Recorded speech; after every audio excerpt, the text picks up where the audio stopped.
Hello and a very warm welcome to our coverage of this men's Metrobank one-day cup encounter, which sees Warwickshire take on the Kent Spitfires here at the resplendent Rugby School. My name is Aaron Viles. Alongside me on commentary is the wonderful Phil Britt. And Phil, before we get into the team news, we talk about the toss result as well. Back at rugby, there's worse places to spend a sunny Wednesday morning and afternoon. Yep, absolutely. Morning, everybody, and it is another beautiful day. And we seem to be saying that about Rugby School each time. Last 3 years, three games last season were generally pretty good. We had a little bit of in the last game, but today is similar to Sunday morning. Beautiful, clear skies and sunshine, and it is the perfect setting for a game of cricket.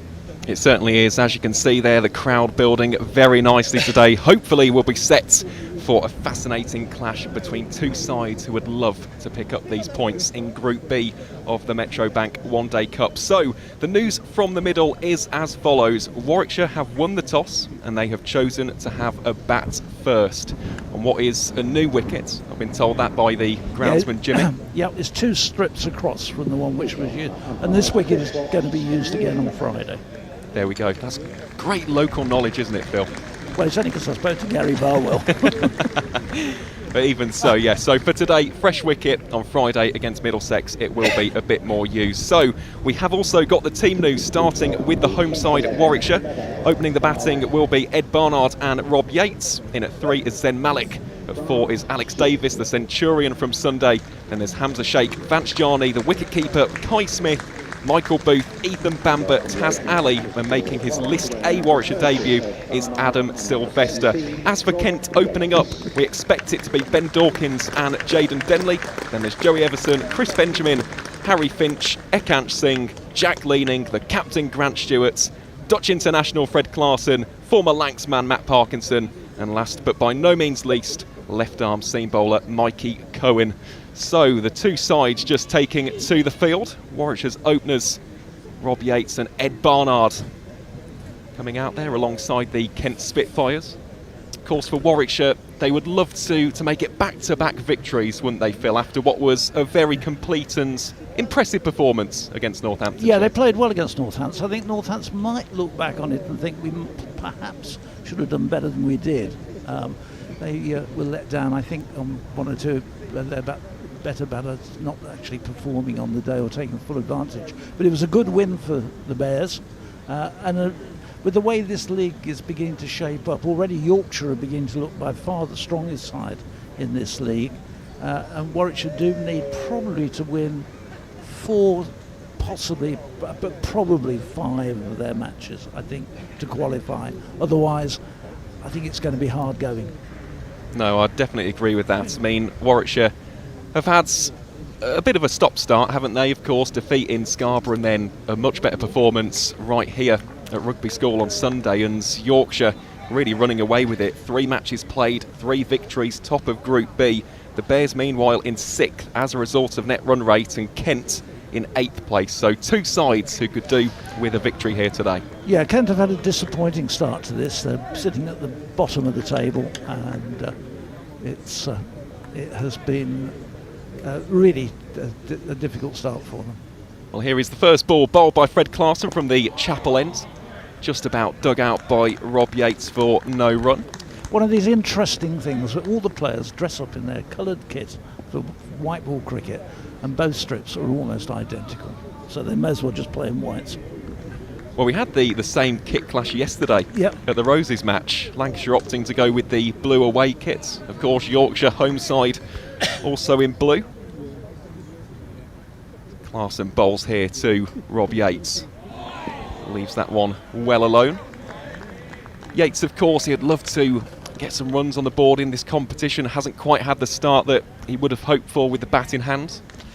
Well, you could say that against 1 or 2 of the Warwickshire players. If you take Rob Yates, Hamza Sheikh and Zen Malik, they've scored 1 run between them in 6 innings. 5 ducks and a single, so I think that problem could be put well across them.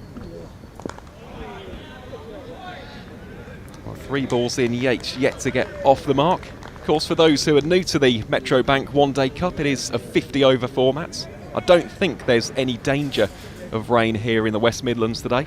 Looks set to be an absolute scorcher. 31 degrees is the expected temperature here at Rugby today. So for those tuning in at the ground, make sure to wear your sunscreen, your sun hats. Stay hydrated as well. So that one banged in a little bit short, and those will be the first runs of the day. Rob Yates carving it towards us here in the comms position. Warwickshire now 4 without loss after 4 balls. Well, he'll feel better than that. It's the first time in the competition so far that he's actually been able to put bat onto ball with any success, genuine success. So he's on his way, and let's hope it's the start from a Warwickshire point of view of many more to come from Rob.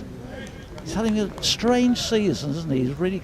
It's either feast or famine with Rob. Doesn't seem to be any middle ground with him. Well, yet again, even better from Rob Yates. Emphatically carved away down towards deep backward points. Back-to-back boundaries, and Phil, that's exactly the confident surge that the Warwickshire opener would have wanted. Yeah, again, just in the right spot for him, able to cut it away through that backward point and racing down, enforcing a piece of fielding from one of our local journalists, Paul Bolton, which really shows why he's a journalist and not a cricketer.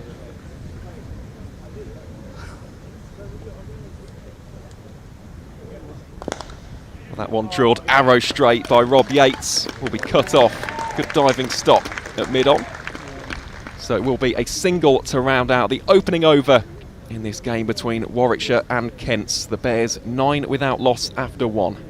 Well, that's a great start. They've Rob Yates will feel better. He's been able to get bat onto ball. They've made a bright start, and that's just the way they wanted here. And two bats having a chat with each other, punch of the gloves. Ed Barnard, who's the captain, of course, in this white ball, goes and has a chat with Rob Yates. Rob now needs to really push on here and turn this bright start into a really significant innings and contribute. So I think they'll need, again, a score similar to the one they got on Sunday. Somewhere between 275, 325, sort of you would need, I think. I think Northants should have been a lot closer than they got.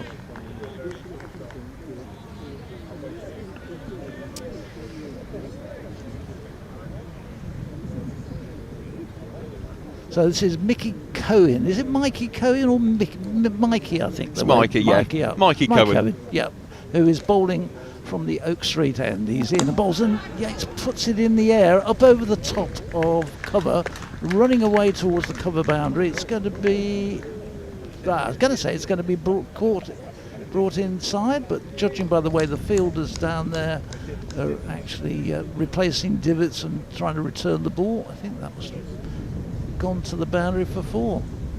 Although I didn't see the umpire signal that. Yates is back. So, no, I think they've only given 2 for that. Do you know that? So, anyway, pulled up inside. Did you think it had gone? Well, we just saw on the replay there, Grant Stewart did corral it inside the boundary rope, so will just be 2 runs. Here's Cohen in again and bowls, and this is driven, but straight to extra cover, and there's no run by Yates. Positive start though, isn't it, this from Rob Yates? He's had it in his areas of strength though, very strong off the back foot, also loves that fluent cover drive, and if he gets bat on ball early, as we know, Phil, across formats, he is someone who can really get going and score real significant and sizable contributions. Yeah. Rob's masses of ability just doesn't sometimes turn that into big scores. This one is run away into backward point. He goes for the single and then is sent back by Ed Barnard and has to make his ground. He's safe enough in the end as the throw is. He beat the throw back to the stumps and it had missed anyway, but just a little bit of indecision between the two of them, two openers.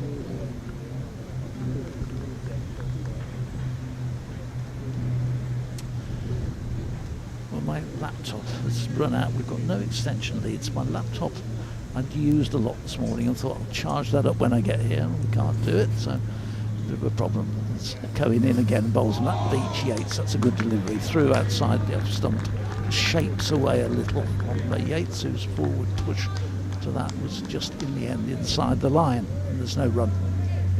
And that is something that you get from Mikey Cohen, of course, formerly of Pastures in the Midlands, played for Derbyshire until 2022. Had a little bit of a torrid time at the county ground just through injury, not as a result of lack of talent. Of course, his first season signing for Kent also ruled out through injury, so great to see him back fit and firing, and you will see that generates a lot of swing, especially with the outswinger. This next one, Yates tries to whip away down to backward square leg, but in the end it wraps him on the pad. It's an appeal, or a sort of strangled appeal from Cohen and from cover point, which is always a great point to be able to make an LBW view or decision, but not upheld by our umpire. Who I would say who they are today. Can you look on your list? Yep, it's Neil Pratt and Chris Watts. Thank you very much, because my dead laptop is going to be put away during the next over. I shall bring up the on my phone and get it. This next one is defended by Yates, and there's no run. So end of the second over, and it's 11 for no wicket. Yates has got all 11 of those, mainly because Ed Barnard still hasn't faced the ball. That was a good first over from Michael Cohen. We'll give him plenty of confidence, as of course he's got a big role to play today. Imagine he'll bowl his 10 overs. But of course something else which we must mention over the duration of the day's play is the big question whether or not this wicket will turn to the same extent that it did against Northamptonshire. So Seamer's got early breakthroughs. The Bears at one point were 32 for 4, but in that second innings, the Northants run chase, it was the spin bowlers who did the damage, especially young Taz Ali, who took his maiden professional 5-wicket haul. So that remains to be seen. Apparently, though, it is a nice surface, as per the local ground staff here. As Clarkson will continue. Bowling here for the first time to Ed Barnard, who leaves that one well alone. Do you want to ask Joe Everson to move a couple of paces across? Joe Everson is stood right in front of us, so our view of the striker, we're going to have to refer to him on the screen, but the only problem is with that, it's slightly behind, so if something happens with, unless you can crane your neck round him there, Aaron. It's fine, Phil. I've got quite a nice line of sight, actually, okay, on the number 30 shirt of Ed Barnard.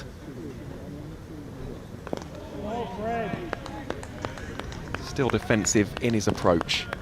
Of course, Joey Everson will have a big role to play here in all three facets of the game. Gun fielder, good bowler as well, and with the bat in hand has got runs against the Bears in the past. Scored a century, or in fact it was nearly a century, 97 against the Bears at Edgbaston in 2023.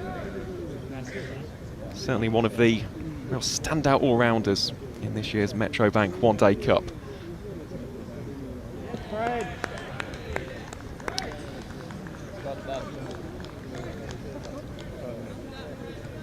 Warwickshire, how long since they've had Kent in the group with them? It's a while, isn't it? Played them in the... Well, Phil, you've just read my mind. That was the next bit of trivia that I was about to delight our audience with. It's been over a decade. I've got to say, I was trying to think when they were in a group with them. I couldn't recall it. I can remember going down to Canterbury to commentate on a match which I think was a 50 over game. It might actually have been a 20 where the floodlights failed. I'd travelled all the way to Canterbury and the game started and the floodlights failed and we never finished it. And I'm just trying to think, that might have been a 2020 game some years ago. Well, a lot of years ago, but it could have been a 50 over game. I can't remember. Clarkson will just have to retake his run-up. Yeah, just to give a little bit more context behind that, the two sides were meant to have faced off in Birmingham in 2015, again in August in this competition. But unfortunately, it was abandoned due to persistent rainfall. Barnard looks to drill that square of the wickets, gathering real pace off those practice wickets. There's a chase on for 2 Kent fielders. In the end, it will be Jaden Denley who does the mopping up. So 2 runs there off the bat of Ed Barnard. Nice way for him to get off the mark. But the last time that these sides actually played a game of list day cricket was in 2014, the 4th of September at Edgbaston. Warwickshire won by 6 wickets. So this has been a long time coming for the Bears to take on the Spitfires in list day cricket.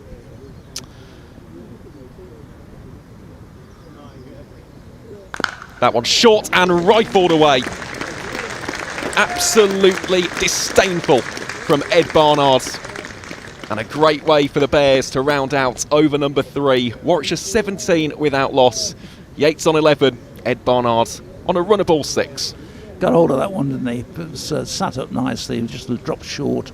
Barnard got in position quickly and it came out of the middle of the bat like a bullet and into acres of empty space down there, down to the pavilion, which is down to our left. As we look out to the buildings on the away from the school, which are all part of the school. This is an enormous site which they have here for Rugby School. It stretches pretty much all up the road which runs outside the ground. There's buildings on both sides of the road. When you look at it, you start to think, how much money does this cost to run this school? It must be phenomenal.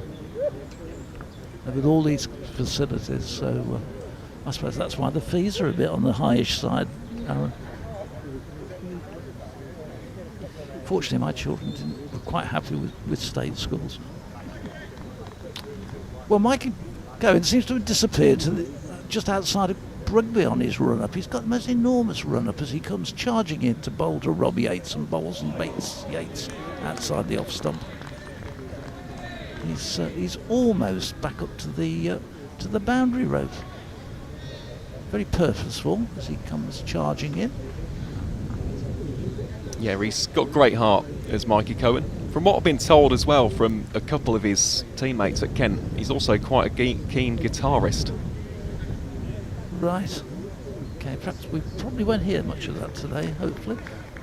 No, but it's one of those nice bits of trivia. Just gives you a little bit more context about the guy and... Joins a long list of cricketers who are part-time guitarists. He's in and bowls and Yates drives, but straight to extra cover and there's no run. There's a few in the Warwickshire dressing room. Tim Ambrose, of course, was always a... Yeah, I think Tim had got quite a fancy on his capability as well as a guitarist sort of singer. But there's been a few people who've brought their guitars and left them in the dressing rooms, and a few players who've taken the guitar and hidden it so that they don't have to listen to it.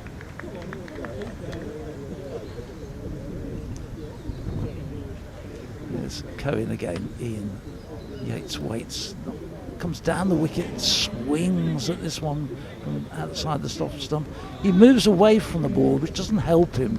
As he came down to swing, his foot goes out to the right, out towards square leg, opening his whole stance up and taking his whole line away from the ball. It's fine if the ball's tight in, but that was wider, and Rob was, in the end, was a long way away from that one. Just the sort of, got to be careful at the beginning of this innings. He doesn't go for one of these and just get a nick through to the wicket keeper. And there are a couple of slips in place. There's a slip and a third slip waiting for Yates to do this. There's this one, he drives straight and beautifully down to the long side boundary. It's right in front of the side screen. Got that one all on the floor and played that beautifully. So the score goes on to 21, of which Yates has scored 15 of those. We'll see the replay of it here. I mean, Cohen really charging in with tremendous energy. Yates just utilising the extra pace compared to Fred Clarkson and gets into a good position, drives it arrow straight down the ground, and that's Rob's area of strength. I prefer to see that version of Rob compared to the dashing one who's taking the option down the wicket. Cohen in as he's turned into the onside to mid-wicket, and Iverson does the fielding and there's no run. Just tighter into the leg stump there from Cohen. Not quite, I don't think it's quite so warm here today as it was on Sunday. I think that breeze is a little bit stronger and it's just keeping the temperature down. Yesterday at Edgbaston, for the 100, it was blisteringly hot.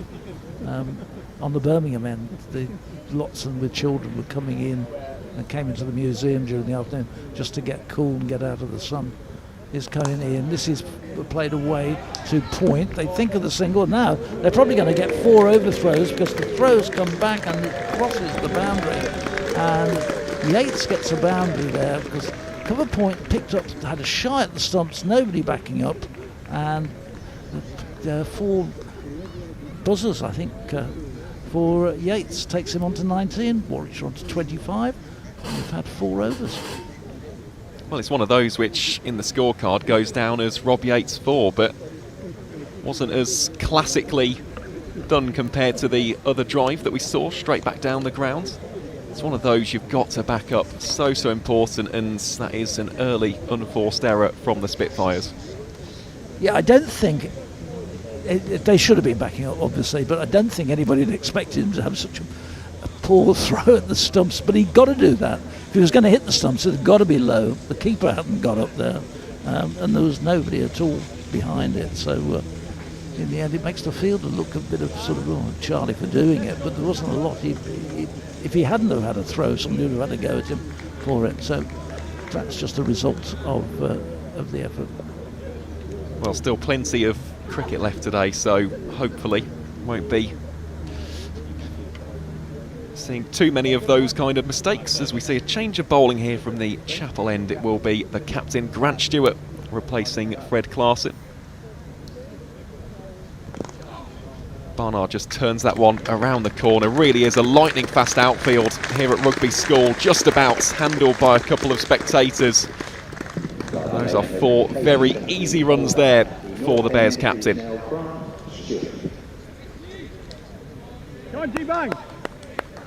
He hardly touched that one. Just a little leg glance and it absolutely raced across the ground. This outfield is lightning quick, and that's why you've got to get a 300 score on it. It has to be that sort of figure. Well, already a much stronger start this from the Bears compared to the Northamptonshire game. And certainly compared to the Yorkshire game.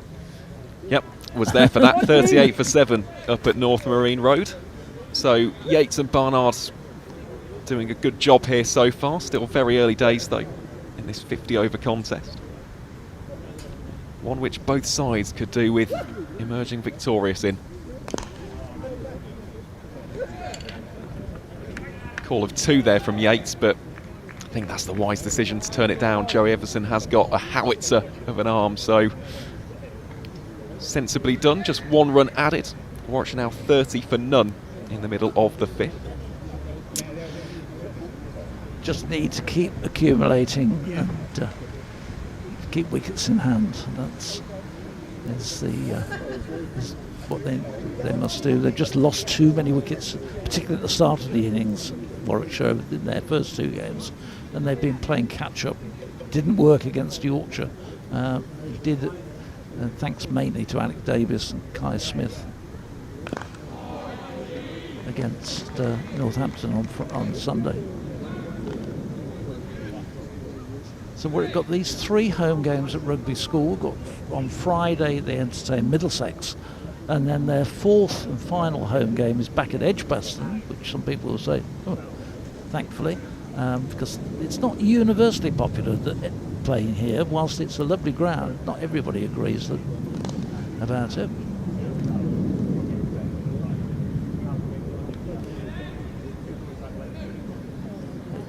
So they've got the final one against Sussex at Edgbaston. Yep, Tuesday the 26th of August. Yep. Of course, tickets are still available for that for anybody wanting to head to the second city. Enjoy hopefully a sun-soaked day. Yeah, there are still quite a few people who think it should be played at Edgbaston. They don't see why they should have to come out to this part, but it is Warwickshire and it should be played in one. Barnard just defends that final delivery of the 5th over And Warwickshire remain 31 without loss. Yates has 20 of those. Barnard the other 11. There's a lot of the counties using outgrounds, aren't there, for these matches, which I think is very sensible. A bit of information from big new to it, Aaron. You're usually smack on those.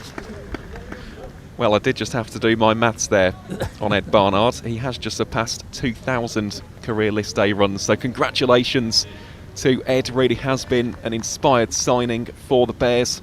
Universally adored, I think, by the Warwickshire faithful across all formats of the game. So congratulations once again to Ed Barnard. And again, going down the leg side, this one goes through past Finch behind the stumps, and he's kept away for 4 runs. Very, very, very fine. And Yates moves on to 24, and the total goes on to 35 for no wicket. Just got a little nick onto it and whipped it away down to unprotected. There's a man down there, but it went so fine, he got no chance of it getting down there. This ball is trapping really, we keep saying, but really quickly across the outfield. So Cohen 0 for 14 at this stage in his 3rd over as he comes in again to Yates. He's 24, he's in and bowls. Yates drives and it's beautifully half-fielded at extra cover. Saved 3 runs certainly. Yates gets a single, but it's that Singh out there who's done the fielding. Just seeing who that is. It is Singh out there who did it. Yep. Got down and diving to his left, took all the pace. I think it's hurt his wrist. I think he hit him in the middle of the wrist rather than the hand. He seems to be giving it a good old rub as he walks down there. It's one more to Yates, who moves to 25, and total goes to 36 without loss.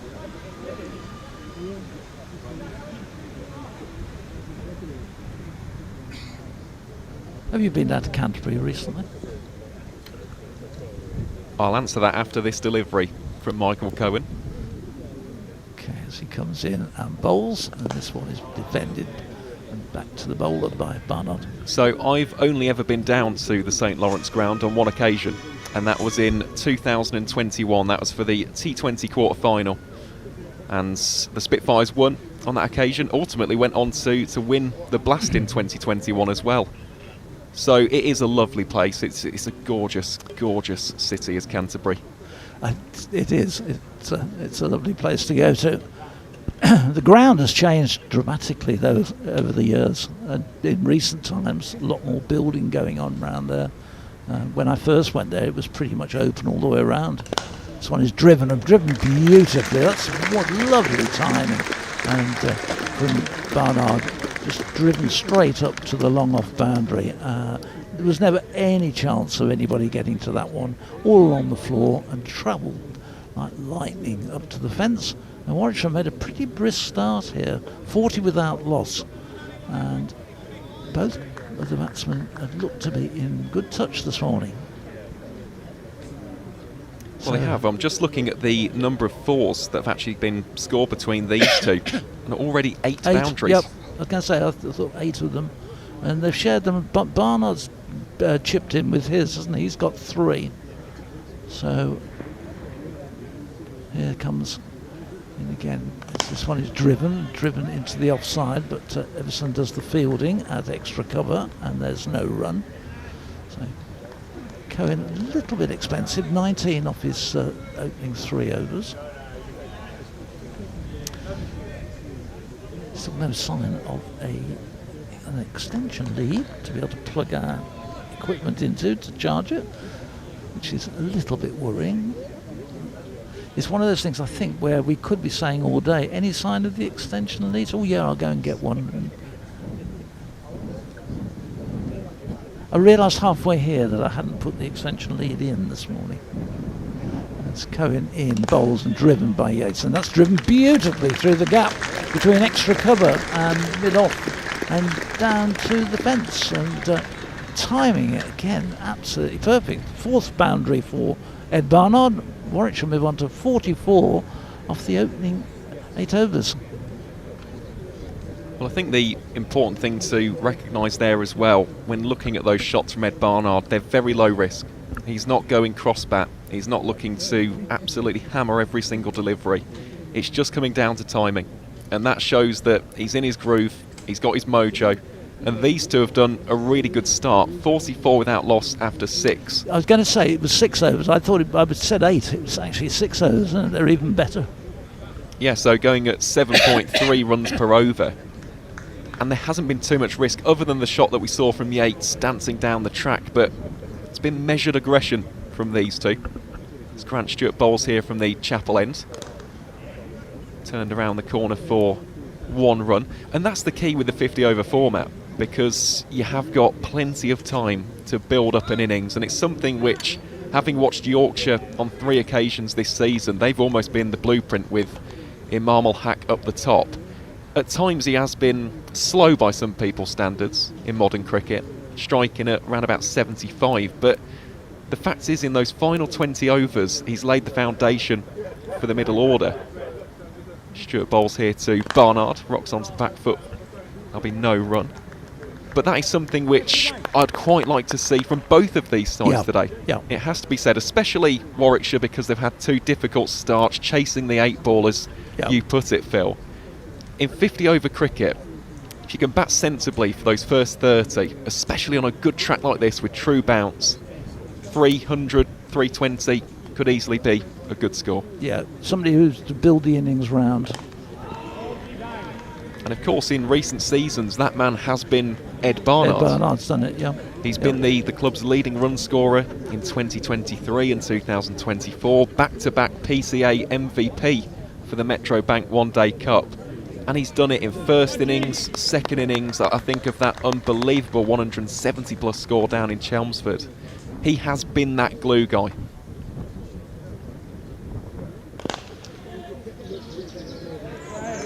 This has been, and again, it makes you wonder. We talked about this when we were commentating on Sunday, how Ed Barnard has not been picked up to play in the 100. When you see it, with great respect to them all, but some of the players who are playing, and yet Barnard's not playing, it does make you wonder. You've got a man who has contributed and performed with the white ball, both with the bat and with the ball. Stewart bowling here to Yates. Tucks him up for room. It's, I suppose Warwickshire need to be very happy he's not being picked up, but from a personal point of view, he must be wonder what he has to do to get a contract. I suppose with certain clubs, and this goes for franchise cricket around the world, it just comes down to player profile and what they need. But either way, I mean, we're certainly not complaining. Ed Barnard is a wonderful 50 over cricketer, and as you said, delivers in all 3 facets of the game. Yates clobbers that one. I think that's going all the way for 6. Indeed it is, onto the bank. Almost hits a couple of spectators, but that is a phenomenal way for Warwickshire to bring up the 50. 52 without loss after 7, and this really has been a good start between Rob Yates and the captain Ed Barnard. Yeah, you couldn't have asked for a better start. It's been the perfect way, and these two have really, both of them, have contributed. First 6 of the match, it's just causing a few problems here for Grant Stewart. Is making a bowling change now at the Oak Street end. So Mikey Cohen coming out of the attack, and we're going to see Joe Everson coming in for the first time this morning. And he's going to be bowling to the right-handed Ed Barnard. Barnard, who's on 20 from 17 deliveries, he'll be facing. Sorry, it's not going to be Joey Everson at all. I thought he went over to take the ball, and he's actually walked back again. So Cohen's going to continue. I mean, being that, I thought Everson was going to actually take over from him. But no, Cohen's continuing. He's in and bowls, and this is driven. Driven up to mid-off, and there's no run. I was quite sure there that Everson was going to have a bowl. In fact, he was just going to have a look. I do imagine we will see some of... Well, he was going through all the warm-up, he'd doing all his work, getting ready for it down here, and off he marched, and put 2 and 2 together and came up with 10. That happens often though. 52 for no wicket. As Cohen comes in again, that long run up. He's straight in and bowls, and this is punched away into the offside by Barnard, and again add to it. It's just added to the offside, the extra cover. Just strengthen the offside a little here by having an extra cover, an automatic, and a cover and a backward point. So 3 men in on relatively close fielding positions and a deepish mid-off. So at the moment, Cohen has bowled to that field, to the right-handed Barnard. The crowd building up nicely here. Certainly not a full house by any means, but it is building up and enjoying these quite pleasant conditions. As this one is cut away through backward point down to third man by Barnard, just for a single. So Barnard moves on to 21, Yates on to 32. Just looking at Joey Everson, he definitely is making himself known to Grant Stewart. I do think it'll be sooner rather than later that we do see the former Notts man come on to bowl. Very handy seam bowler, as we touched upon at the start of the broadcast, and just has that ability to break partnerships, get those important wickets. So I do imagine we could see Joey Everson in maybe a couple of overs' time. It's Cohen in and bowls, and this is driven. That's driven nicely by Yates. He will get a single there, just getting past the infield, but can't get past a deepish mid-on, and he gets a single. So he moves on to 33 from 26 deliveries, 54 for no wicket.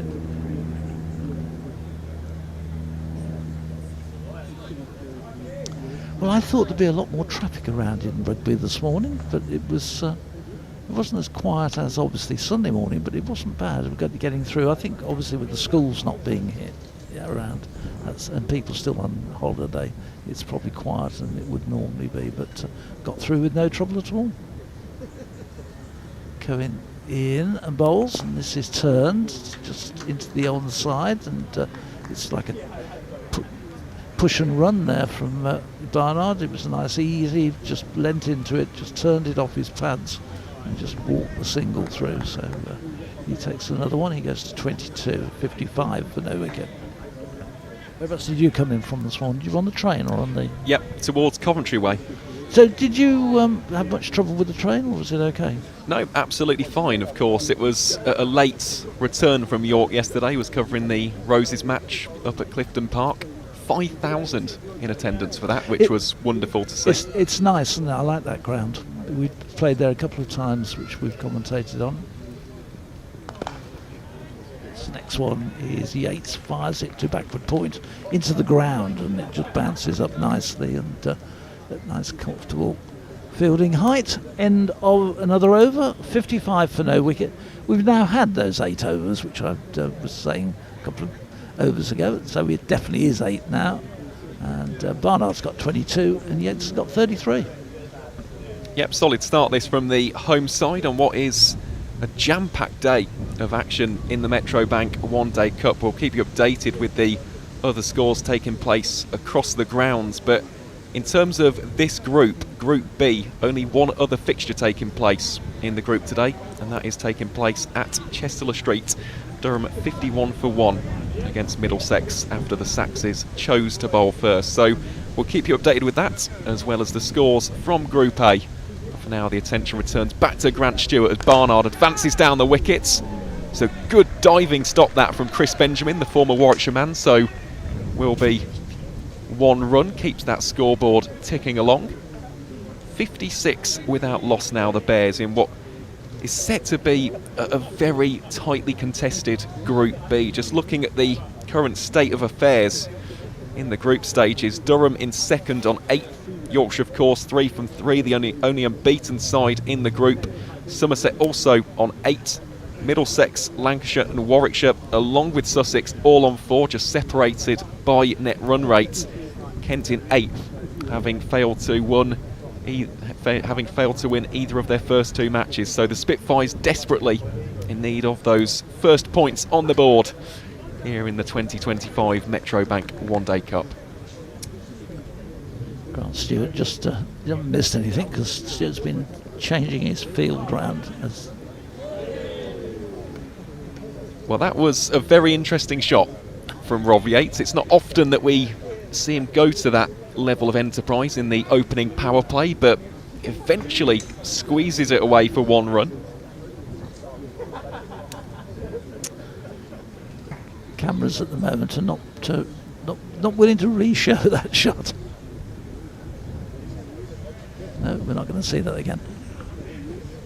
Might be able to get a replay of that at the end of the over. Change in field as well as Everson is brought out towards deep forward square leg.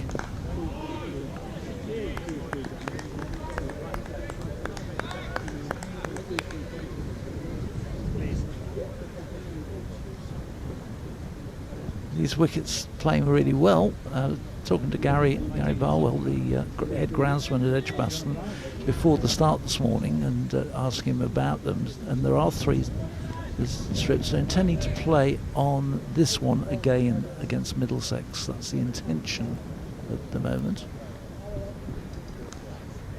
Nicely guided down towards deep third, that by Ed Barnard. They ran the first one very hard indeed, but will just be restricted to a single. Warwickshire out 58 for none. And I think very much the groundsmen here have control of it, of what the pitches are like. I think Gary comes over, keeps an eye on just if there were something, then he'd obviously would have to. But in principle, the rugby ground staff do the preparation of the wicket. It's not like the Warwickshire staff come out. In fact, they couldn't because they've got so much going on at Edgbaston. So you can't be in 2 places at the same time. Yates just guides that down the leg side.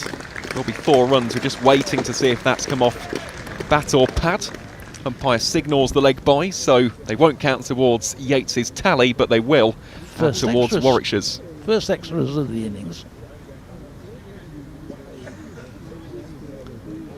It's the danger, isn't it? When you have that angle, you try and target those pads. Yeah. Just straight down the leg side. It is easy pickings, and even a keeper of Harry Finch's acumen just couldn't get across in time for that one. How does Stewart round out this over? Does so well. Gets Yates on the defensive, and that is the end of the of the 9th over. Warwickshire 62 without loss. I think there's a no ball there off that last ball. I think he signalled a no ball. He has indeed, yep, it's a free hit. Grant Stewart has overstepped. So Yates retains the strike. Further couple added there, so the Bears now 64 for none. Field, of course, can't change either, so only 2 fielders out on the boundary, one of which is Joey Everson, down towards what is a deep cover point. The other fielder out there at deep square leg for Rob Yates.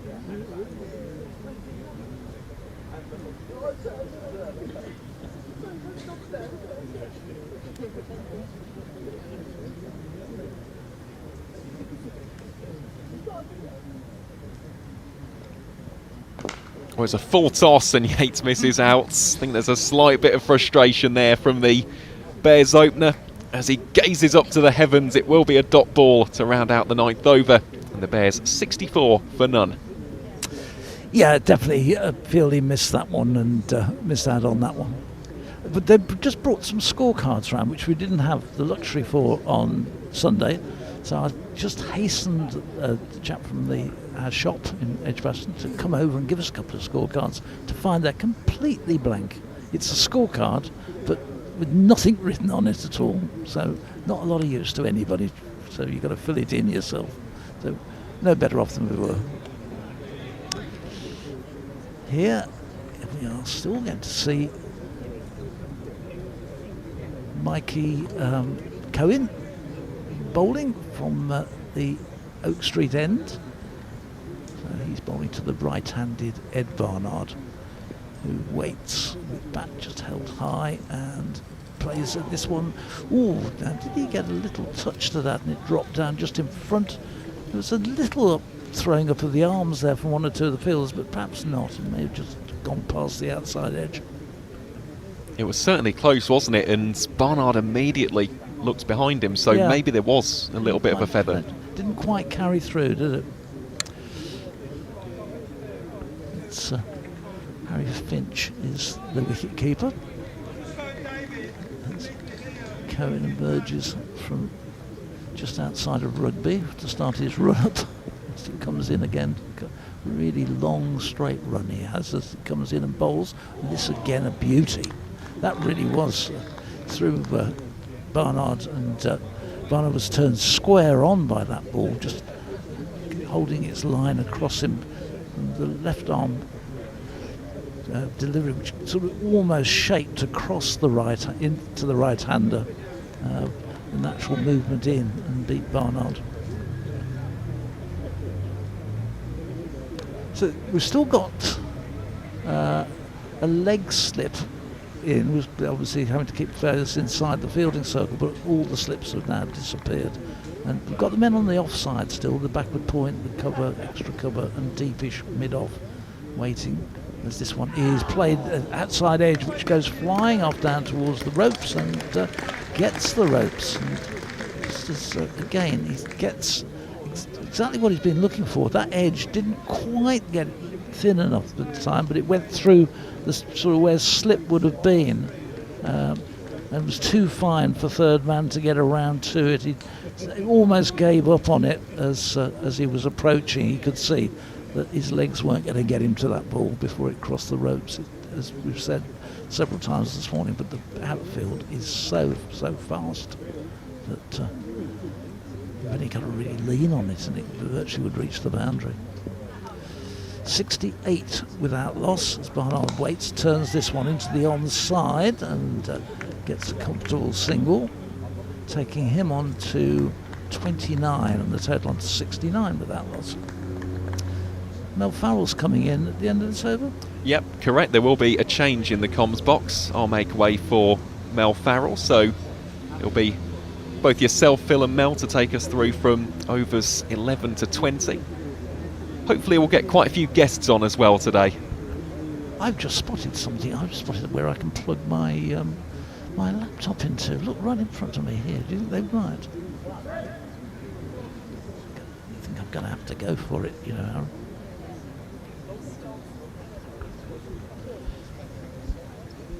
Well, we definitely need them. I'm going to go and sort something out. See if you can sort something out for me. This next one from Cohen is turned in and they get a single. Onto the onside from Yates, another one goes on, so 70 without loss.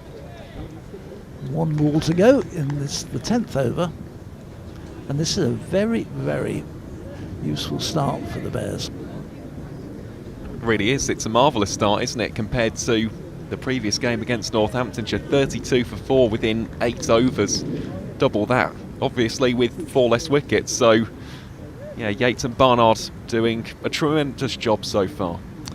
He's going in, and Barnard just leans into that one, turns it behind square.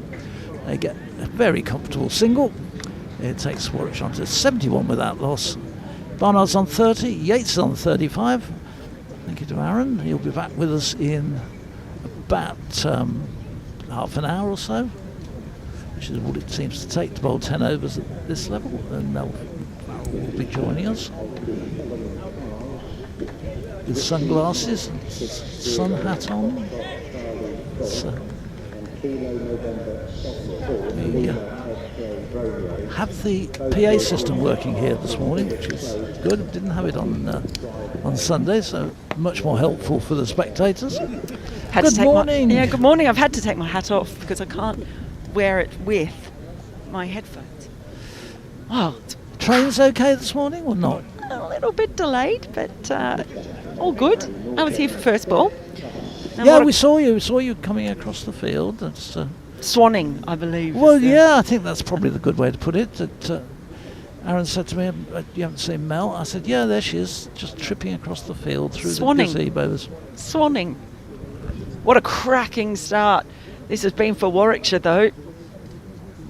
There are a lot of runs in this pitch, I suspect, for anyone who wants to help themselves to them. Yeah. It's hard. It's a quick outfield. So far, it's been Yates and Barnard as Klassen comes into the attack for the first time. Oh, for the first time for me watching. Yeah. Well, as you were swanning. You pointed to his name, and I thought it must have been a change in bowling. There was. He's come back on again. Come back on again. Yeah. Look, I'll you get see, with instead it of quickly. swans, what you're supposed to do when you're not run the swanning mill, you're supposed to take notice. Oh, don't worry, I have. No, they made a very early change. He bowled the first two and then came out the attack. Well, what I have been doing, so you cheeky so-and-so, I've been talking to the ground staff. So, we'd already done that. Ah, Yeah, it was beat you too. While you were swanning, this we'd is going already to be done a that. long day. That's all I'll say. You didn't find any extension leads though, Mel, while you were out there, did you? I did not. Just a little bit of caution being shown at the moment. But yeah, we're expecting there'd be a lot of runs in this, but not as much turn perhaps as we saw a few days ago when Taz Ali went on an absolute tear. First 5-wicket haul in senior cricket. It was absolutely wonderful to watch the young man as well.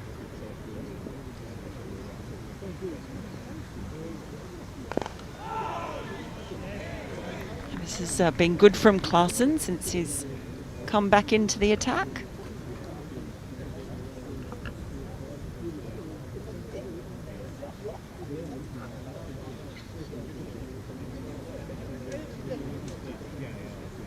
Someone who's got so much white ball experience internationally, of course, with the Netherlands. Signed a 1-year white ball contract for this year for Kent. Nicely played, lovely cover drive, and well, I was about to say a good save as well, but Quite managed to. He got there, but just helped it on its way over the rope, really, didn't it? We had a couple of those in the match on Sunday where the fielder got to it and then the ball ran along the rope almost. They couldn't prevent them. But good camera work there, as shows there exactly what happened.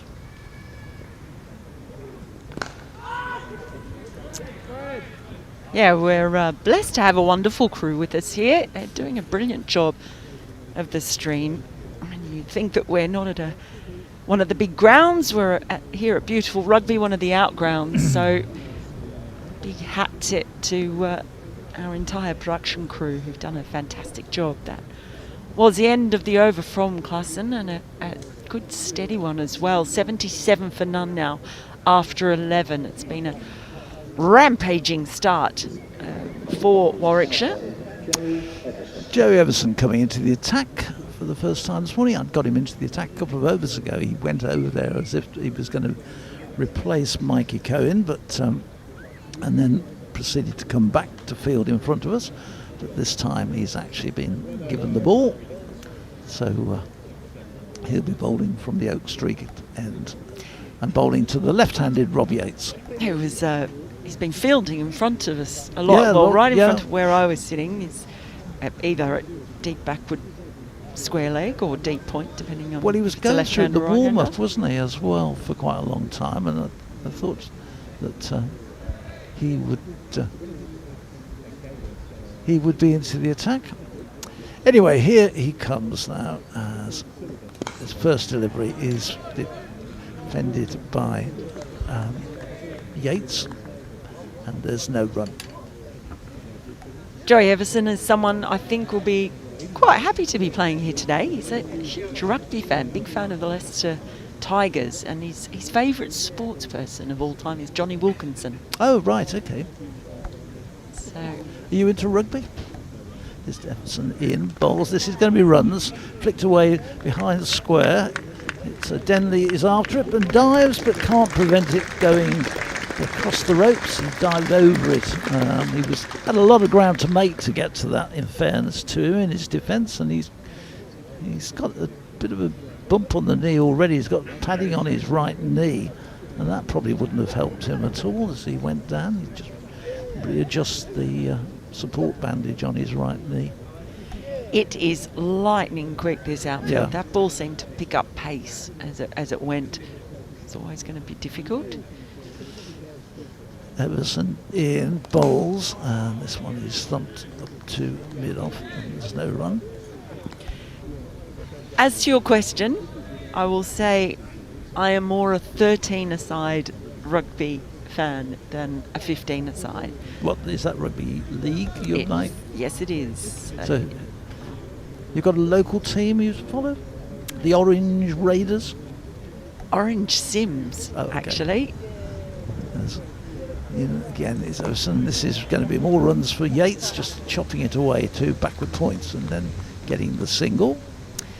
Although Orange have a very strong rugby union history, they've got a former international who runs a gym in Orange, James Grant, former Wallaby, but no, rugby league. And I've actually been here. There are a couple of rugby league players on the Walk of Fame that they've got here in rugby. This next one, Yates pulls away through mid-wicket. It's a long chase around there, pursuing to get to it, which he does, and they get back for for three, in fact. No, two, they got two. So it takes the total on to 84 with that loss. Barnard has almost caught Yates up. He was some way behind him to start with, but he's been particularly aggressive. He's on to 37. Yates is on 41. As Everson in again and defends Barnard. No run. End of Everson's first over. It's 84 with that loss after 12. And Barnard, having passed 2,000 list day runs today, he may also, later on in the day, reach 100 list day wickets because he's on 97. So it might be a big day for him. All-round star. He's really been the standout, the Warwickshire captain in this particular tournament, given the captaincy duties. Yeah, it gives Alec Davis the chance to have a break as well, doesn't it, rather than having to constantly be thinking and looking after the side. It must be quite refreshing to be able to actually turn up just as obviously a senior player, but able not to have to worry all the time. Nicely turned around the corner, just a single in it. Well, if that's part of the reason that he batted the way he batted on Sunday, it's done him some good, because that was a magnificent innings from Alex Davies. Wonderful century. Yeah, that's as well as he's played all season, I think. No question about that. Had a difficult season in the championship.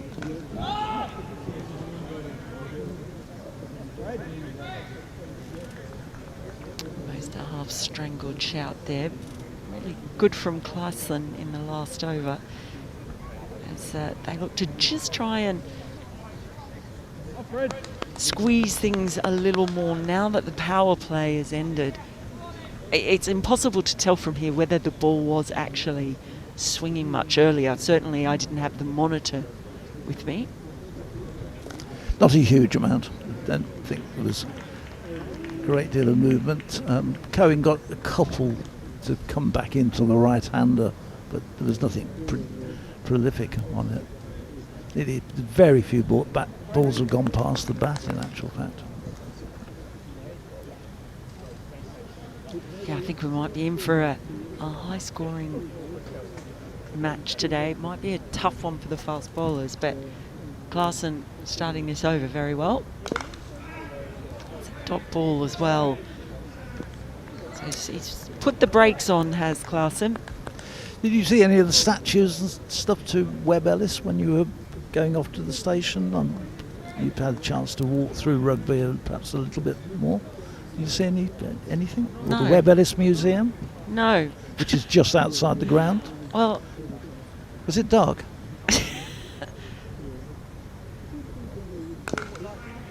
and can't get it past point. No, but our colleague Brian Holford actually dropped me off at the station after the game the other day. Oh, did he? Which was very kind of That him. was Well, very- I was writing, so I needed to get myself on a train so that I could write. Right, okay. You writing tonight? I am not writing tonight. The wonderful.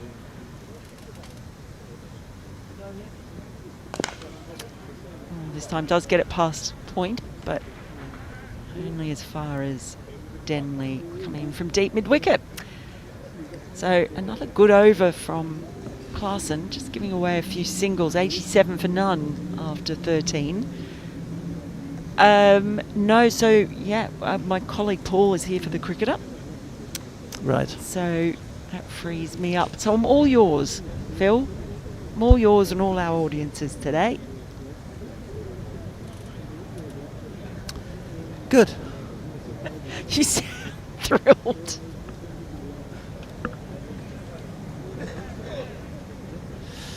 Joe Everson will continue from the Oak Street end. I actually got in through the Oak Street entrance today, thanks to the fact I knew the steward, which was really kind of him. Here he comes into bowl 2. Rob Yates, who pulls this one. This is in the air. This is going to be dropped into the... Oh, it's evaded the outstretched hands of Fine Leg, and they are going to get back for 3 somewhat fortuitous runs. That ball was in the air an awful long time, and it Matt Parkinson, it was it Matt, is, yeah. who came running in from Fine Leg. I thought he'd got under that actually, and he seemed to have it, and at the last minute it sort of just kept going, and he was left stretching for it rather than taking what I thought was going to be a relatively comfortable catch. So a bit of a let off there for Rob Yates, as this next one is just pushed into the onside and there's no run. Initially I thought Jen Denley was going to get round for it from down in front of us at deep mid-wicket, but Parkinson came charging round and seemed to have time to get under it.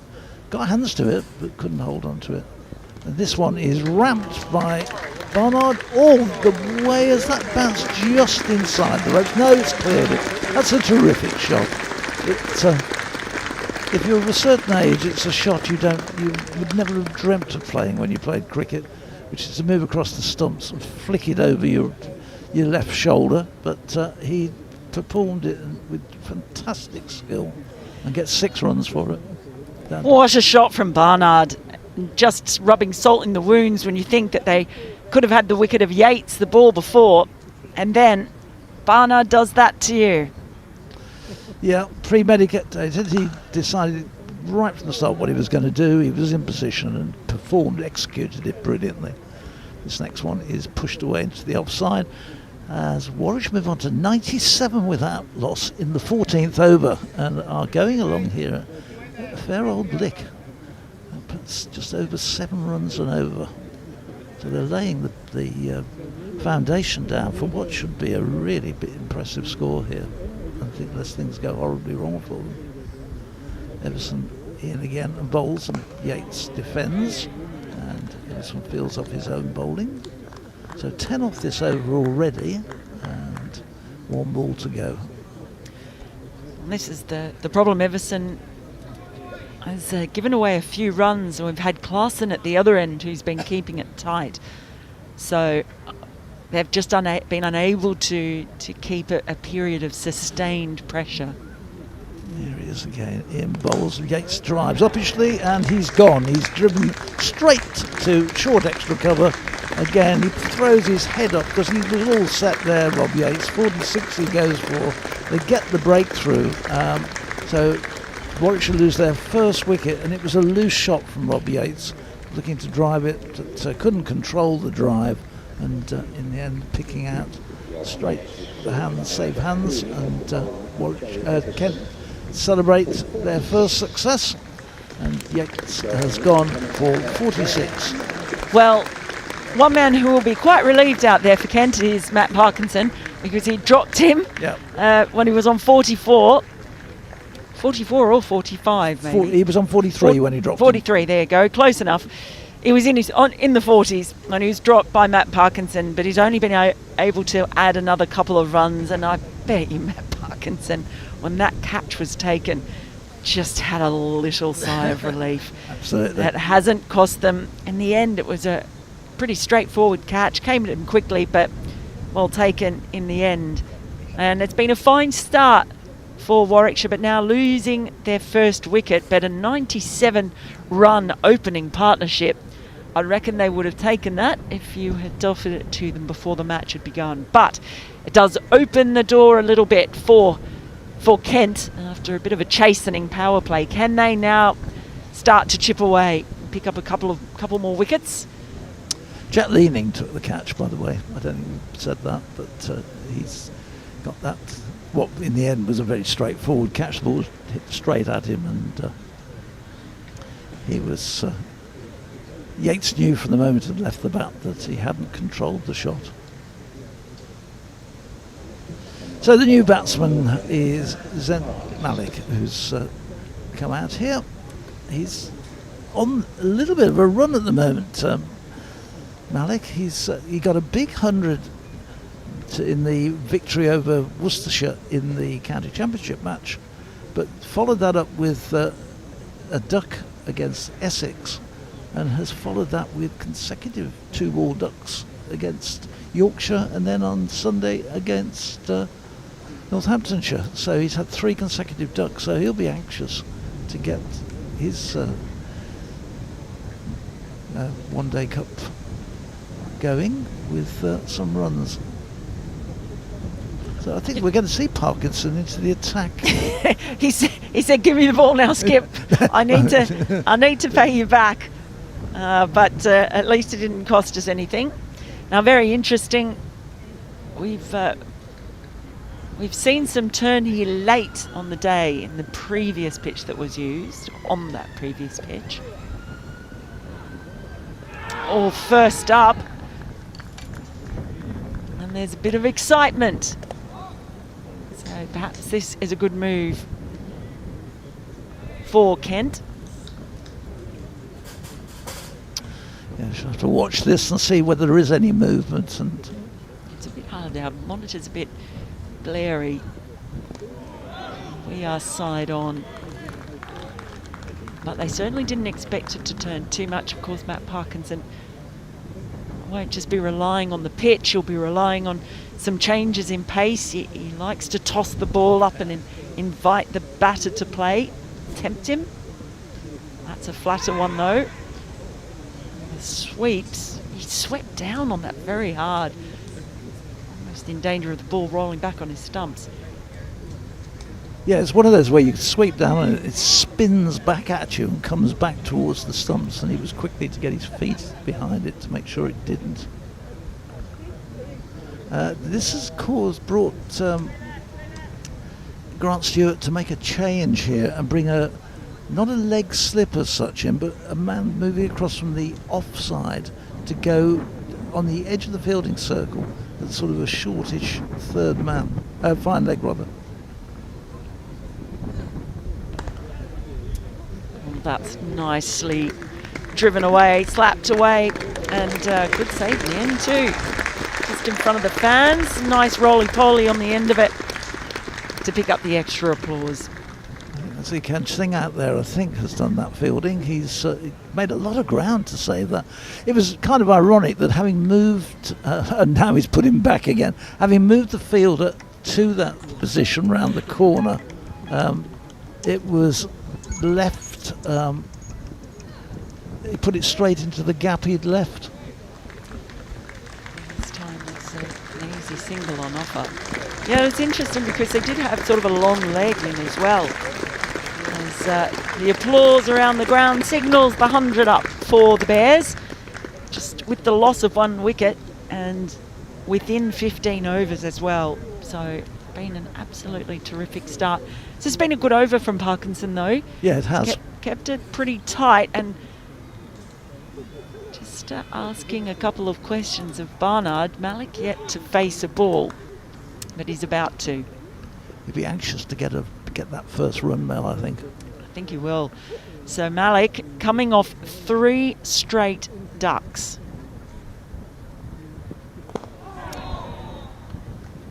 Still yet to score, but he's got to the pitch of that ball quite nicely in the end. Good over from Parkinson. Yeah. The end of it, Warwickshire 100 for 1.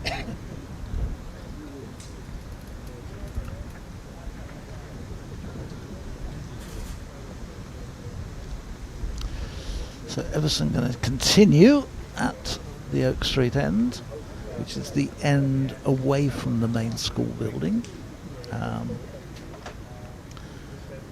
The main school is to our left as we sit here commentating. The splendid buildings, which were not quite as old as I thought they were. They're not the original buildings. It was a very small school when it started, and it's gradually been built on. I'm no expert, but they look Victorian to me. I think just slightly pre, but around that time, yeah. This first ball from Everson is played down into the ground by Barnard, but they're certainly of that period, aren't they? And then they've had extensions ongoing, but they look splendid.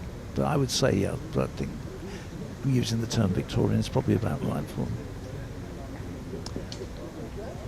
There's Everson in, and this one is played. Just lost a little bit of impetus over the last 2 or 3 overs, Warwickshire. Well, they made good use of the power play. Yeah, they think did. Is the key. They decided to really make use or exploit those fielding restrictions. The ball was hard and new, not moving around too much. It's the case now they need to accumulate, as this one is chopped away by almost one-handed in the end by Barnard into the offside at to cover point, and there's no run. Well, Barnard will want to stay around here. He scored 2 centuries in each of the past 2 Metrobank One Day Cups. There were 2 last year and 2 the previous year. So he might be eyeing up his first of his obligatory 2. He goes for that ramp shot without the same success this time and gets away with it because he tried that repeat shot which had brought him 6. It's come off the toe end of the bat, I think. Right off the end of the bat, yeah, and it went straight up in the air. If there'd been anybody in at sort of automatic orthodox square leg or just round the corner, it would have been just a stander and wait for the ball to drop into your hands. But the nearest man was either the wicket keeper or a very straight mid-wicket, and the wicket keeper in the end happened to be the nearest, couldn't get there, and the ball just dropped down as he threw himself at it. Not the most successful, but he gets a single for it. Here's Malik, will get his first run in the competition this season, so his run of 3 consecutive ducks has come to an end. He has his first run of the day, his first run in the competition this season, and he can get off. Oh, wow. I'm sigh of relief. I'm sighing for him because that wouldn't be a nice feeling, would it? We have another one coming up who's got 2 ducks later on. This one is pushed by Barnard. Just having a little bit of trouble in this over and played 2 of them with one hand on the bat. That was a good over from Everson there. Just those 2 singles, one rather fortuitous. They easily could have got the wicket of Barnard, but Warwickshire move on to 102 for 1. We've had 16 overs. Malik's 1, Barnard has moved on to 49. Well, what we've actually had is what I was saying we didn't have before when Everson was going for a few runs at the Oak Tree end. But Parkinson, he was causing a few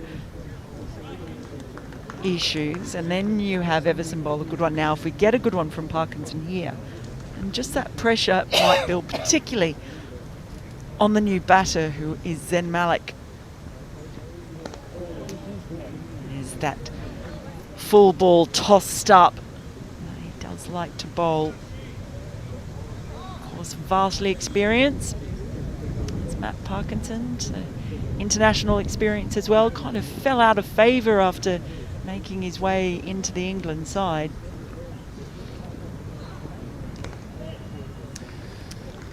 been a few spinners who that's happened to us. That brings up the 50 for Barnard. It's been a fine one too.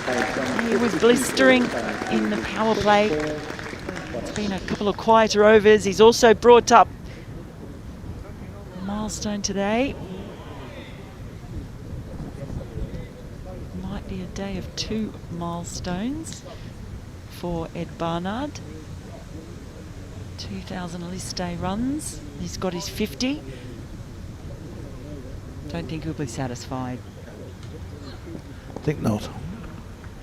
Malik in the meantime has just been very cautious. I think there's, he made such an impact on the county championship side when he came in right from the start. Yep. But maybe still finding his way in one-day cricket. Although he's obviously played quite a bit of that with the SACA, the South Asian Cricket Academy. We've got a few players, a few of the graduates from SACA playing today, which is very nice to see. Yeah, there's some very good players coming out of this academy. Just a solid punch off the back foot.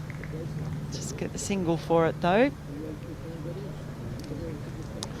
I think Warwickshire now will have a few overs of accumulation, and then what they've got to make sure is they leave these wickets free so they can then really attack the last 10 or 15 overs. And the score, we've said before, but around at least 275, 300 is absolute minimum I think they need.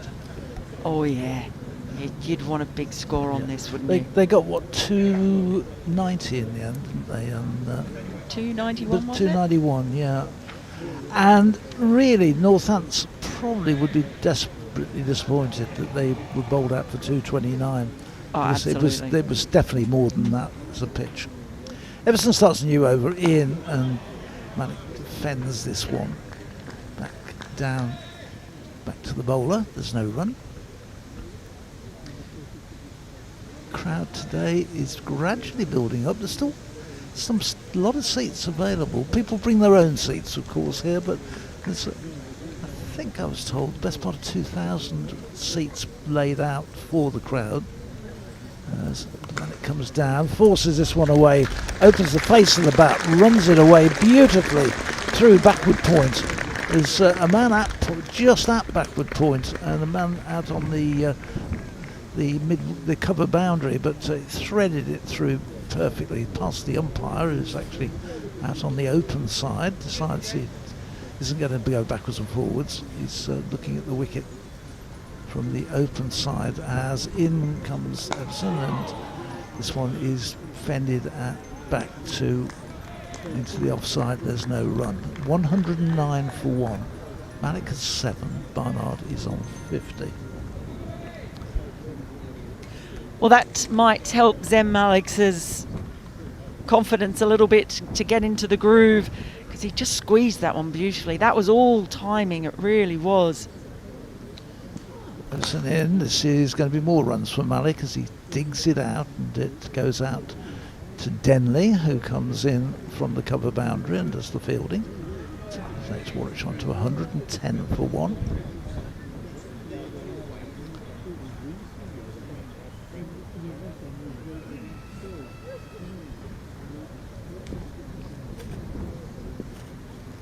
Barnard back on strike, he's on 50. And does have a habit quite a lot. I hadn't noticed quite so much as today about taking a hand off the bat quite after he's played it. Quite often ends up playing the shot almost with one hand. His right hand sort of comes off quite quickly. Hopefully it's not his left hand, because if he was just holding it with the right, he would be in a bit more trouble. But he's just snatch it away quite often. Everson in and bowls down the wicket. He comes, lifts it past the short extra cover, and he, in the end, Cohen makes a good stop at a deepish mid-off and restricts what looked initially like it may go for 4, going to a single for Barnard. End of the over, it's all the ones, 111 for 1. Well, that's meant to be unlucky over Well, here, isn't it? 111 is Nelson, yeah, and the old umpire David Shepherd always used to stand on one leg when that happened. I'm not a great believer in these. Not a great believer in these things. So it's these superstitions. Anyway, it's not 111. It's 4 ones here, so not sure what you do with that one. You have to stand on your hands probably.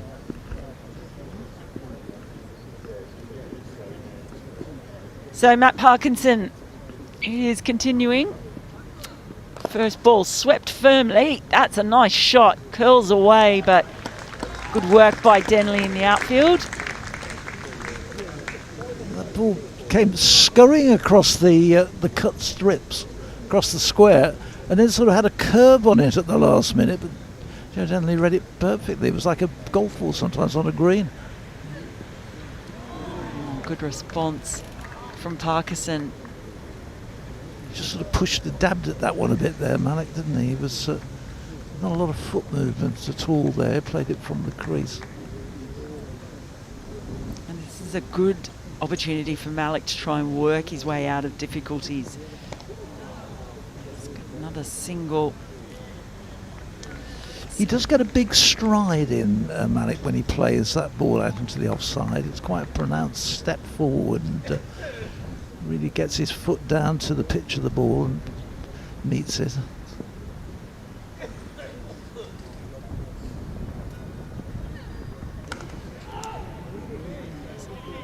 No runs there. He's still being difficult to put away. I met his twin brother, Callum, when Durham were at Worcester a couple of months ago.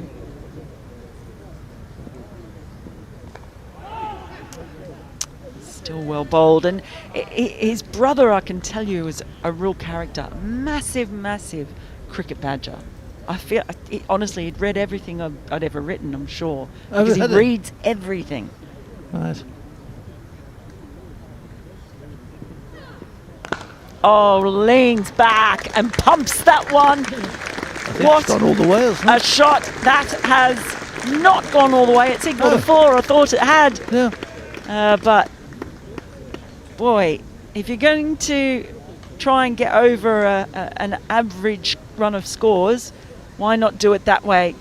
Just off the back foot, opened up his shoulders, and just the big heave-ho. Kind of missed by much, I don't think. Just looking at the replay, and you can't really pick it up from the angle we were given. But anyway, it's signalled as a 4, takes Malik on to 9, and the total on to 117 for 1. And we've had 19 overs. At the end of this over, Aaron will come and join you, Mel. Joey Everson continues from the Oak Street end, and it's played back by Malik. There's no run.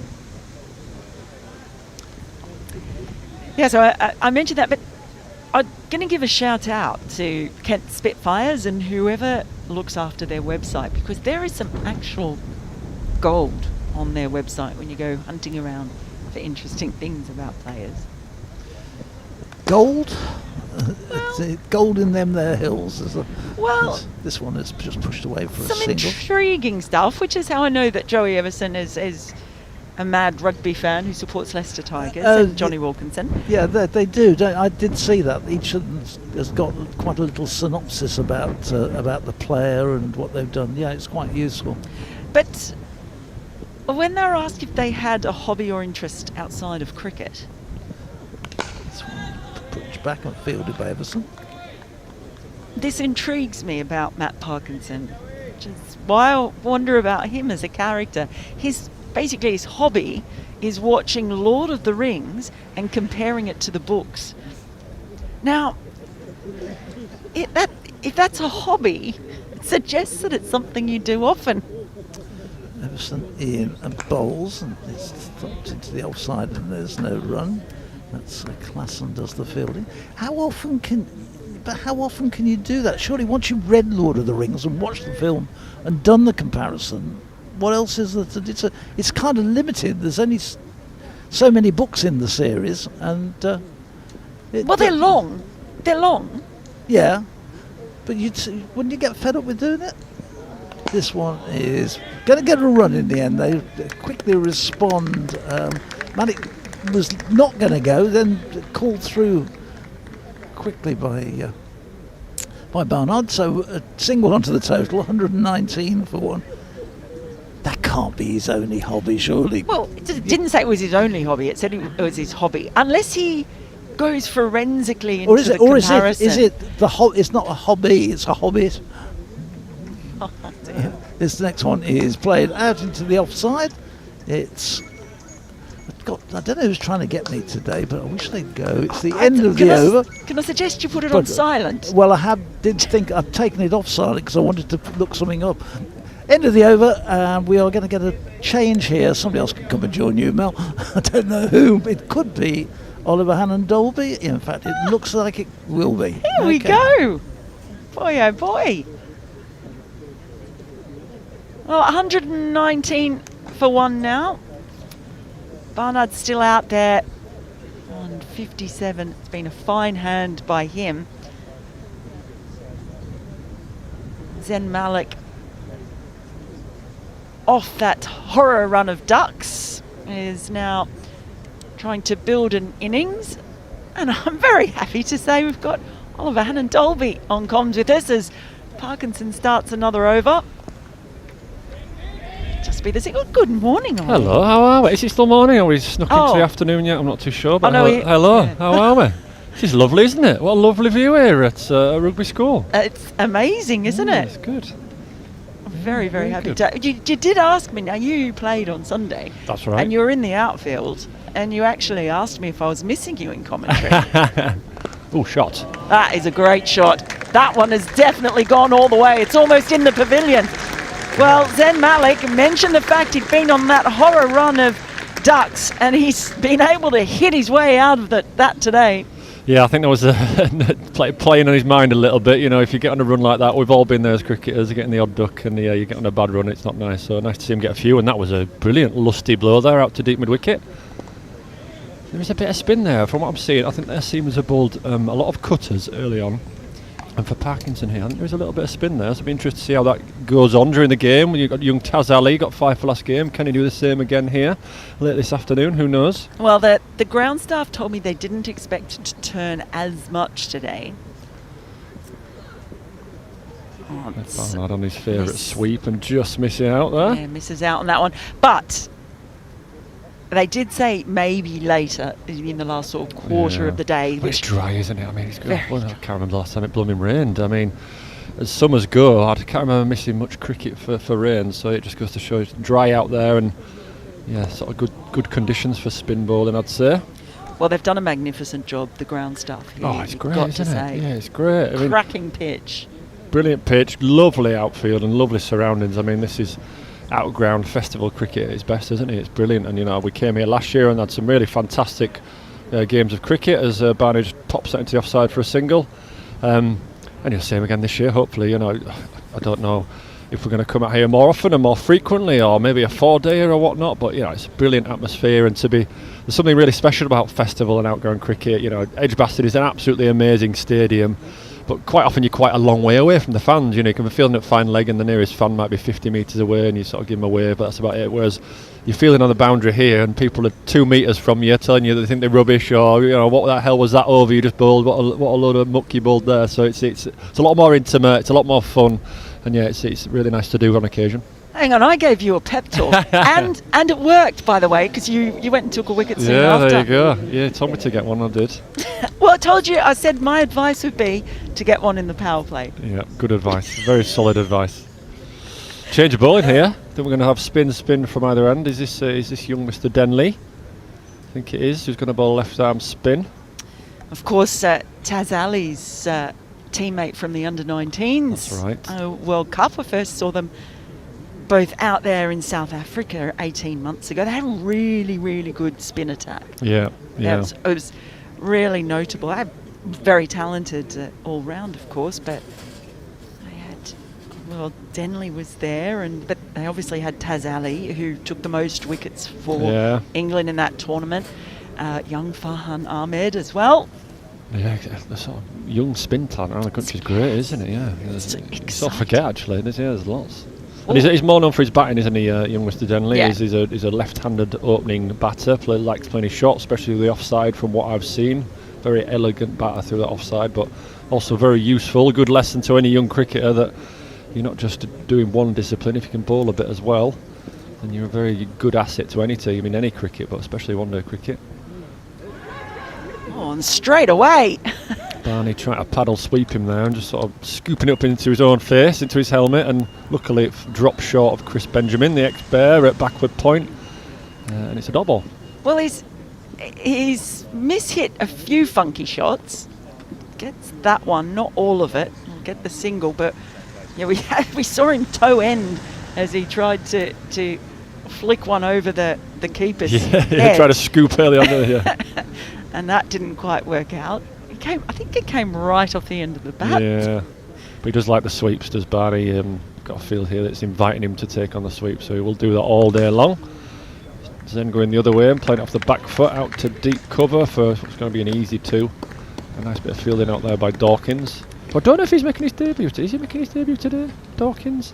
I think he's going to open the batting as well up the top of the order. He's coming for Ben Compton, and I think he's another young, exciting young cricketer. A bit different to Denley, a bit taller, and him and Denley will be interesting to see how they go about it early in the Kent innings.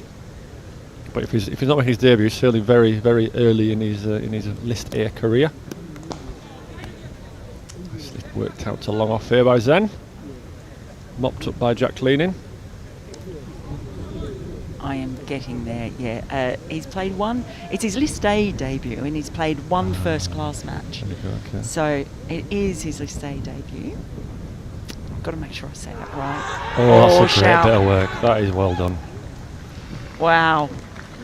That is a great bit of work there by Harry Finch behind the stumps. I don't know if Ed Barnard actually got any bat on it. He was going for the real fine paddle sweep. There's no one at 45, so he was going for the fine paddle.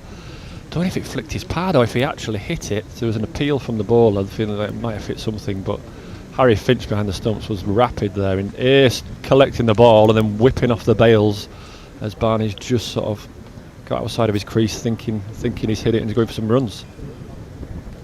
Well, that really is sharp work. You notice too that Harry Finch, he was watching the ball, but he was also watching Barnard. Yeah, that was a great bit of work. See, there he was very, very well aware, but it's been a fine innings for Barnard. He finishes with 60 of 68, second wicket to fall for Warwickshire. Now 132 for 2, so both the openers depart. They had a 97 run opening stand, which gave Warwickshire a really, really good bump early in this game. Yeah, nice positive start, wasn't it? Especially Yatesy, he came out playing his shots. I think he sort of threw the Kent bowlers off their line and lengths a little bit early on, and they went to cutters very early. So some nice impetus early on. Brings Alex Davis to the crease, who obviously played brilliantly well last innings here. Rugby got a really good 130, I think it was, and saved us because we're 30 for 4. You don't win many games in any form of cricket really from 30 for 4, but to get us up to close to 300 from 34 was a fantastic effort. So you find Fettel, and Zen will be telling me what's going on. I imagine he'll be saying it's a bit of spin, a bit slow, not the fastest wicket, and get into your work fast. Yeah, 123 was scored by Alex Davies here a couple of days ago, or 3 days ago I should say. It was absolutely wonderful as well, and it really did get them out of a hole and really set them up. With some lust, and it set it up nicely because Michael Booth, who's obviously known for his bowling, his pace bowling, but been working incredibly hard on his batting whilst he's been injured. He had a stress fracture. Gosh, I can't say that. Stress fracture of the ankle early in the season, and whilst he's been out of bowling, he's been working really hard on his batting, and we sort of saw the results of that the other day when he hit 45 off 20 balls. It was some brilliant lusty blows from Michael Booth at the end of the innings. So nice to see that work come to fruition. You love a lusty blow, don't you? Yeah, lusty blow. Yeah, I've said that 3 times already. That's good. That's a good description. We know what you mean. Yeah. Been a nice little period here because constantly in the field. If you lose a wicket, you're always saying let's put 2 on it, or let's get 2 new batters in. So that's a little bit of pressure on Zen to sort of shepherd Davo through this tricky little period as he's new to the crease and sort of get him through it, and then hopefully in 5 turnovers time these two could both be on 40 odd and can kick on from there. But always a tricky period. You never want to lose 2 in a row in any format of cricket, and these two know it. There's a good little sort of game within a game here. Parky and Al Davies knowing each other incredibly well from their days at Lancs. Dave will have kept to him for years and years and years. And Parky starts beautifully with a nice leg spinner ripping past Davo's edge. I'm sure as a keeper himself, the last thing he wants to do is get stumped off Parkinson's 100%, bowling. 100%. That's the worst possible dismissal, wouldn't it be for him? And they'll know each other so well. Parky will be saying, "You don't want to get out to me." It's a good little battle within a battle here. Yeah, and a fair bit of caution and respect shown as well. Yeah. Just see him off and get yourself in as possibly. Might give him a nice tidy over here, just going for 2 runs, because Dave will not want to get up to him, that is for sure. You been to rugby before? A bit at Bar last game, Mel? Well, I was saying, I just managed to get a single that gets Davis off the mark. I was here once ages ago, but not for cricket. I was here for a rugby league story. Oh, okay. Something along, but I can't remember it. I can't remember anything about it. So it's been absolutely fantastic to come out here. Lovely. Back here again in a couple of days. Back is in again to Malik, and it is a tidy over. Only going for 2 runs. I think that's quite deliberate. I think you're right. As far as Davies goes, he was quite happy for that to be a quiet over. He's asked a few questions, as they say, early on. Has Davidson? He's quite wily, and he does like to toss it up and tempt batters. Yeah, he certainly gets it above your eye line, doesn't he? Yeah. He tempts you. It's just sort of whether you can resist that temptation as a batter or not. But yeah, it's a great view there. I mean, look at that. It's a brilliant setting here. I don't know if anyone's in the area for either today or the game on Friday.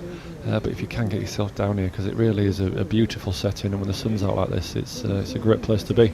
It's great too because there's also a lot of shade around the ground, so you've got some protection as Denley continues. Devil calls for 2 straight away. He wants 2 out to this deep cover boundary, out towards us, and Dorking cannot stop them. I was lucky the other day, Matt. You said you saw me on the boundary and you said get a wicket. I was very lucky that I ended up bowling at this end that Denley's at now, and down at fine leg where I was hiding. There's lots of shade.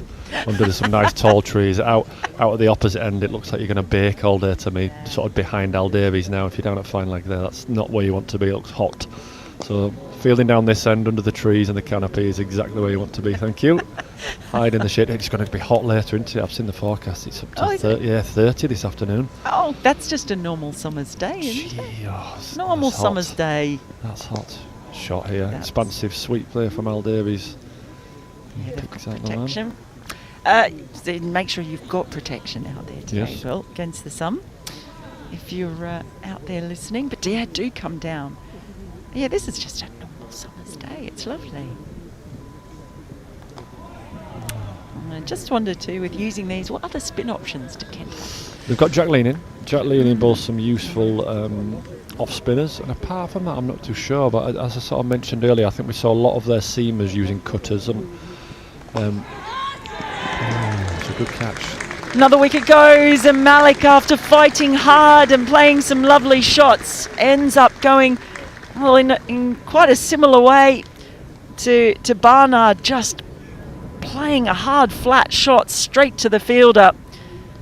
This is a bit of a fight back now from Kent after really the Bears were getting away early. They've now come back with 3 wickets. The third is Zen Malik, who departs for 21, and Warwickshire losing their 3rd wicket for 137. Yeah, what a start here from Denley. 2 for 7 off 1.5 overs. He's turned the game on its head a little bit here when they had when the Bears had 2 set batters in at the crease. Bringing in Hamza Sheikh now, but yeah, Zen trying to get on with it there, going for the big off drive, and could only pick out Freddie Clarkson at cover. And Chick's a nice tidy catch actually. He struck that really firmly. And Clarkson diving to his left. He is obviously left-handed, so maybe going to his stronger hand. Takes a nice tumbling catch. Interestingly, it was similar to Taz Ali in that, not that they bowl similarly, but bowling from the same end. Yeah. You've got very young spinners given their opportunity in this one-day cup, and both removing set batters. Yeah. I mean, I'll be honest, I love this. I know that we all know the hundreds going on at the same time, and it's probably the marquee comp at the moment, and the big crowds there. But this comp, 50 over comp, is absolutely brilliant for me. I think the skills you have to exhibit as a cricketer, I feel like there's a bit of everything in 50 over cricket. It starts like 4-day cricket. You try, certainly as a bowler, try to swing it and bowl your best ball. Then very quickly, if it's flat through the middle, you've got to use some one-day skills, and at the death, we all know. If it's flat and if it's carnage, you have to use those Yorkers and wide hole skills. I think you really have to think on your feet and use a lot of cricketing skills, both from the red ball game and the white ball game. And it's the same with the bat. And also in this comp, we're seeing some experienced players. Look at the screen right now. We've got Al Davies, who played 100 first-class games, and Shea Simmons there at 12th man, and Hamza Sheikh, who hasn't played a great deal. It's brilliant to see these young players sort of get a chance. Playing against some experienced players as well, so I think it's a brilliant comp for me. It's really, really cool format. It's nice to come out to some of these outgrounds, and it's a really fun format to play. Well, I love commentating on it. I don't play it, but we were talking about this the other day. 50 over cricket in itself is just such a great format, because there are so many narratives that can weave their way around one day of cricket, and there is time to rebuild. And from a playing perspective, I'd be interested to hear what you think about this as well, because when I've spoken to some of the test players, for example, they're playing T20 and tests, and then they go and play one-day cricket, and sometimes they will admit it can be difficult to get to the rhythm of it. Yeah, I can imagine. Yeah, because it ebbs and flows. Like as we said the other day, 30 for 4. There's a hell of a lot of rebuilding that needs to go on there, but as Al Davies proved, along with Kai Smith, if you can get through that new ball, if you can build and through the middle overs, the fielding team's only allowed 4 people out, then you can get runs. There's runs to be had there, but you just have to get through that early tricky period, so you can reap the rewards at the end. So it definitely does ebb and flow. There's definitely a pace, and you have to be smart with how you play it as a batter, whether you go hard early on, as we saw Yates do today. He must have obviously thought it's a flat pitch and things were in his favour, so he was going to get on with it. But the ebbs and flows of the 50 over game, they're brilliant, absolutely brilliant. Yeah, I couldn't agree more. I love it as a format. It's kind of, you get a bit of both worlds. Yeah, you do. You really do. That's a good way of putting it. A bit of red ball and a bit of white ball at the same time. It's good. They're on the attack here at Kent. A few catches in the ring and a slip employed. Yes, there's been really good stuff from Denley. Bang on the money again, isn't it? Bang on the money. That ball right up there. It's just landing it on a dime at the moment. And being rewarded for great figures of 2 for 7. It's not been a great commentatorship for me either so far. There's 2 wickets I've got, Ken. I think I'm meant to be doing 10 overs. I might knock this on the head after 5. I think this is not what we want. No, I'm keeping you on with me. Look, I hate to break this to you, but we are not that powerful. It's got nothing to do with us. Yeah, you're right. Like when people change spots in the changing rooms and lose a wicket, it's got nothing to do with what's going on there. But I'd love to be that powerful. Funny how those superstitions sneak in, don't they? Do you have any? No. I mean, lots of routines. You go through the same routine in the morning. You run up at the same time. You try sort of do the same things, because I think there's a bit of comfort in routines as a sports person in a world that's quite uncontrollable at times. It's quite nice to have a routine that you think you're sort of in control a little bit, but it's very, very hard. Let's say I've worn a particular pair of socks or a particular pair of sweatbands on my wrists, and I've got a 5 for.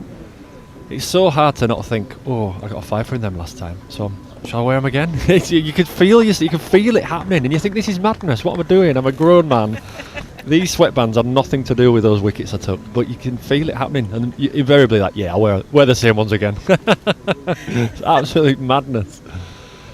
Parky's in here again to Al Davies, who's on the drive slightly early. Catching cover was interested, but it's just a 1 out to long off. And It was a little uppish, and we've seen 2 catches taken in the ring by balls just backed really hard, and it is flying off the bat. Yeah, I think it's a fast outfield, this.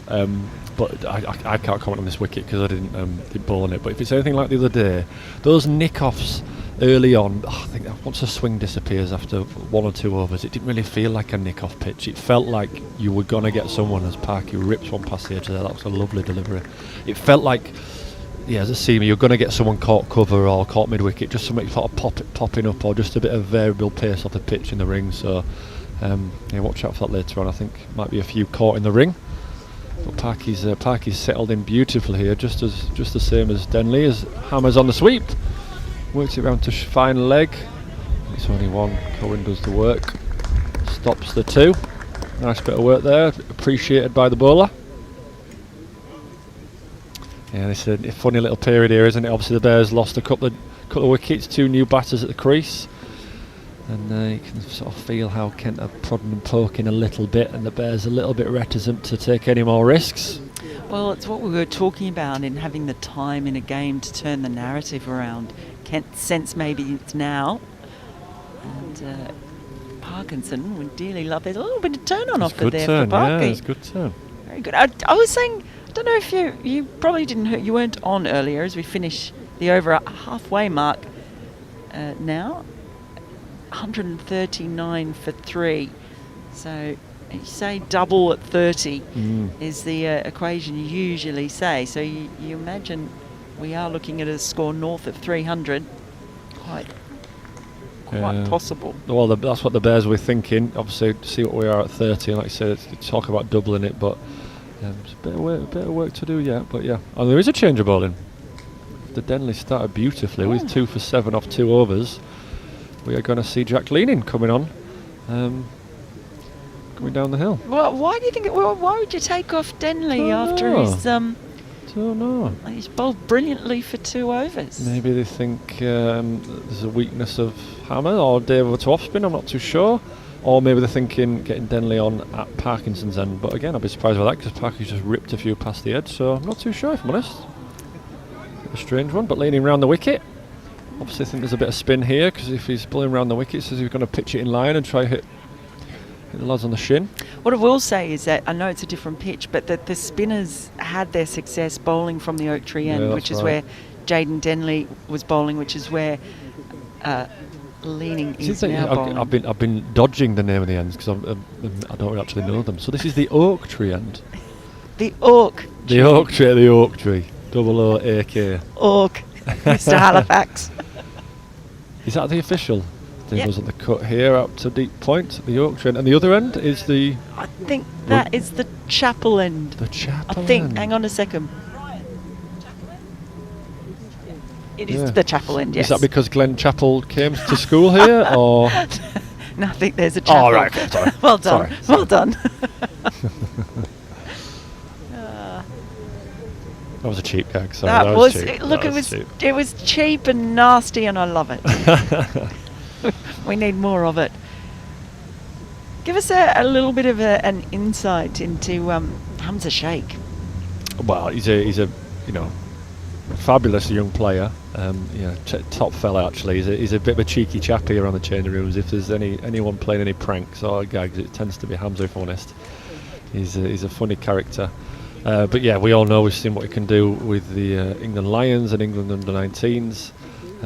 He's a top young player. He's got a technique to die for. If you stand and watch him set up over the ball, he looks absolutely sublime. I think by his own admission, he's played a little bit of cricket now, and I think he's that big score or that first class 100 or list A 100 is something that he's sort of very, very keen to get. And he's really good mates with Taz Ali. So seeing Taz as Hammer runs down the track here and tries to work to leg side, no run. Well, I was just going to say, seeing Taz have success the other day and getting that 5 for, I think he'll spur him on and think, I want a bit of that success too. Sorry, Marv. Oh, no, not at all. I'm the sorry one. Just off the back foot. Well, you talk about him being a cheeky chappy. You told me something similar about Taz Ali. You called him a proper wind-up merchant. Did I? Yes. Did I? No, they're both. To be fair, when they're together, they're good. They're very good. They're both like a good prank and a good joke. So they're good fellas together. Top young lads. It's something that I was writing about, though. I kind of love about this. You talk about, some of the younger players you've got and the experienced players, but having teenagers essentially come into a dressing room. Once upon a time, you'd have blokes saying, "Well, we want to rub the corners off them and sort them out." But it seems to be a little bit different now. No, I think they're the ones nailing us. I can't keep up with them. Some of the banter, new age language. I can't understand what they're saying half the time. All this fam and how you go in blood. I don't get it. I can't understand it. So I just sort of smile and wave. And we were right. They have switched ends. Yep. Been a change of ends here. So Denley coming from the chapel end now. Done beautifully from the oak tree end. His lovely figures of 2 for 7 off 2 overs. So it'll be interesting if Leaning carries on there, if that was just a change of end overs, and then Parkinson might come from this. I don't know. Dave on the sweep.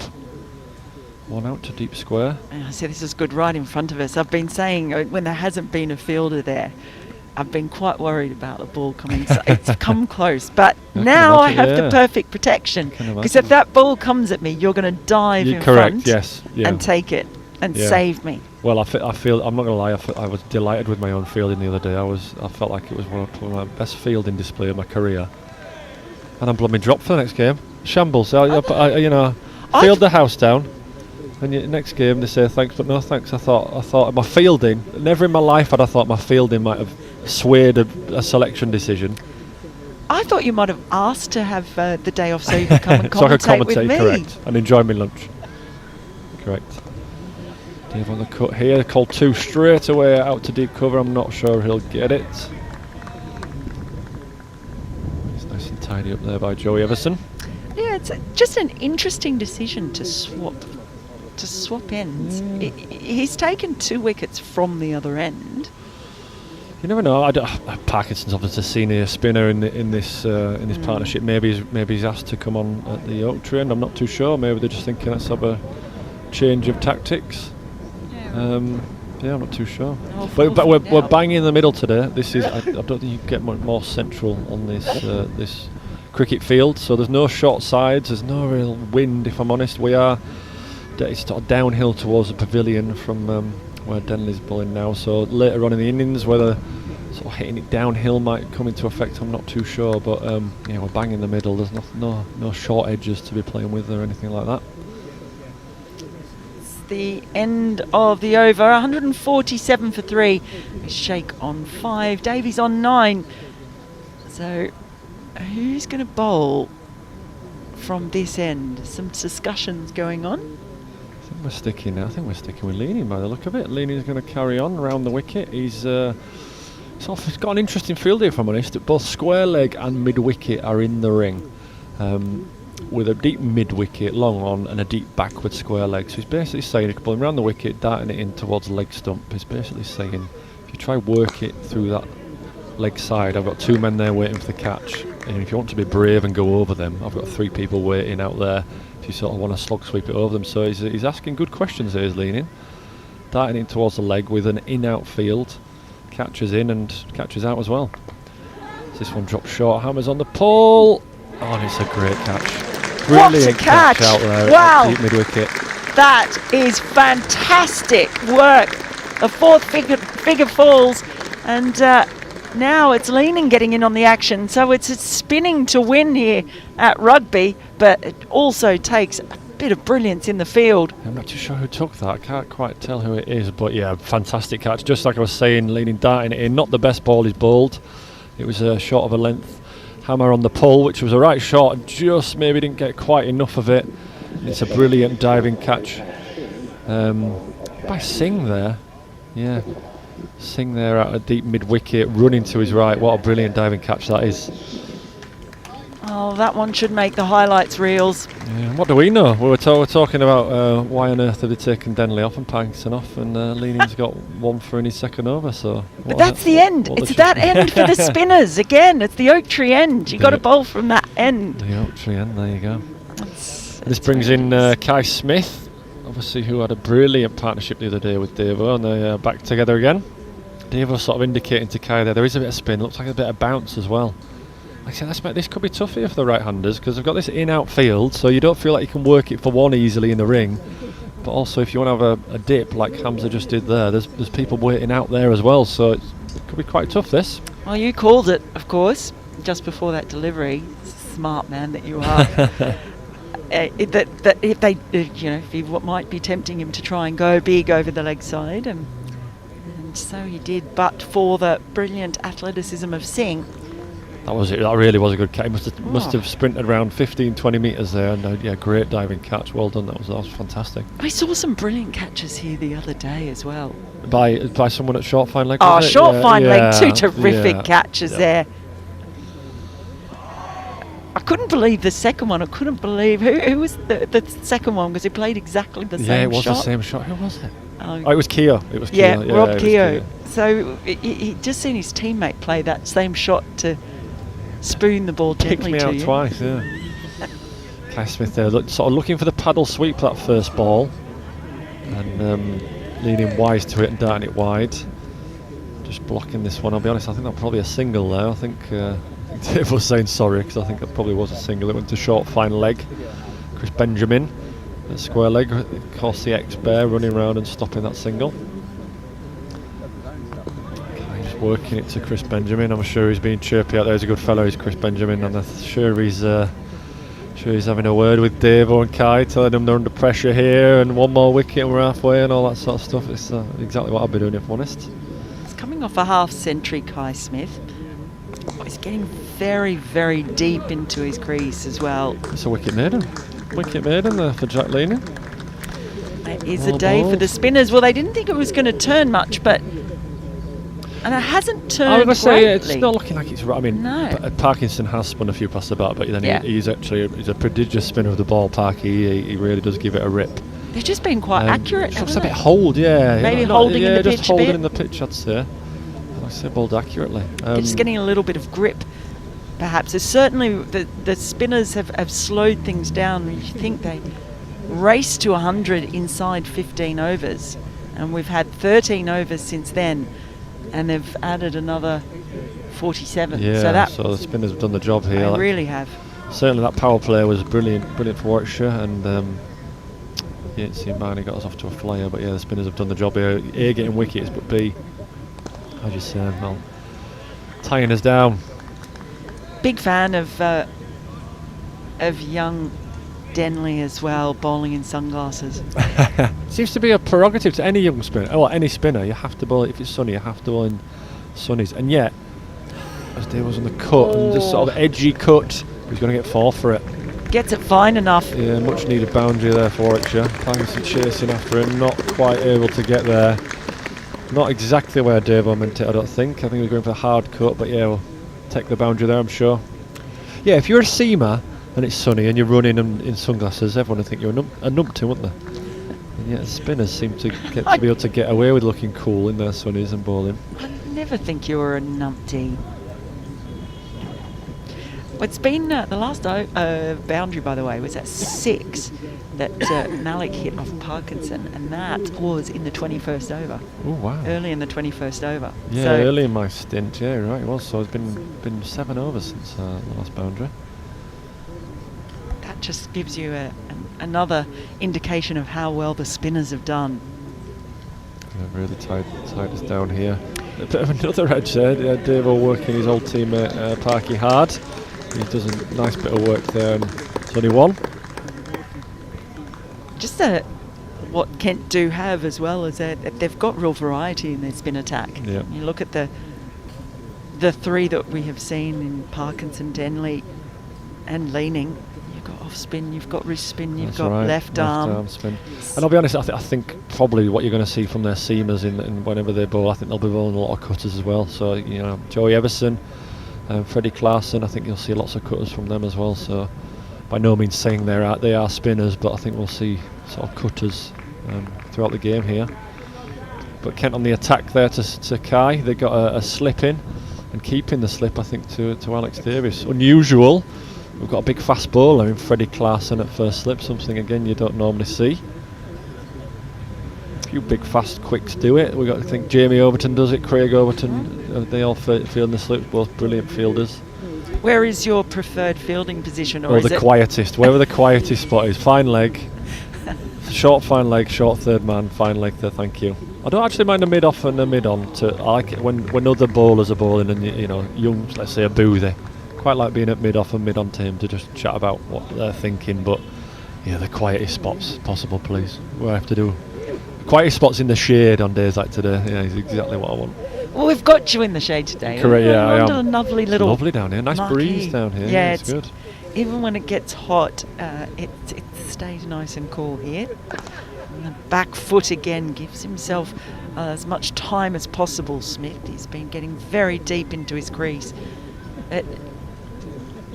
Denley, he's not been doing anything extravagant. He's just. Oh, he's playing accurately, accurately, really nice. Accurate. Bit of holds. He's playing nice, accurate left-arm spinners, keeping the stumps in play like he should do. He's been brilliant. What spin options might we see for Warwickshire today as we finish the 29th over at 155 for 4? You tell us about the spin options for today, because I'm going to make way for Aaron. Oh, okay. We're swapping over here. Of course, we're going to see Taz Ali. Taz Ali bowled brilliantly only 2 days ago. Getting 5 for against Northants, so he's obviously an option. Jake Linton unfortunately isn't playing this game, so we're going for an extra seamer there in Adam Sylvester, but more spin options for us are Rob Yates, whose spin is actually a bit underappreciated, you know, Rob Yates. He's a prodigious spinner of the ball. He really does give it a rip for a finger spinner, so maybe you'll see a bit of Yates in his off spin. Then I think that is probably about it, as Kai goes on the reverse sweep here, but can only pick out short third man.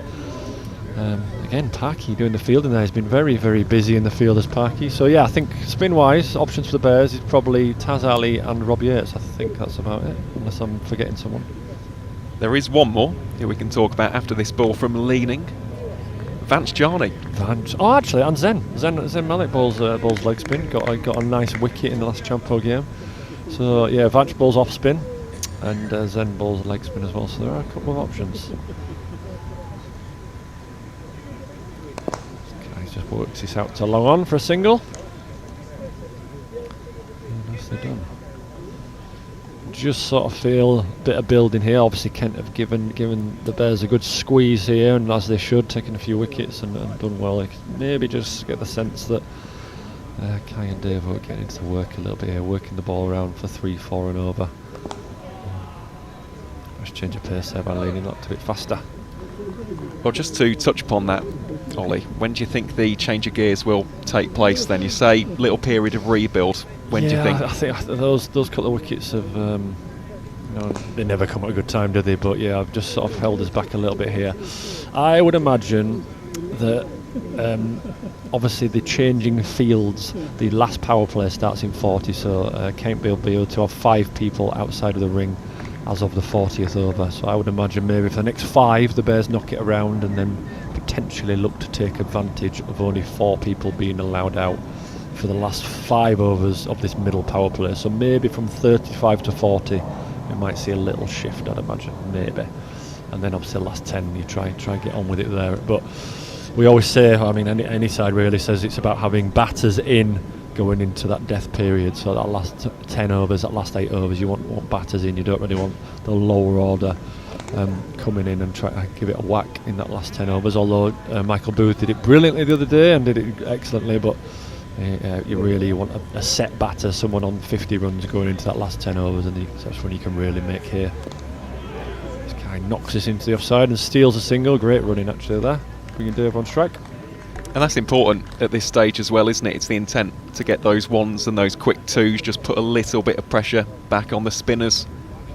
Doesn't allow them to get into as much of a groove as such. Yeah, there's nothing worse than the ball. If you bowl your best ball, if you bowl a nice ball and it just gets tapped for 1 into the covers, you feel, you can build no pressure. It feels a bit disheartening. So, like I say, I think the Bears will just tick over here at 3, 4, 5 and over this next little period, and then maybe from 15 overs left, 35 overs gone, might look to give it a bit of a nudge. And those stolen singles prompts a bit of a change in the field. Slips come out and go to mid wicket. So nice work by the Bears there to get rid of that slip. It does seem to be just a bit of hold, doesn't it? It's certainly not ragging square, but it just looks to be a bit of hold there. The spinners definitely look a little bit harder work than the seamers, I'd say. We spoke about that with Mel, didn't you? Denley bowls here to Smith, rocks onto the back foot. And that's not a good ball, not the best ball Denley's bowled at all. Spidey Kai onto it fast, but nearly picked out backward point there. Gosh, that was close. That would have been not very nice for the Bears to lose a wicket. Sorry, I called him Spidey there because it's his nickname. We call him Spider-Man because he's a very athletic, nimble man. Dives around everywhere, so we call him Spidey. There's Kai Smith as he whips this through mid-wicket, and he might get a 4 for it. It's fast out here. No, nice bit of work there. Out at deep mid-wicket. It's only a 3. 8 from the over there for Warwickshire. Nice little over, nice little flurry, because I think for the last 10 overs they've only been going at 4 and over, 3 and over really. So taking 1 for 8, that's very good. Yep, very good indeed. Good work on the boundary as well from young Ben Dawkins. We'll see a little bit of him with the bats a little bit later on when the Spitfires get their response underway. Something else I've heard about Kai over the course of this season, he's a keen break dancer. Yeah, I mean, he's got a lot of skills actually. You know, he's a very, very keen dancer and he's a very keen DJ. He's very good on the DJ deck, so he's a bit of a cool dancer and a bit of a cool DJ as well. So he's got some good young different skills. This Kai, as he steps across the ears on the paddle sweep. I think he missed it, or did he hit it? And it's actually a good bit of work there by the keeper. It's I mean, you're calling it a chance, but it's a very, very difficult take, and he's probably stopped 4 runs more than he has dropped a chance there. Harry Finch. Yeah. Tough chance. I think you'd be a very harsh person to call that a drop catch. I think that's probably stopped a 4. Leading again round the wicket here to Devo, who's makes room and cuts it out for 1 run down to deep point. Have you been to rugby many times? I have, yep. I was here for all of the games last year. Just watching, to be honest, as opposed to commentating. Was here on Sunday to watch what was a very impressive comeback performance, and it was these two who laid the foundation for that. Davis with a runner ball 123. As Kai just guides that one down the leg side. It's running away, gathering a little bit of momentum. Should be cut off by the fielder. Settle on 2. Of course, Kai himself scored 50. Yeah, but I mean, both of these guys played brilliantly, didn't they? I know they both really enjoyed the partnership and had some good fun out there together. So hopefully more of the same today, and it's slightly different. Neither of them were in quite as early, but like I mentioned just a little bit ago, they'll do a bit of building here, and hopefully they're both in at the end and can have a good dart in that last 10-15 overs. And we know full well that both of them very capable of that. Kai with all of the flicks and tricks and reverses. Facing off here against Leaning, who has bowled with great control. It's something I think he knows what Kai's up to there. Kai was looking for the sweep play, so I walked across, shuffled, shaping to sweep. I think Leaning took all the pace off that, and Kai could only sort of tickle it with one. So he's bowling like a batter here, Leaning. He knows what Kai's up to. He's thinking on his feet, and it's got quite a good battle to watch this. I think I've got 1 ball left, haven't I? I think I've 1 ball, and then I'm going to be relieved of my duties. So thank you very much for having me. Hope I haven't bored you all too much, but that was good fun. Well, as you can hear there, the dulcet tones of modern Warwickshire icon Oliver Hannon-Dalby. 120 list day wickets, far more than us mere mortals could ever do. And yeah, we appreciate his time as always. And on in the place of the great man, in just a few moments' time, you'll hear from former Warwickshire Club journalist and member of the ECB Reporters Network, Brian Halford. So we just have a little bit of a congregation in the middle. Smith and Davis having a chat, so too are the Kent fielders.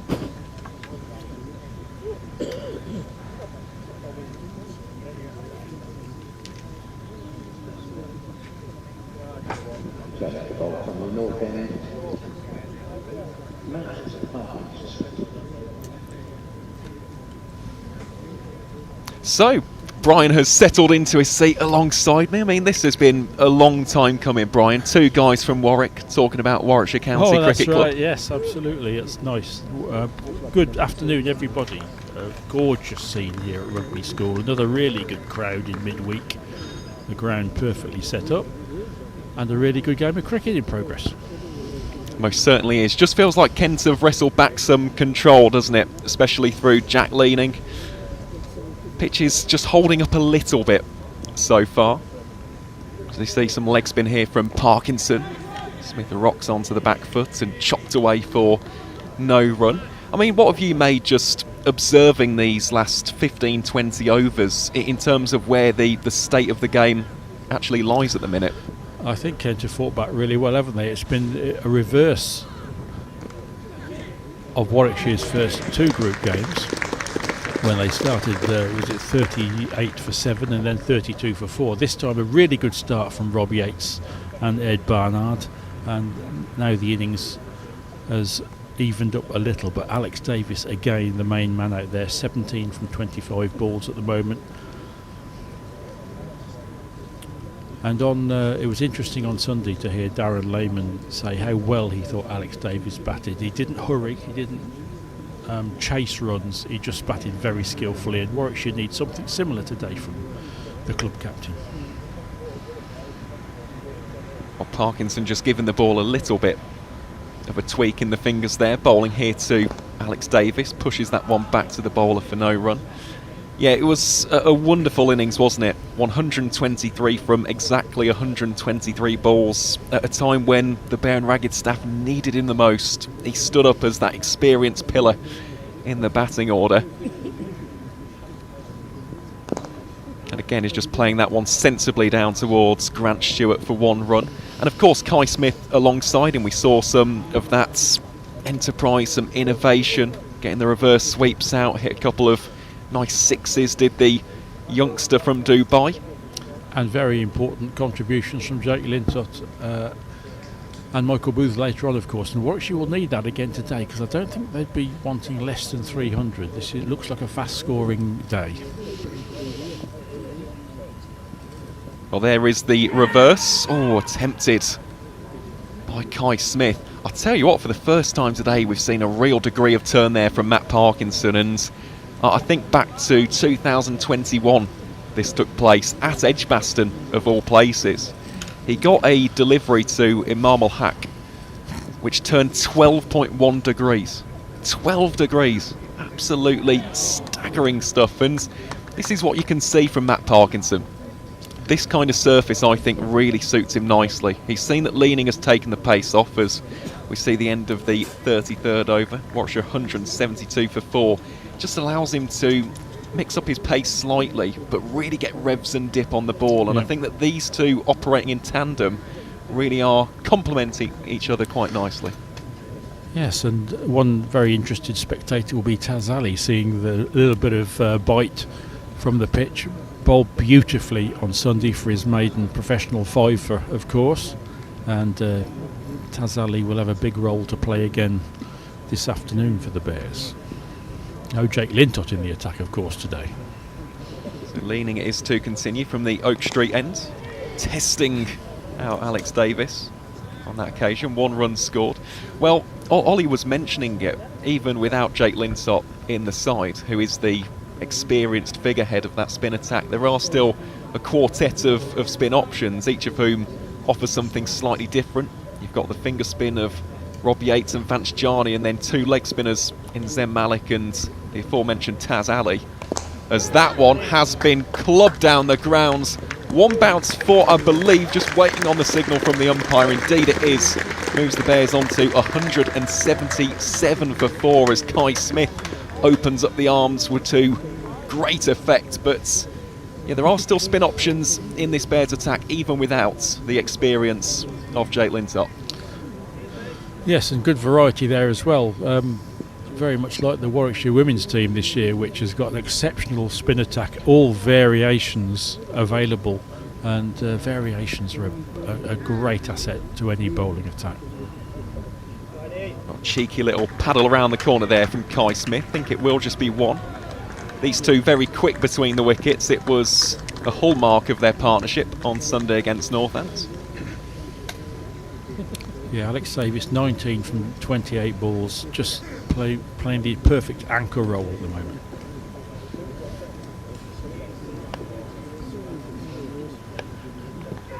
Well, big appeal there for Jack Leaning. A bit of confusion as well at the striker's end. Alex Davis almost caught ball watching as Matt Parkinson has a little bit of a shot at the stumps. Leaning still posing the question. Yes, Leaning a little bit confused as to how that one wasn't given. Even now, it's looking absolutely baffled. Well, we will get a replay of that ball.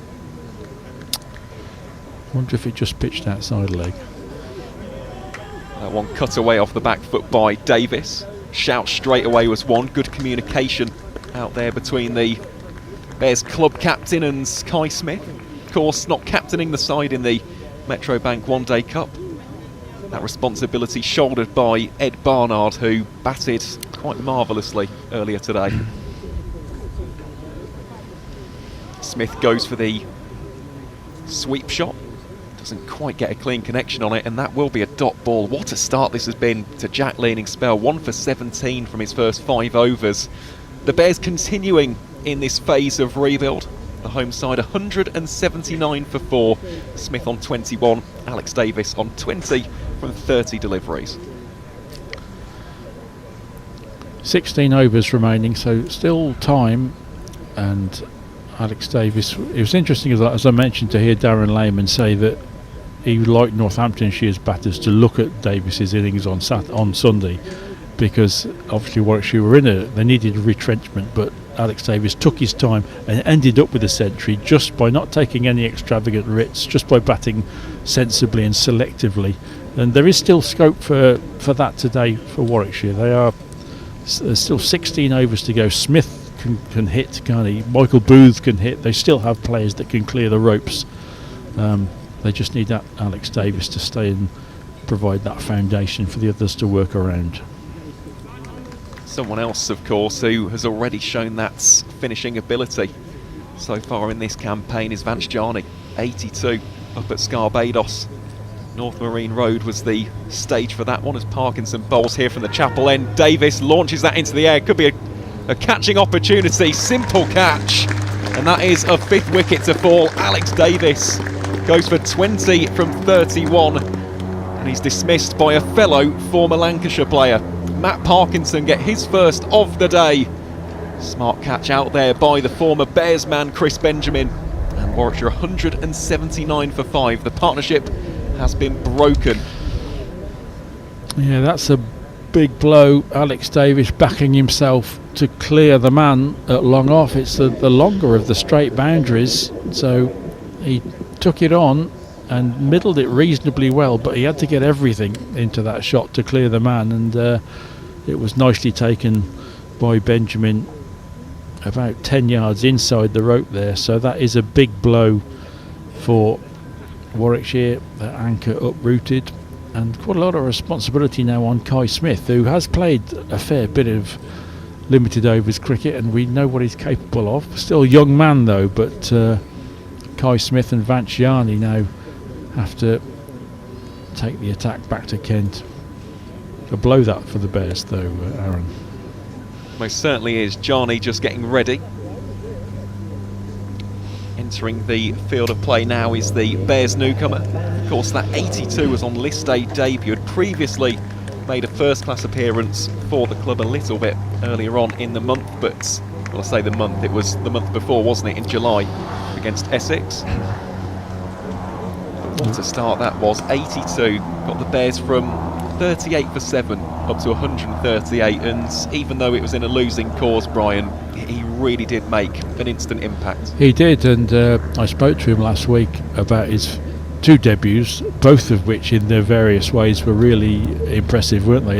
In the Championship the previous week he scored 40 against Essex at a time when the Bears were threatened by the follow-on, and he said how important and how great it was to have Ed Barnard at the other end to him to help him and talk him through and make him settle. So he showed both sides of his games there. In the Championship he showed that he could knuckle down under pressure, and then at Scarborough, as you say, Aaron, some glorious strokes. They certainly were. One of them really stood out. It was the one which he hit straight back down the ground, almost cleared North Marine Road. It was a monster strike, and he is someone who I know a lot of Bears fans are very excited about, not just for that, but even the way in which he announced himself to the club. I know that you've spoken to Vanch about that game he played against Warwickshire in the twos. I mean, just explain a little bit more about that, Brian. Yeah, he played.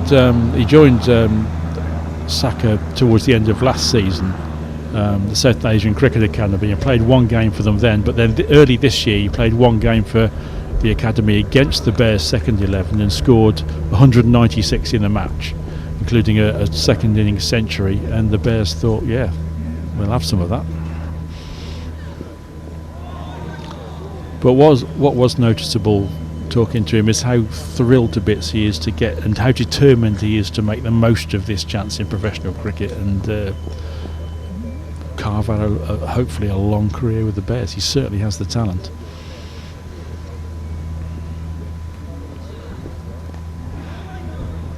Yet to get off the mark with his first two deliveries, but yeah, that is a sentiment which I completely echo. Only 20 years of age is Vanch Jani. Spoken already there about his excellent outputs for the South Asian Cricket Academy. Also played national counties cricket for Buckinghamshire. As he pushes that one forward, and that will get the youngster off the mark. And of course, something else to mention aside from that 196. In his first 3 second 11 matches while on trial with the Bears, he scored 3 back-to-back centuries. Yeah, echoes of Jonathan Trott, who came in on trial all those years ago and absolutely tore it up in the second 11 and very quickly signed a contract. And he didn't do too badly, did he? No, he didn't. It's not a bad shot either, that from Kai Smith off the back foot out towards deep point for the single. One more delivery remaining in this 35th over. It's been a really tight one from Matt Parkinson, who, to be fair today, as I said, this surface, I think it's really suited his play style, and Jack leaning at the other end doing his job to a T. Jani goes for the sweep shots, gets a nice connection round towards Mikey Cohen, and that will be a single to round out the over. Warwickshire 182 for 5, Kai Smith on 22 and Vanch Jani on 2. Yes, credit Kent here. They've fought back really well, haven't they? The Bears won the toss and charged to 97 without loss from 14 overs, just the sort of platform they needed. Rob Yates batting beautifully for 46, Ed Barnard 60, but Kent have dug in, didn't panic, and the spinners have really reeled the Bears back in. As you say, Aaron, it's nice that the Bears have got a few spin bowlers in their locker, because they could be very significant today. Certainly could be. Sawzem Malik doing plenty of bowling a little bit earlier on, as we will see a change of bowling here from the Oak Street end. It'll be Jaden Denley to come back onto bowl. Already has a couple of wickets to his name today. Some more left arm finger spin. I must say, Brian, as a spinner myself, I do love this passage of play. Me too, Aaron. I was a leg spinner, and I was a bit aggrieved when Jack Leaning got Hamza shake out with a really poor delivery that was ladled to deep mid-wicket. When I bowled those deliveries, they went into the river usually at Stoneleigh. I would back that up by saying I didn't bowl any bad deliveries, Brian, but I'd be lying through my teeth. 99% of them were poor deliveries. That's why we're here in the commentary box as opposed to out there on the field. Let's allow the actual talented players to represent this county. Oh, indeed, and wrist spin is a difficult art, isn't it? And that's what was so impressive about Taz Ali, his control on Sunday. That one a nice shot, convincing from Kai Smith for the single.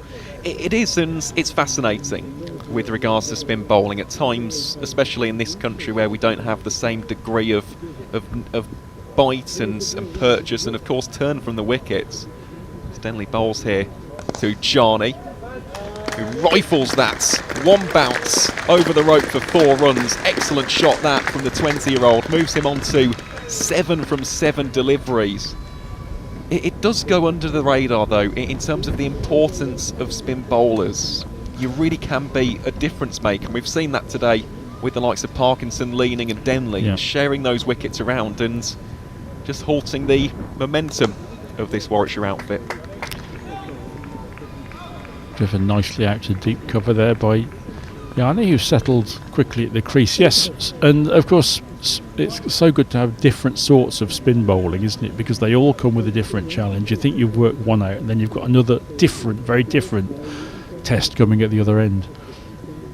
Oh, big swing there from Kai Smith, almost bringing those stumps into play. Denley had hands on his head, and that will be the end of the 36th over. Warwickshire 189 for 5 as we just take a look at this one again. That was mightily close, wasn't it, Brian? Yeah, Kai got away with one there, didn't he? Hands on head for bowler and keeper there. But just getting back to Taz Ali as well, and as you say, spin bowlers do have their work cut out sometimes in county cricket. Taz got his chance early on in the early matches in the Championship and did really well on pitches that are not really responsive to spin bowling, and all the signs are that he's got the temperament and the skills to do really well. Here is Jarni facing off against former England international Matt Parkinson. 1 for 30 from his previous 8 overs. As is the case with any spinner, you just want these final 12 deliveries to be nice and tight, finish with good figures.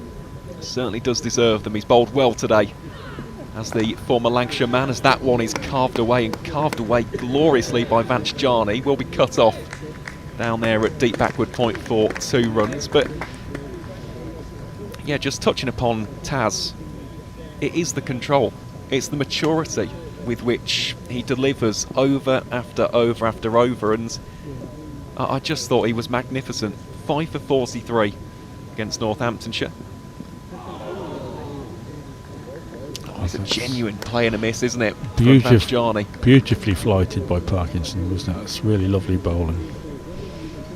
And that is something that we'll see with Taz Ali a little bit later on. Mixes up the pace, mixes up the variations, the flight as well. All important assets for any quality spin bowler as Jarni goes aerial down the ground for 1 run. It's almost a case of watching what Parkinson is doing here. I think he's really got a measure of the right pace for the wicket, hasn't he? And he's mixing up that flight and the actual deliveries very, very well here. Yeah.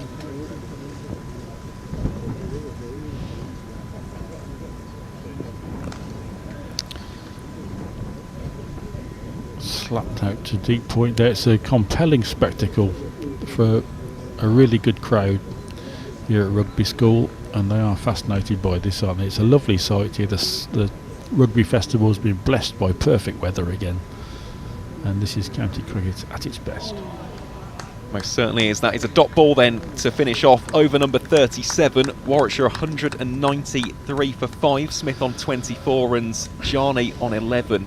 Matt Parkinson, I'll tell you what, he really has had a standout day so far.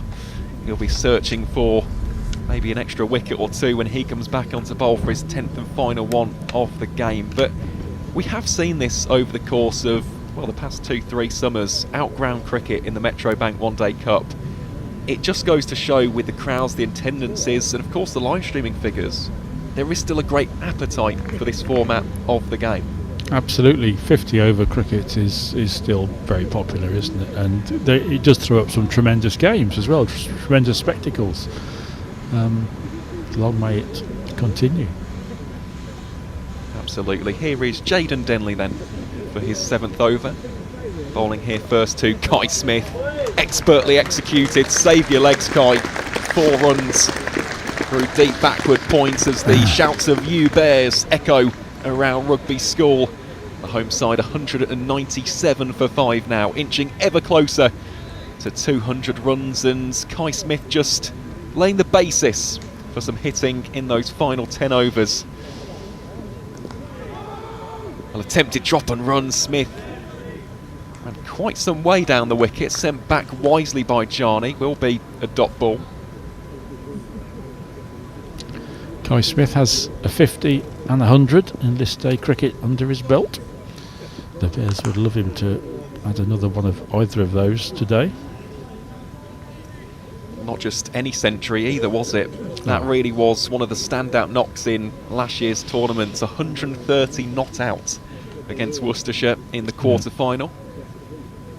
Real coming of age knock that, wasn't it, for the youngster? Oh, shouts of catch it. Not going to be caught by any of the Kent fielders. Splits the gap, and Vance Jarney gets his second boundary of the innings. Really, really clean connection on that particular strike. Jarney's confidence still very high, and he did miss out on Sunday, of course, but he did hammer the ball that he got out caught by. It was very, very crisply struck. So he's still in very good form. Yes, and that's a good response there from young Jaden Denley. Even better, that's what you want to see as a spin bowler. Fielding off your own bowling, really good stuff that's from the Kent all-rounder. So the Bears do bring up the 200. Warwickshire 202 for 5 as this partnership just trickles over to 23. What sort of a spinner were you then, mate? Offie, leggy? Spinner very much in inverted commas. I'd say slow finger spin. I think that would be the description, but it's just one of those art forms, and I say this for any spinner, whether it is finger spin, left arm orthodox, right arm off spin, indeed leg spin, left arm wrist spin.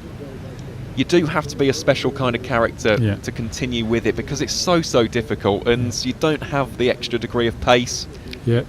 And you can get whacked. That's the other thing. Every single good bowler you see on the planet has been hammered before, but they've got the confidence, they've got the character, they've got the heart to bounce back game in, game out. It's Matt Parkinson bowling here to Kai Smith.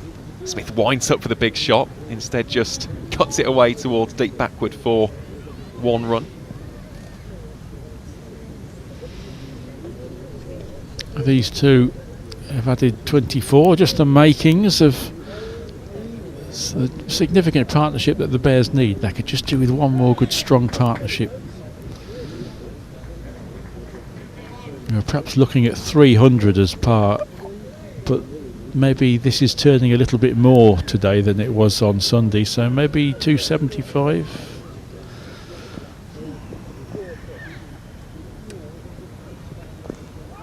Reverse attempted there by Kai Smith. It is an interesting one, isn't it? Because I think a lot of people would have looked at that score on Sunday and gone, well, it's about par, but in the end the Bears won that quite convincingly in the end.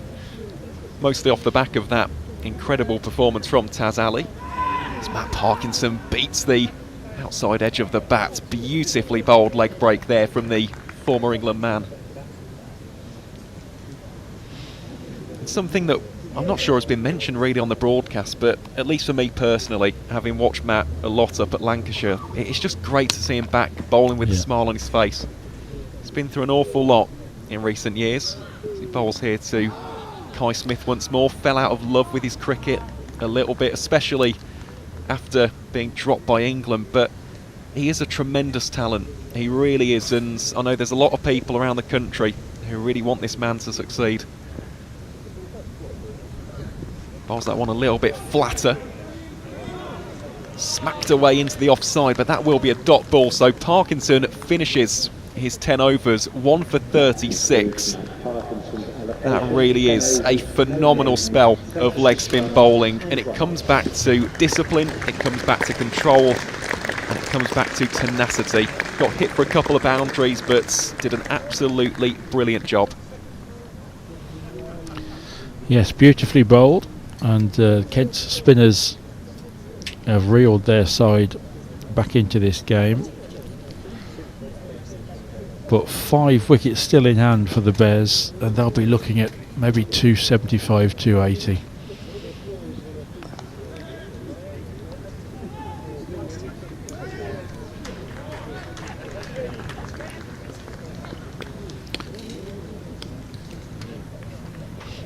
Chopped away there for 2 by Yanni. He's done a good job so far, hasn't he, Vance? 18 from 18. That's a great shot. Just a little nervous hop when he wondered whether he'd cleared the fielder, but he just got it straight enough. Mid on is quite wide, and beautifully struck by Yanni. So Bears now 210 for 5. you can just see a spring in the step, and this is slightly ominous for Kent, because I've seen this in second 11 cricket from Vance Jarney. Might start getting out a few variations of his own in a batting capacity. He rocks onto the back foot, ball spins away down towards Ben Dawkins for 1 run. And he has got plenty of shots in the locker. I know we haven't really seen the pole shot as of yet, but that really is a calling card of Vance's game. Very powerful cricketer with that particular stroke. Oh, talking of power, that one has been absolutely clobbered by Kai Smith. Stand and deliver stuff from the Bears youngster. He moves on to 34 from 39. Warwickshire now 215 for 5, and Brian, this partnership building very nicely indeed. Yep, 36 and 10 overs still to go.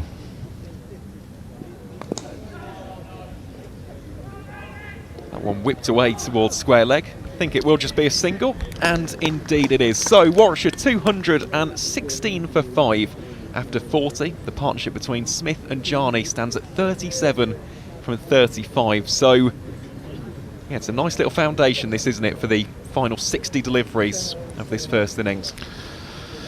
It's very impressive, the composure, isn't it, of Kai Smith. He's a young fella, not that much first team cricket under his belt, but he's so quick to punish anything loose, and he's got confidence without edging into arrogance. He's just a really free-flowing batsman who is capable of taking a game away from the opposition. 35 from 40. Two very exciting talents at the crease for the Bears at the moment.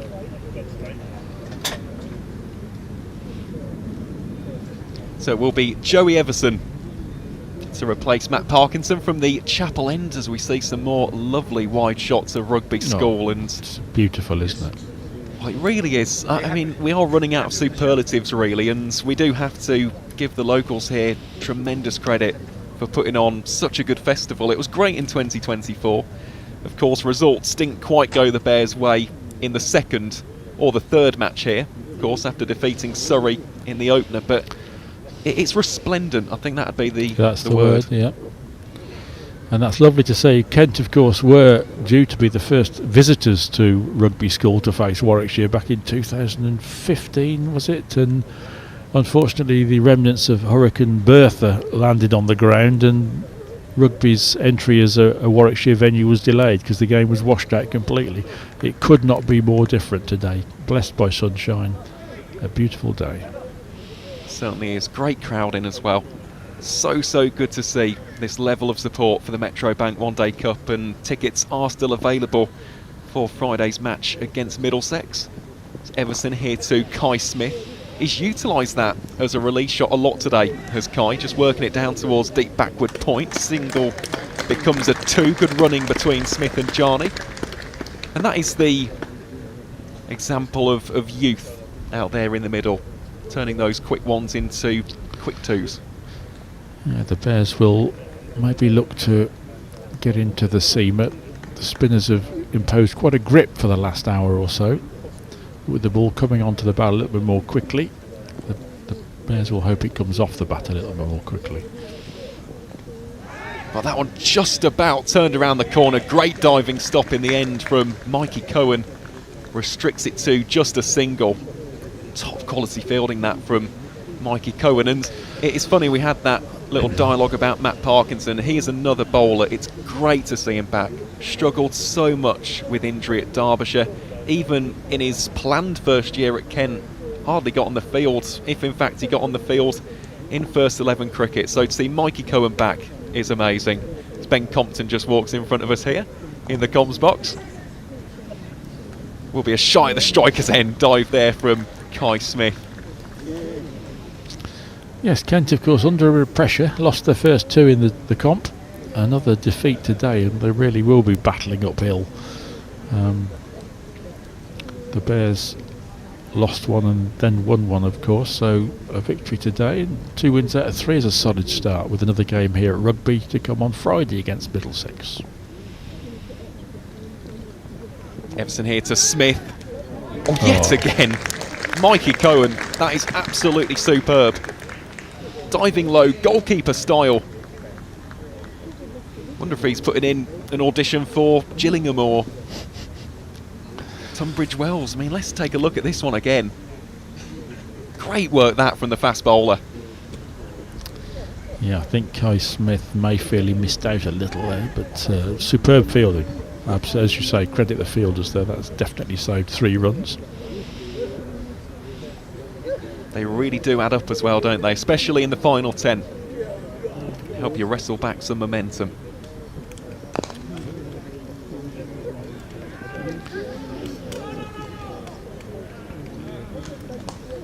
Very good fielding that from Fred Clarkson. Restricts it to just a single. Good return this from Everson. Basically, Kent they'll be happy with a few 1s and 2s being collected if they can just stem the boundaries. 222 for 5 with 9.1 overs to go. The match really in the balance. Ooh. Well, that one has been sent flying towards the school buildings here in Rugby. 6 runs off the bat there of Kai Smith, who is now striking at exactly 100. And that is a quite magnificent way for the Bears to wrap up the 41st over. Warwickshire 228 for 5. As we'll just have a slight change here in the commentary box. We'll say goodbye to the ever brilliant Brian Halford, and on in his place will return Phil Britt for the final 9 overs here at Rugby School. And for those who are maybe just tuning into the live stream here on the Warwickshire CCC YouTube channel, don't forget to give us a like and subscribe as well. We are giving you free coverage of all of the men's and women's matches taking place at Rugby, Edgbaston, Portland Road over the duration of what has been already a very memorable summer. Well, going along well. 228, 9 overs to go. I think we'd said right at the beginning here they'd be looking to 75, 300. They've got a few wickets in hand here, and it's looking around that sort of figure you would anticipate, probably closer to the 300. Yep, I would agree with that. Just looking at what is the modern kind of calculation, you got 10 runs and over, don't you, in the final 10? If the Bears can get that, would be well on course for 300 plus runs. So work to be done, of course, but Johnny and Smith going very nicely at this stage as Fred Clarkson bowls here from the Oak Street end. Bowling up first to the aforementioned Johnny, who slaps that into the deck for 1 run.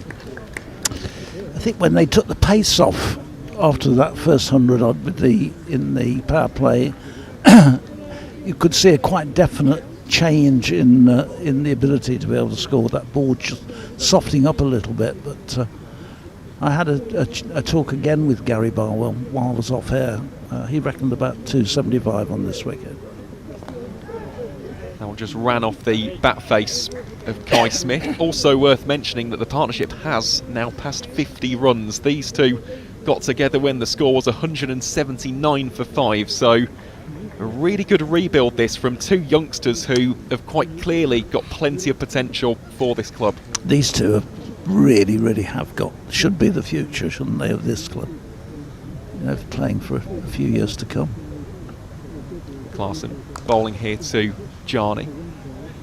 Flat bats that down towards Ben Dawkins for the single. And talking of the future, of course, Ben Dawkins, we'll see him in the Kent reply, but he is a serious talent. So too is Ollie Curtis. He isn't in the squad, but I've seen a bit of him for the Kent 2s this summer. Certainly someone to watch out for, and yeah, there are some real talented youngsters appearing in this competition up and down the country over the duration of August, as Clarkson bowls here to Smith for no run. Yeah, Smith 45 is looking to get back-to-back half centuries after that. He made exactly 50 on Sunday, didn't he, in that partnership with Davis, Alec Davis. So he's looking to repeat that, and does take a liking to this one-day cup competition, because that fantastic innings which we all remember against Worcestershire last year. Loads up for the big shot there, but instead just runs that down towards long on for 1 run. So Scoreboard continues to tick over. This has been a really tight first 5 deliveries from Fred Clarkson, though. It's one of those where, as a bowler, you just want that final delivery to be wicket, dot or single. You don't want it going to the boundary and giving a little bit of momentum away to the batting side.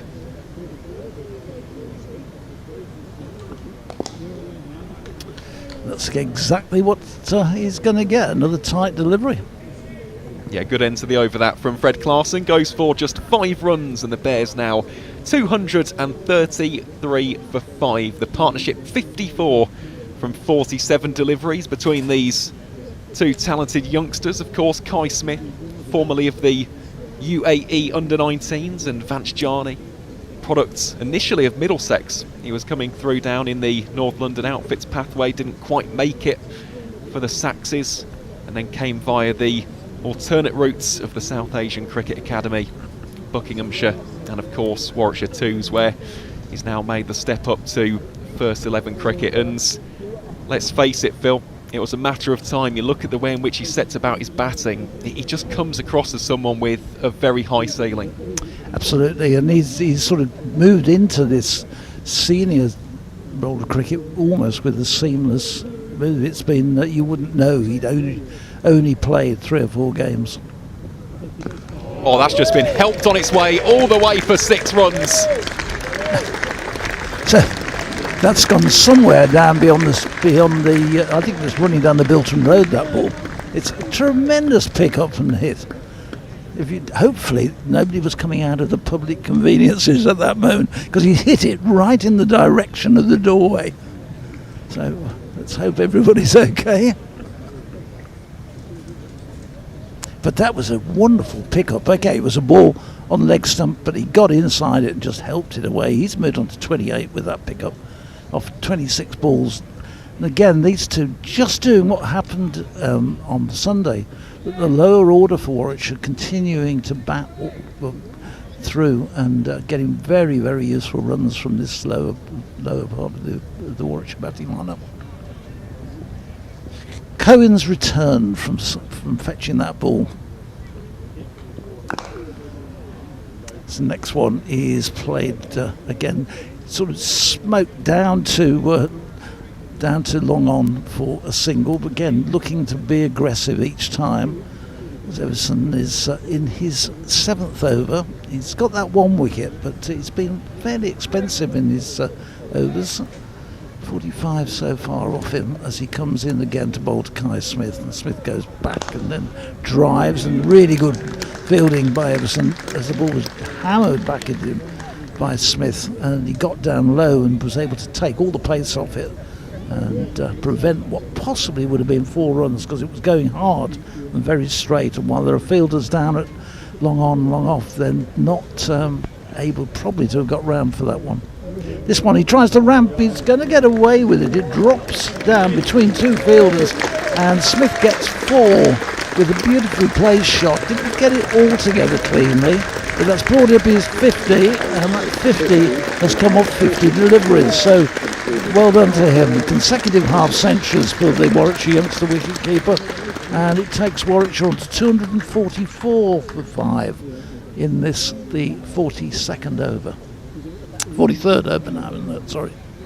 So lovely application, and probably the guys are always disappointed they don't actually get it for 6 these days, but 4 is perfectly acceptable. In he comes again, and Smith goes and cuts square into the ground, takes all the pace off it, and they just get a single this time.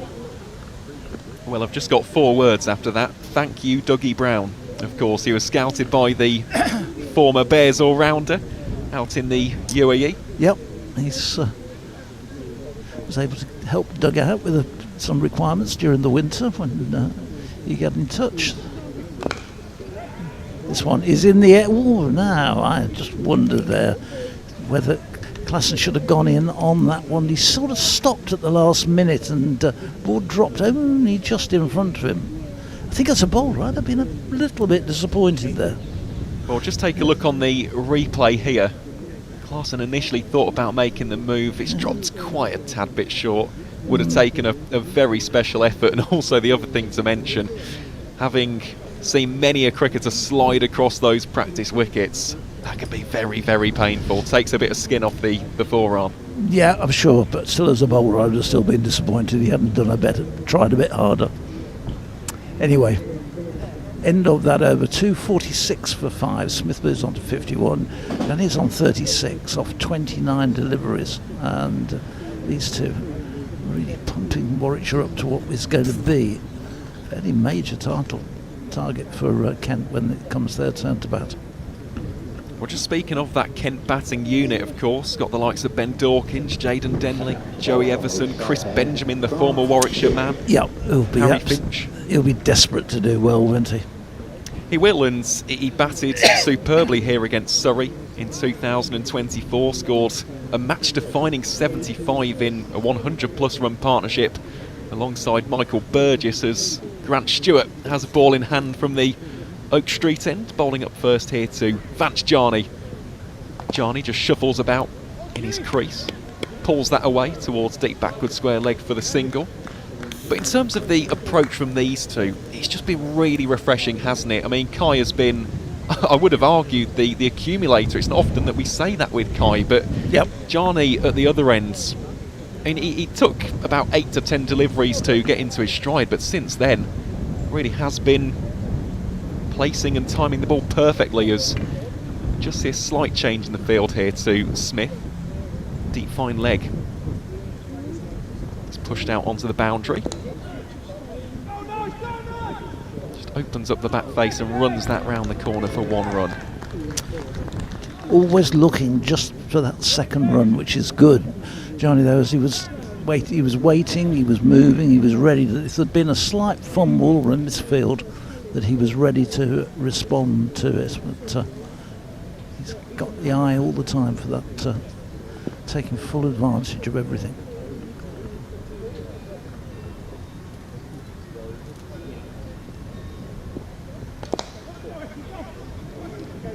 Nice clip off the hips there from Vance Jarney, moves on to 38 as Kai Smith has to take evasive action. Nice little moment there between 2 wicket keepers. Harry Finch having a laugh and a joke there with Kai, so he had to tumble out of the way of that one. Bears just 1 run shy of 250, and from this point, Phil, you mentioned about a score of substance. What do you reckon the Bears will be hoping for with 6.3 overs still remaining as Stewart's bowls here to Kai Smith? Quick single taken, and that is the 250 up for the Bear and Ragged staff. I would say now, without wishing to put a curse on them, but I would have thought about 318. Very specific. Yeah. I don't think they'll get 320, 318. Fair enough. I would have more gone for about 300 or 310, but there we go. Here is Stewart once more. Bangs that one in short towards Jarney. Allows him to pull that out towards deep backward square leg for 1 run. I'm assuming that the next man in will be Booth if the wicket does fall. So, again, they've got a little bit of armour there still to come. Well, it's funny you say that, because of course you've got Ethan Bamber as well, who is now a first-class centurion. An all-rounder now, you'll want to be called. Reverse attempted there by Kai Smith, doesn't get the desired contact as it spirals away onto the onside, and that'll be a single to round out Grant Stewart's 4th. He now has none for 24 from his 4, and the Bears 252 for 5 after 44 overs. As we like to compliment bats when they play a brilliant shot, I think we ought to put down just to the other end of the equation, that was a horrible shot. That last one which Kai Smith tried. We know what he was trying to do. The application on that case was as bad as some of the good ones he's played. It ended up, when it goes wrong, they look awful. Those sort of, it was a reverse sort of sweep shot, but in fact it was like a reverse ramp turned into, I'm not sure in the end what it turned out. And we've fortunately not been given the privilege of seeing the replay. So Fred Clarkson comes back into the attack from what they are calling the north end, but we've been calling Oak Street end, haven't we? That's the Chapel end, according to the locals, that is. Oh, sorry, the Chapel end, yeah. Yeah, I was told that by Jimmy, the head groundsman here at Rugby School. So he's on his way to bowl to Smith. Smith is waiting and turns this one square on the onside. Dawkins comes running in and does the fielding, keeps it down to a single.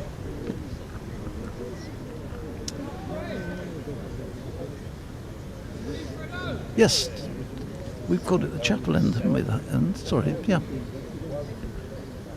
Last year I don't think we were sure we called it the school end. The school end, and because we'd all parked our cars there, we named it after where we'd all parked our cars, because that was the only end we knew. It's in again and bowls, and this is another around the corner. It's in the air, he gets away with it, it drops down just in front of Cohen, who comes running around and does the fielding, takes it first bounce. So Johnny moves into the 40s with that shot, 254 for 5. The boundary's just dried up at the moment. It's been singles for Warwickshire. Kent will be quite happy with that. But Warwickshire's still got these wickets in hand, and it's got 5 overs after this one. As this next one is launched hard and high, and that's going to go straight between our two fielders out here. 4 runs to Kai Smith, picked it up and hammered it away to the pavilion for 4. It does hit the ball very hard. But again, a lovely shot. So, watch him moving on, 258. Smith waits as Clarkson comes in again and bowls. And this is well stopped behind the stumps by Harry Finch, diving across. Did he get a little run on that? We're just looking, or was it wide? I think it was wide outside the off stump. And, Smith looking to play that one away through the offside. But Finch diving down to his low to his right was able to prevent that going through him to the boundary, or even for a single. Crossing in again and bowls, and Smith again launches everything at it. This time he does get a nick on it, and this time it's taken, and that is the end of Kai Smith. Gone for 58, caught by Finch, off the bowling of Clarkson, and Warwickshire have lost their 6th wicket, 258 it is for 6. I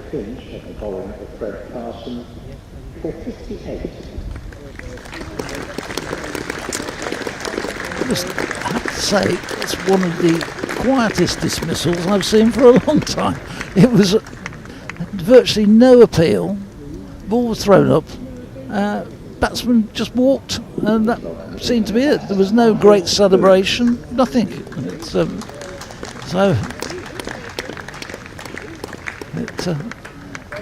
Usually get a wicket, even in club cricket, you're a bit more reaction than that, but very, very quiet. Just watching the reaction here.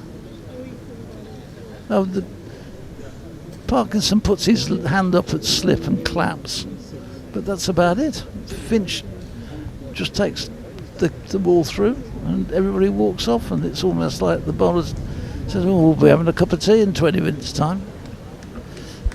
So,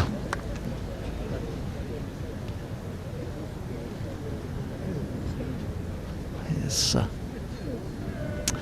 our new batsman, Booth, he got 40, batted beautifully on Sunday. Hit the ball really hard in a late order partnership, which lifted the Warwickshire total up to 290. He needs to do the same again today. He's got this 1 ball of 5 overs in which to do it. He does hit the ball really hard. As Clarkson, who now has a wicket to his name, is in and bowls, and Booth plays it back. So good over from Clarkson, just the 6 runs off it and a wicket. Yeah, that's an over that Kent will be pretty happy with, to be honest. Clarkson getting his first wicket of the game, and Kai Smith in the final 5 overs, as we know, can be very damaging and destructive. So even though it was a pretty reserved celebration of the wicket, I think that deep down Kent will be absolutely over the moon with that, especially at this stage of the 50 overs. It does bring Michael Booth into the mix though. He was very impressive against Northamptonshire on Sunday. So too was Jake Linsott, as the Bears had a late order revival, but Vance Jarney is the one to watch out for here. 40 from 33 He's been executing his shots very nicely after just seeing himself in early doors, and I'm just intrigued to see what the field is here to the youngster. It's Grant Stewart, the Kent captain, charges in here to Johnny. Johnny immediately loads up for the pull shot.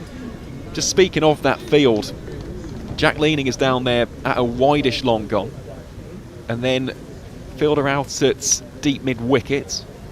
Also got a player down at deep fine leg and deep backward square leg, so very much a heavy onside field here for the Italian international. Yeah, it's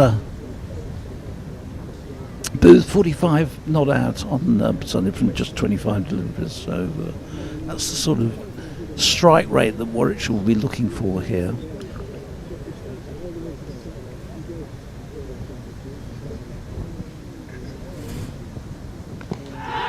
Well, big appeal straight away. Booth will not get 45 not out today because he's been dismissed. Trapped LBW for a 2-ball duck by Grant Stewart, the Kent skipper.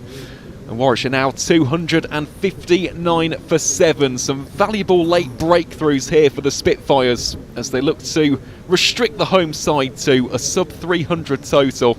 Stewart's bowled very nicely so far today and gets his just reward as a result.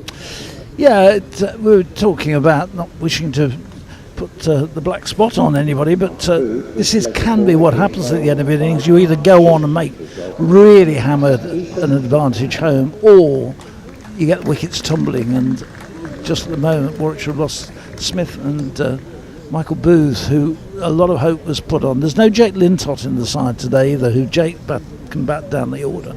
So it's down to Ethan Bamber, who obviously is still probably waking up in the middle of the night, still remembering every shot of the century you made in the championship recently.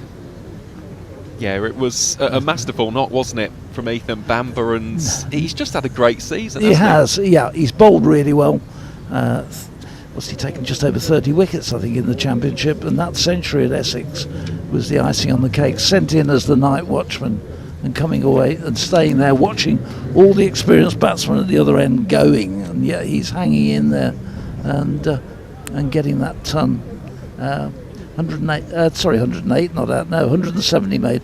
But he's also made 273 runs in the championship this year. So he's taken 34 wickets, 273 runs. He's moving towards being called an all-rounder. Well, here he is facing off against Grant Stewart. Just tickles that one around the corner. Should just be one. That's a sensible move there from Vanchjani to turn down the second. There was never more than one run on offer.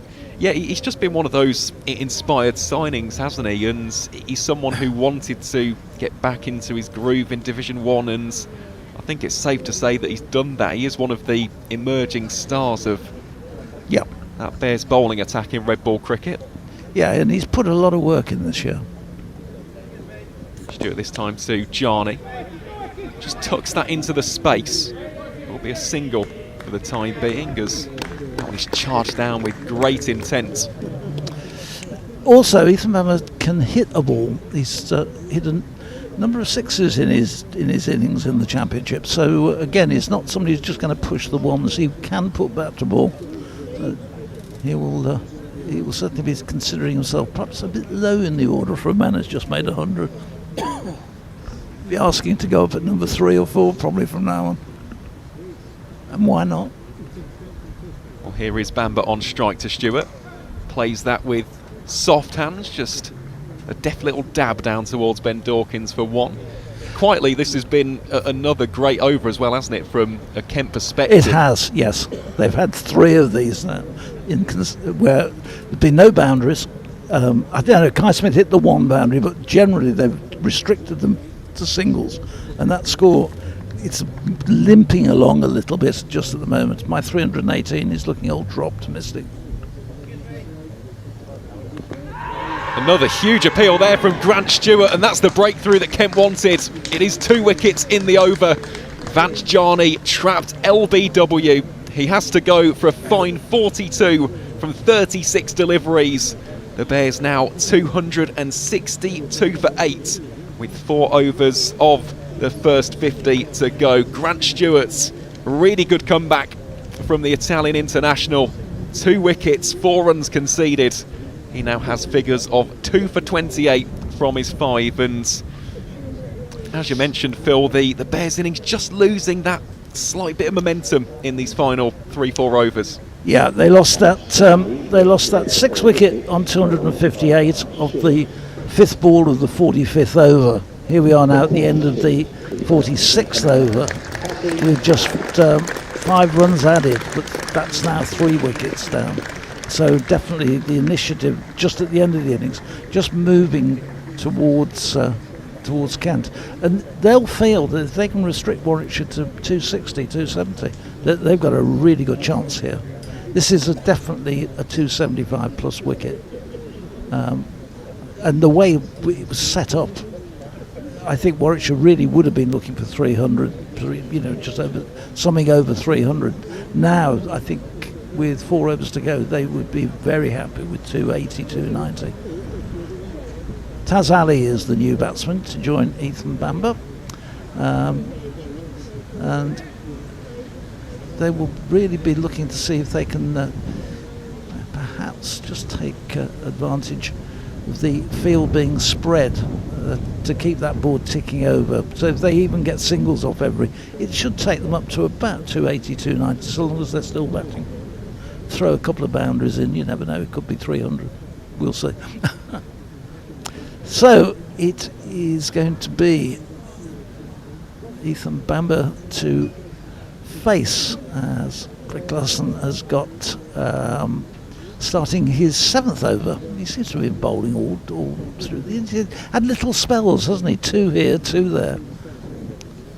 Anyway, he starts again from the chapel end on his way in and bowls, and Bamber is pushing at this one just outside the off stump, and there's no run. Ball goes through to the keeper. He's just kept that line. He's just a good length. He's not dropped the ball short, so that it's been sitting up. If you drop short on here, it seems to sit up, and they're able to pull it and really get into it. That's what Bamber will be looking for, something he can really launch into. As Clarkson bowls a full delivery, which brings Bamber out to push the ball to deep backward point, but they can only get a single. Brings Taz Ali on to strike. He was unbeaten on Sunday. He made useful support for Michael Booth once that last wicket, that partnership they put together. But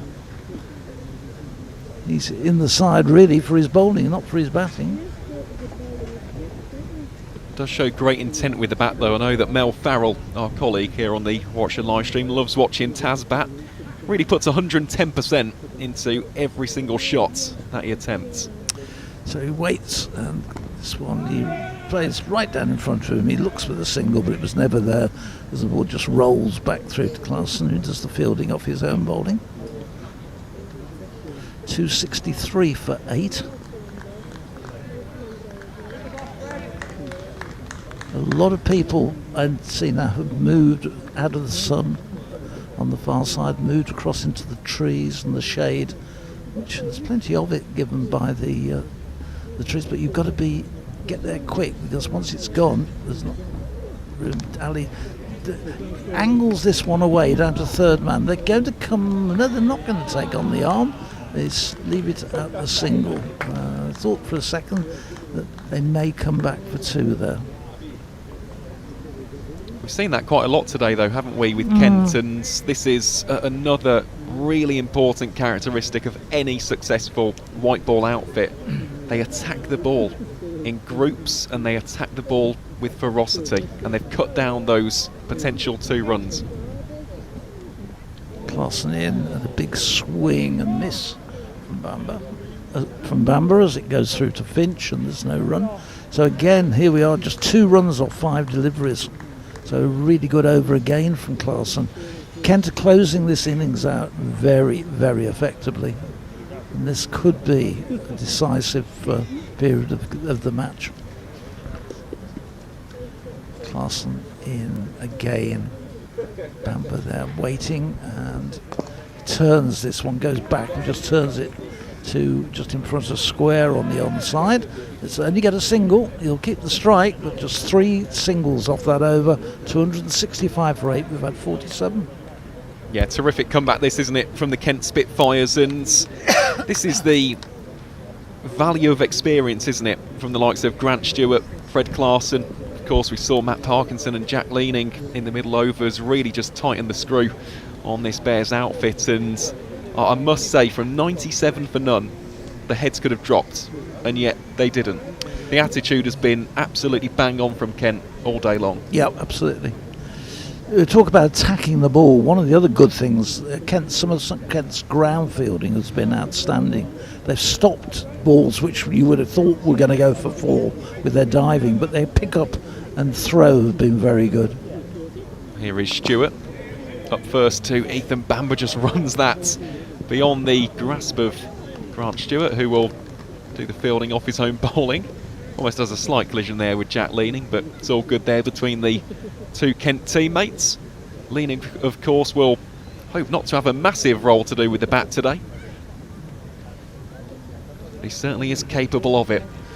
Yes, he's a good all-round cricketer, isn't he, Jack Leaning? And it's been a good pick-up for Kent. And Chris Benjamin we talked about, but Chris Benjamin will be looking at this thinking, I can really make a point here. Just let Warwickshire know that perhaps we shouldn't have let me go. Here is Stewart to Taz Ali. Ali just gets it beyond Jack Leaning there. Should be 2 runs. Indeed it is for the young leg spinner. Another couple to add to the tally. Warwickshire now 268 for 8. And of course Jack Leaning only bowled the 5 overs in the end. 1 for 17, included a maiden over to boot. Maybe that was slightly surprising, but then again you look at the output of Parkinson. 1 for 36 from 10. Denley 2 for 56 from 8. Stewart certainly rotating the chess pieces here at sun-drenched Rugby School. Ali just plays that one with soft hands down towards deep third for 1 run.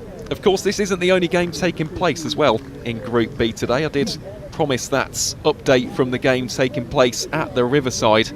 Yeah, just open up the social media channels and saw David Bedingham had scored a century. Alex Lees is still on 115 out, and former Warwickshire man Will Rhodes, well, he's in the form of his life. He scored 63.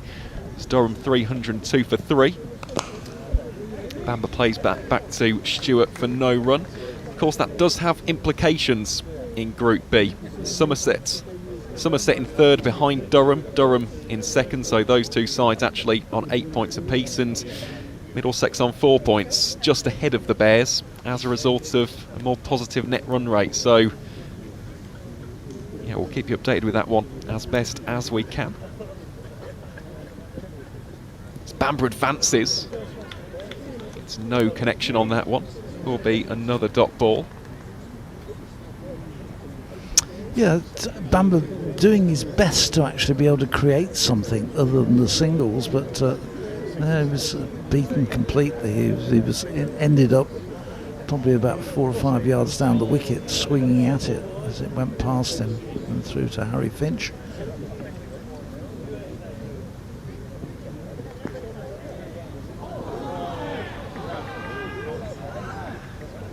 Well, Bamber in the end, he holds his hands up in apology. That will just be 1 run. Ball rolls down and he's going to pick it, give it a kick, make sure they can't get to it. But I don't think there'd be any problem. He would have got home for his single. Yeah, no damage done there at all in good spirits as well. Grant Stewart having a little bit of a laugh there with the Bears newcomer. So yeah, Warwickshire 270 for 8. Just 12 legal deliveries remain in the first 50. And at this stage, Phil, 275, 280. It's what we thought would have been parity, but do you think that will be enough on this surface? No. Really? Yeah, I don't think so. Unless we bowl extremely well. We're going to need another performance like we had Sunday from Taz Ali. They're going to have, the spinners are going to have a real key part to play in this. I think they'll be disappointed with this score. Do you think Do you think it's a good one? Here's Clarkson in for a new over as this one is fired to backward point by Bamber. He gets a single. I think it's competitive depending on how the Bears spinners bowl, and I think that Taz Ali will have a lot of pressure on him. Of course, the spin of Rob Yates, Vance Jarney. I think we could also see some leg spin from Zen Malik. I think that's going to be what characterises this game. And of course, early wickets, that would be ideal, wouldn't it? Yep. Clarkson in, bowls. Ali goes looking to hoist it over mid-wicket, gets a leading edge which goes flying out to over the top of extra cover, and lands up between him and the man out patrolling the cover boundary, and they get back for 2. Not quite where he was aiming for it, but at this stage of the innings he will take any runs in any way that he can get them, and those 2 will take Warwickshire on to 273 for 8. This is going to be more runs as he goes back and then just plays it up to long on for 1. Ball fired back in. And that's all it will be. So this will be obviously Clarkson's last over. He's 140 to bat on the ball and running, but might be a better option rather than trying some of these shots at the moment. He's thrown the bat out a few, and Pradance hasn't optimised the number of balls he's received. This next one is launched hard and high. It's very high, and it's going to go straight down the throat of Ekman Singh, and that is the end of Ethan Bamber, who never looked particularly comfortable, I don't think, there, Aaron. Well, he departs for 6 from 13. Bears now 274 for 9. It got to the stage where he almost had to throw the hands at it. Not many deliveries remaining at all. But yeah, it did just feel like today Ethan maybe going for 1 shot too many in terms of the approach. Just get bat on ball, go for those drop-ins and goes really. But at the end of the day, it is another 6 runs to add to the tally. So 274 runs on the board. As I said, it's one of those totals. Of course, the Bears would have wanted 300 plus from the foundation that they had, and then that partnership between Jarney and Smith. They would have looked at that and gone easily 300, 310. And Kent have battled and clawed and scrapped their way back into this one quite brilliantly. But I still think on this wicket that is going to be competitive if it turns to the same degree that it did for the Northants game. I think that's going to be the big question. If the wicket stays the same, I think that Kent will fancy their chances. It just depends on that degree of variation come the second 50. New batsman Adam Sylvester, who first ball he gets, he runs away down to he's sort of short third man and gets a single, so he'll keep the strike. It's his first appearance in this competition, only his second appearance for Warwickshire, or the Bears, but in any form of cricket. He's played quite a bit of second team cricket with a fair degree of success, actually, hasn't he? And he has. It's probably best to forget his debut match against Derbyshire, I think it was, in the 20. But coming into this one, he literally had been signed and he was in the team almost on the same day, wasn't he? It was a very pick-up for him. He had a torrid time, I think is maybe the kindest way of putting it, in the T20 game he played. Well, he will be on strike here against Grant Stewart. He has 2 for 32 from his 6 overs. Can the Bears finish this with a little bit of a flourish? It is the Kent captain versus the Warwickshire number 11. Sylvester gets a tickle on that one, evades the grasp of Harry Finch. It's building up some pace, and in fact it's gone for 4 runs. Well, that is gold dust at this stage for the home side, as you can hear a few shouts of "You Bears" around the grounds. Sylvester moves on to, well, 1 from 2. It's been given as byes, didn't quite get any bat on that one. They'll take them whatever way they come now. But, I was going to say he'll feel better after that, but I'm not sure he will, as he didn't get back to it. But he survived it. Well, take 2. Sylvester gets a much better connection on that one, just spoons it out towards deep square leg. Taz thinks about coming back for the second, but some good fielding out there from Jaden Denley, restricts it to just the single. Of course, Sylvester will be hoping for an early wicket. That's going to be the key thing, just to settle the nerves. And as you mentioned, Phil, he has been brilliant for the two. So hopefully the rest of the Warwickshire side can get behind him today, as Stewart bowls here to Ali. Very wristily just whips that around the corner for a single, gets Sylvester back on strike as the score moves on to 281 for 9. Well, they've got 3 balls to try and launch this up to the 285, or even being greedy 290, but it does seem that they've missed out a little bit, that they were scrambling for these runs to just try and boost this total up at this stage. That one very wide from Stewart, but in fact the movement from Sylvester has negated it, so it will be a dot ball. I don't think it was quite as wide as it looked, because he was almost falling into the square leg umpire by the time the ball went past. It's one of those. From our position here in the comms box, we're positioned at extra cover. I think our eyes have deceived us on that one. The optical illusion made it seem a lot wider than it was looking at the replay. Stewart bowls here to Sylvester, thumps into the pad, and that will be a leg by. Gets the home side on to 282 for 9. So 1 delivery remains. It will be Taz Ali on strike. He's currently on 7 from 7 deliveries. The Bears looking to finish things off with a fine flourish. What can the youngster do? He worked his magic with the ball on Sunday against Northamptonshire. Can he provide something magical with the bat to finish off this first 50? Stewart with ball in hand, bowling here to young Taz Ali. Ali winds up for the big shot, comes off to the thigh, and that should be a leg by. Indeed it is. So that will be the end of the innings here at Rugby School. Warwickshire finish on 283 for 9. Well, it was an innings characterised by 2 big partnerships. First and foremost, the opening stand between Rob Yates, who scored 46, and the captain Ed Barnard, who racked up 60 from 68 deliveries. That got the Bears off to a flyer, with those two combining for 97. Then there was a little bit of a wobble as the likes of Leaning, Parkinson, Jaden Denley got into the wickets.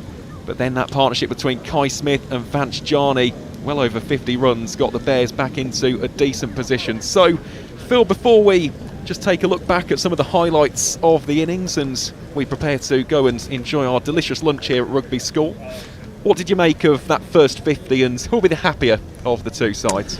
Well, I think the Warwickshire start, which was given by Barnard and Yates, was a terrific start and really should have been the launch pad for a major charge. They got virtually 100 on the ball before they lost the wicket, then lost their way a little bit in once the pace had been taken off the ball.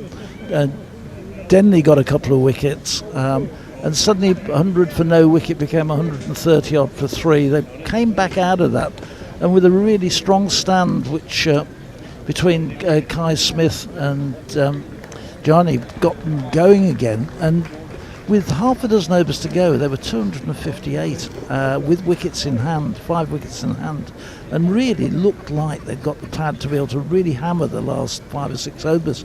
That didn't happen. They lost the wickets, added only 25 runs in those last half a dozen overs, and lost 4 wickets in the process of doing it. And that, I think, has left them slightly, but a long way below what they should have expected. They should have been certainly a 300 plus score today. I think they'll be a bit disappointed, and I think Kent will really feel they've got out of jail there. Well, we'll have to wait and see, won't we, of course. It is a game of 2 innings. The Bears will be defending 284 runs, Kent chasing 284 runs for their first victory in Group B of the 2025 Metro Bank One Day Cup. So we'll take a short break here on the Warwickshire live stream. We'll leave you with the highlights of the first innings, and we'll be back with you in around about 20 to 25 minutes time as Kent Spitfires look to chase down 284 runs.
Fewer families with children today.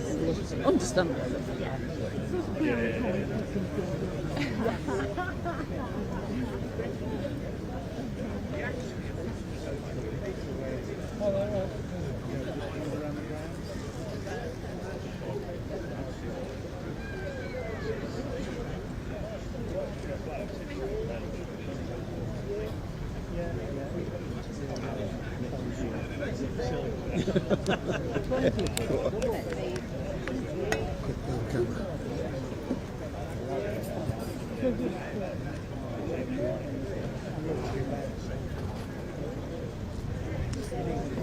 Can you just keep the other side of the road, please?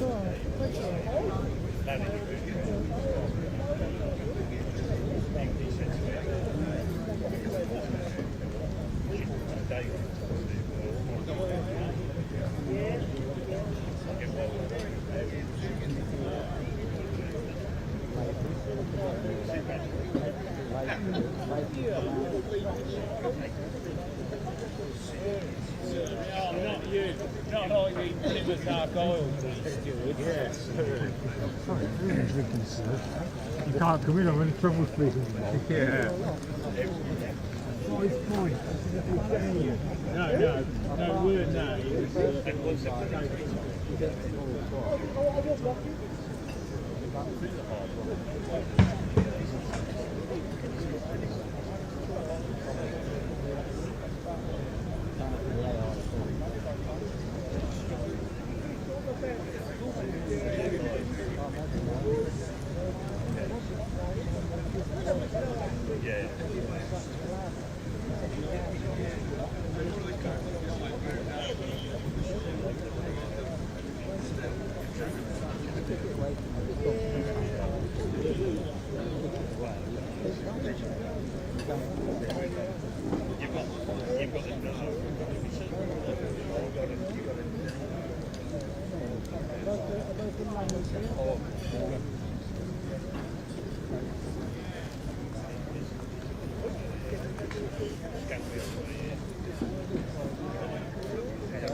There's a few out there playing bat and ball, but not many.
No. No, it's proper. 100 is generating huge amounts of money.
think she was disappointed because he said.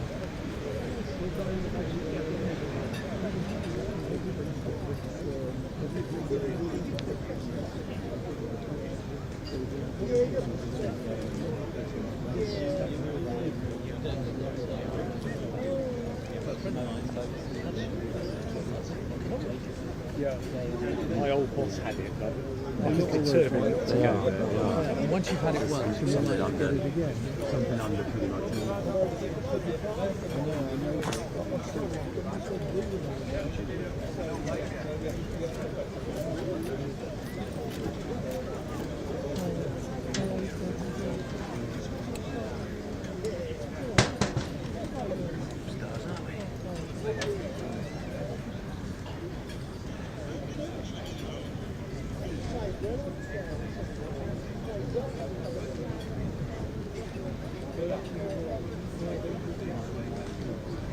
Better brought me home.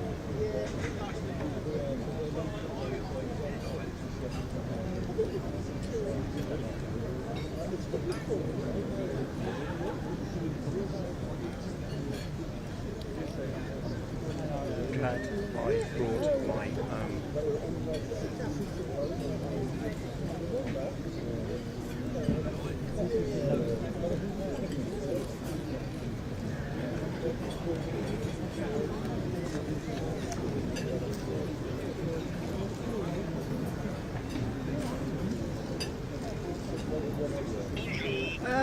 Right at the top of the hill. Oh no, I'm a monkey tail. I don't know what to do with this. So just I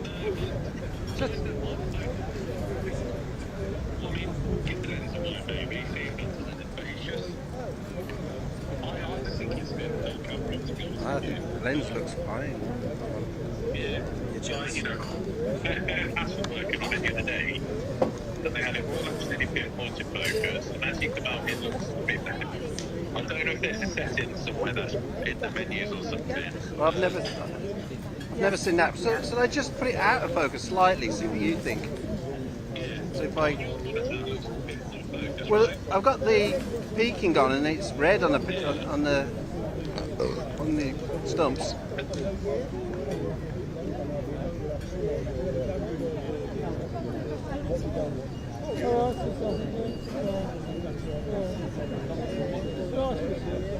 I know you don't like something.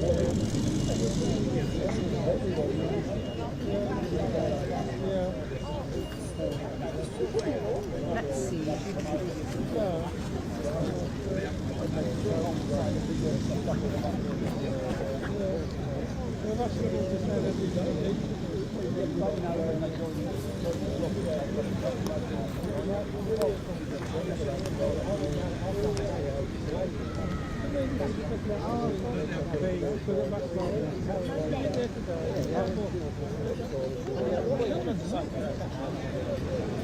There's Sky Council these games, don't they?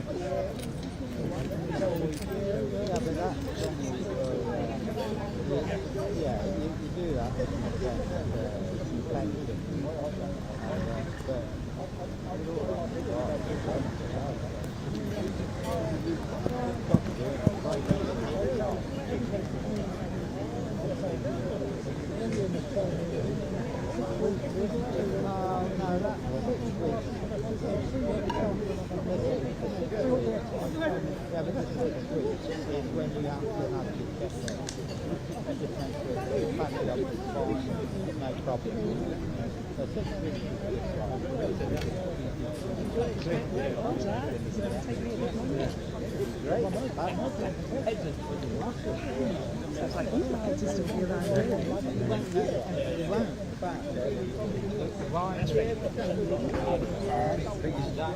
So we've done all that, so if we invested in anything else, we've got an on-site electrician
When you think about it, a lot of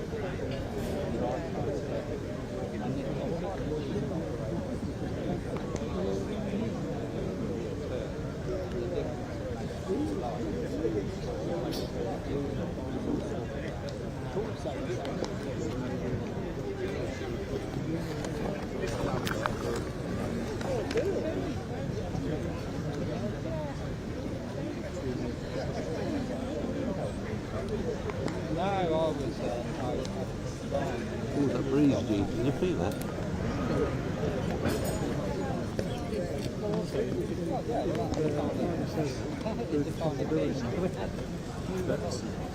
John will play his forward final on the Friday. Well, that's the kind of thing. Your brain makes it up to you because it will go what makes that what it is. So then it'll fill in the gap.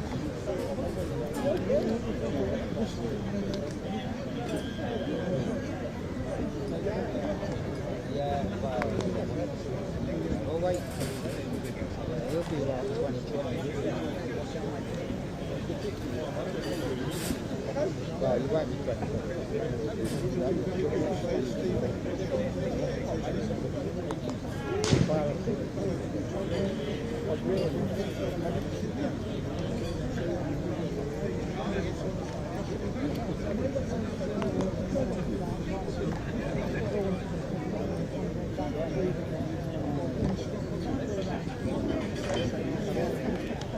I think it's the thing in the head that's right. You get alone, that's great. You can't. Look at your chest match.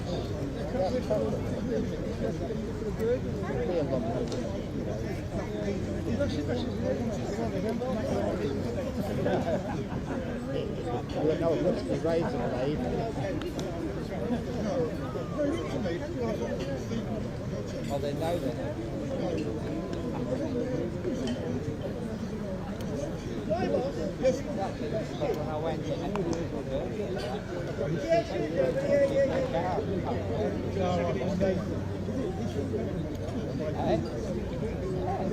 know we're comparing sticks here, Jeremy.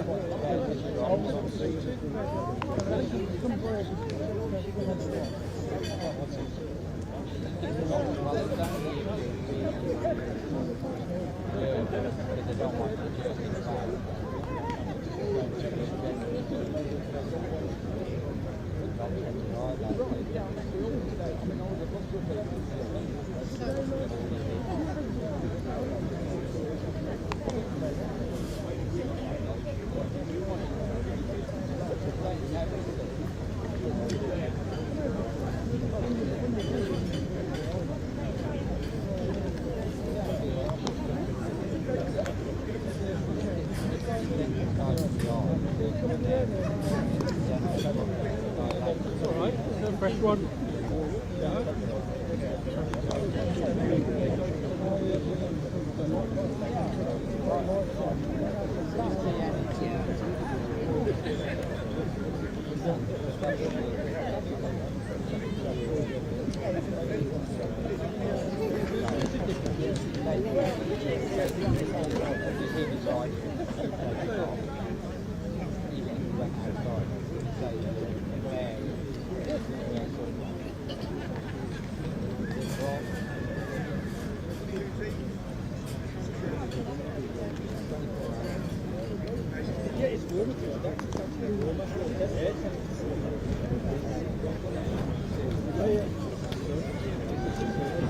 And I just got back.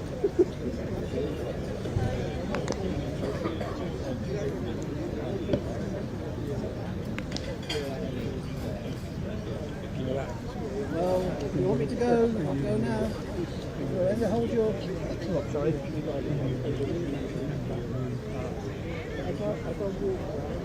Ben was saying they brought... Yeah, you're right. Nice and shady here. Perfect. Yeah, you're getting on over there. Lovely. Lovely. The ambulance is just behind us with it. It's not too bad because it is warm and it's got warmer, but there is a breeze, which is nice. In fact, okay, when I look at the flag and it goes like that, I said any second. No. Probably.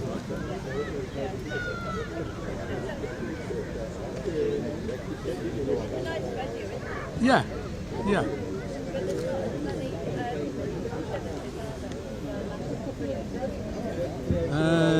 I came last year and I can't remember. I thought there were bigger vans last year.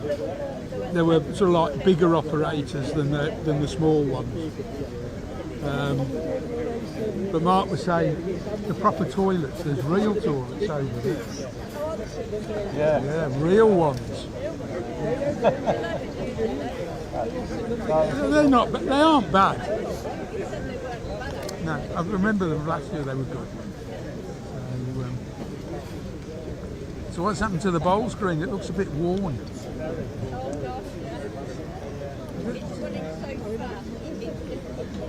Do you think they might have watered it at the wrong time of the day?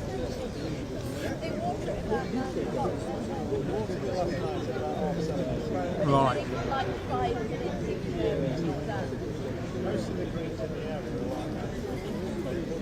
Most lawns are. Are they really? Well, I heard a whisper, because this year the cricket section and the bowls are looking after their own. The cricket section are having the wickets marked out and properly done. But I've heard next year they're all going back to having paid for, yeah. But that's only a whisper I've heard. I think it's very hard, with a bowls green especially. You can get somebody on a mower to mow the outside of a cricket pitch. Yeah, Jesse, I've got you on open.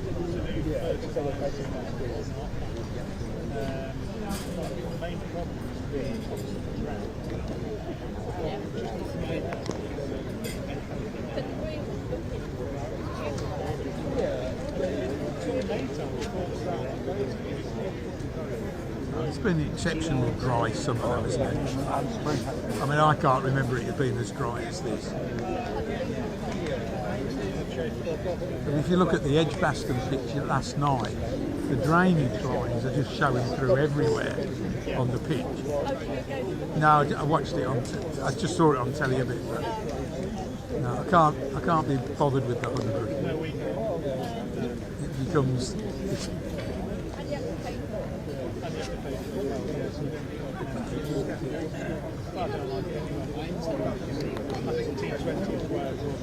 Yeah. So they reckon now with the influx of the money, 4 IPL teams have put money into the team. It'll end up a T20 franchise, and the IPL people will then start putting money in, and they'll want more franchises as well.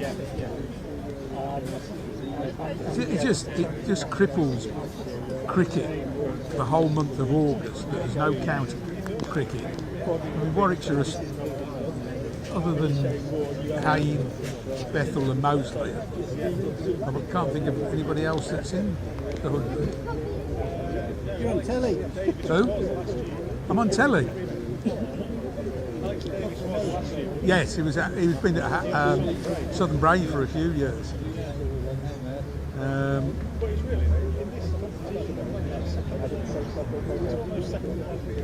It's supposed to be bringing your youngsters through cricket.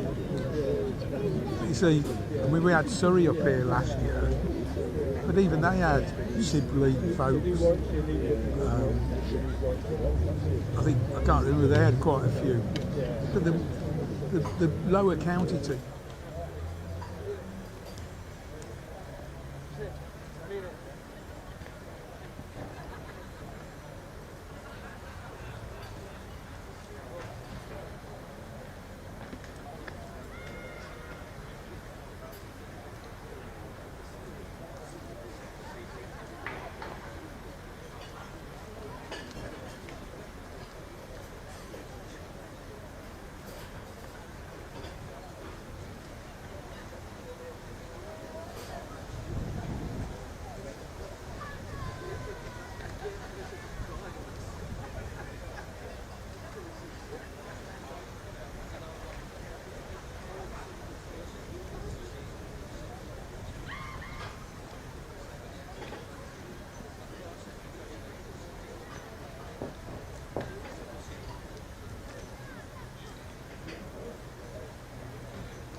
It's Birmingham News.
Welcome back to the beautiful Rugby School. What a picture it is, and what an entertaining chase we have, no doubt, lined up. As we see the players all preparing to take the field. And the equation is pretty simple.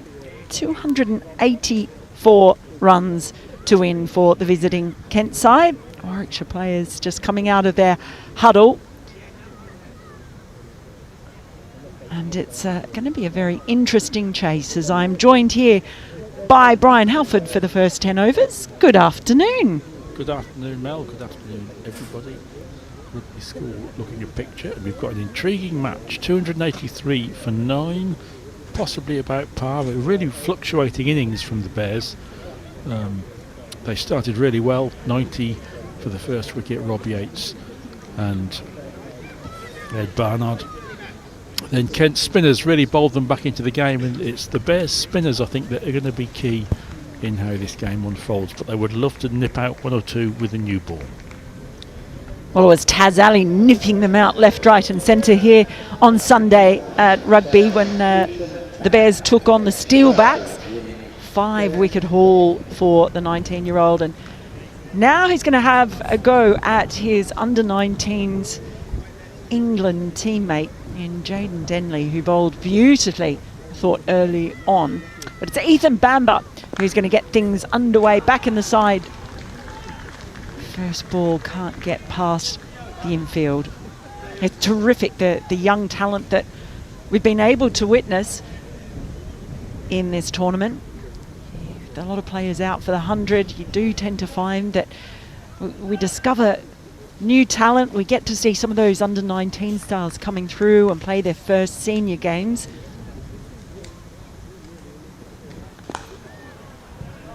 Ethan Bamber was disappointed to miss out in the game on Sunday. He told me that he hadn't bowled particularly well at Scarborough, and so it's quite understandable why he was dropped, but very, very keen to get back out here. Yes, Warwickshire rotating their bowlers, Ollie Hannon Dolby and Jake Lintott missing out today, and I think Jake might be a bit disappointed to be missing out on a track which is turning a little bit. Well, good lifting next delivery. one, very nice bit of bounce for Bamber. He's such a character. I've got a lot of time for Ethan Bamber. I've been on sock check today, so if anyone was listening the other day, he does love his novelty socks. He's kind of obsessed with them, and it's very sweet, actually. He's got a new, different pair on today, very bright and colourful. It's Denley off the mark.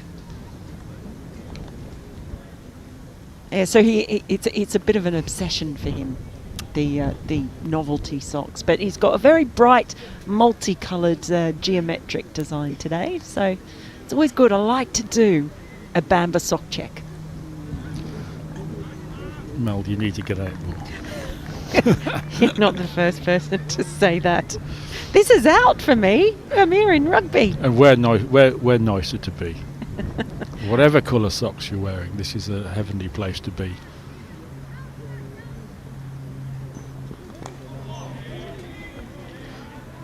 It's again steered nicely, this time by Dawkins to get his account up and running. What Warwickshire did earlier, Brian, is they made such good use of the power play. When the ball was hard, there's a lot of runs in this pitch. It's a belting batting pitch. It's a quick outfield. A ball not doing a lot, so you've maybe only got a couple of overs at the top where it's doing anything.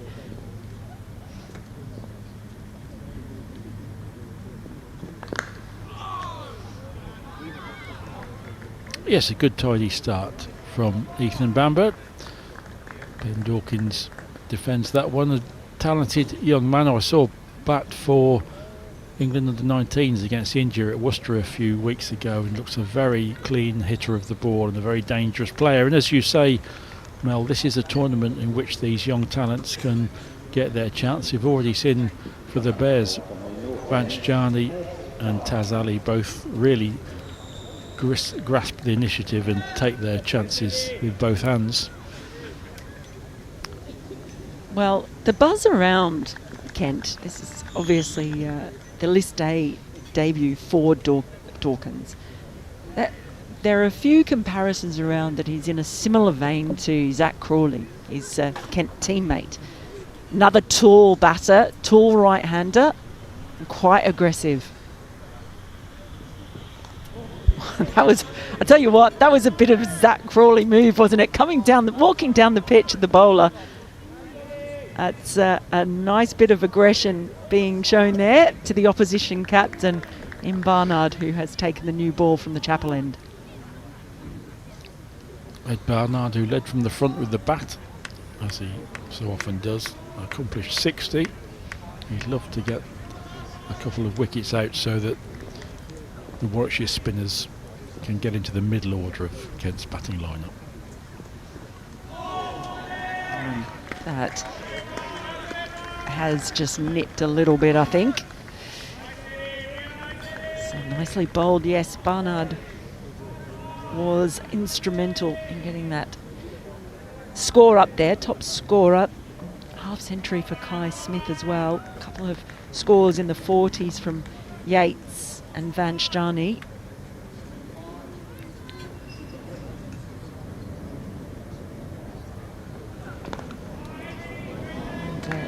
Jaden Denley, who's out there now, bowled really nicely. Did go for a few runs in the end, 2 for 56 off 8 overs. But I thought he bowled really well. Came in and took a couple of batters who had been in there for a while. Yeah, I think Kent might be slightly the happier of the teams at the halfway stage, especially after the start that Warwickshire made. As Barnard is in again, and just worked away 2 through the leg side by Denley. Warwickshire had some solid contributions, as you say, Mel. 60 from Barnard, 58 Smith, Yates 46, Yarni 42, but no one really went on and played the major innings. We didn't have that Alex Davies Quite. innings that we had on Sunday.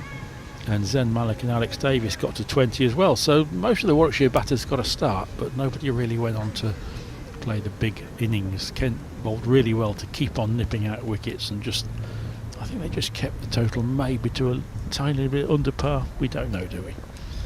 Very, very hard to say. Nice languid pull there from Denley. Doesn't go very far. 7 bowlers used in all by Kent. So it's going to be interesting to see how Barnard uses the options available to him, no doubt.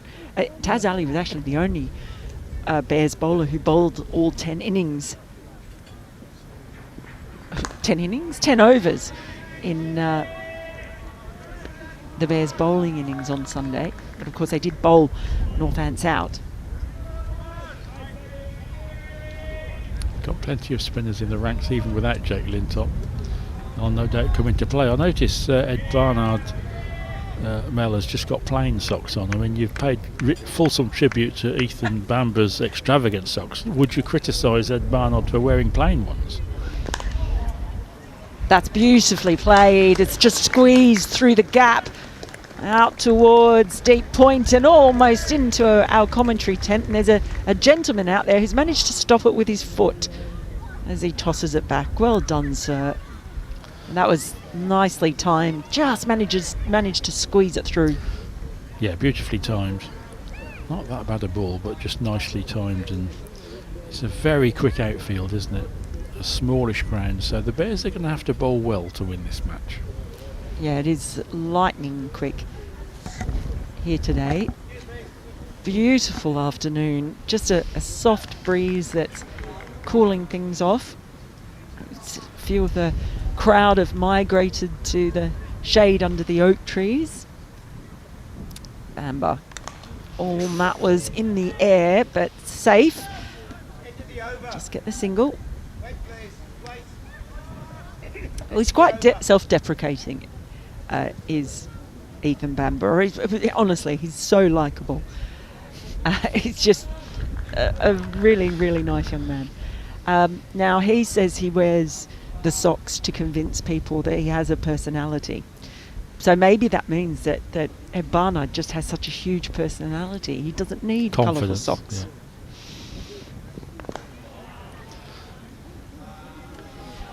We had Ollie Hannon-Dolby on earlier, and he was saying what he thought would work, or be the best option was trying to bowl cutters on this pitch here. Yeah. Just not much in the way of movement, but maybe just trying to get a little bit more out of that pitch. It's very, very hard pitch it looks out there.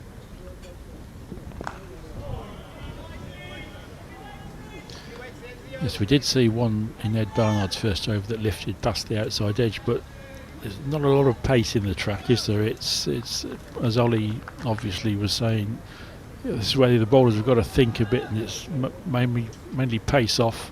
The spinners can turn it. The medium pacers and the seamers have just got to maybe be persistent and accurate.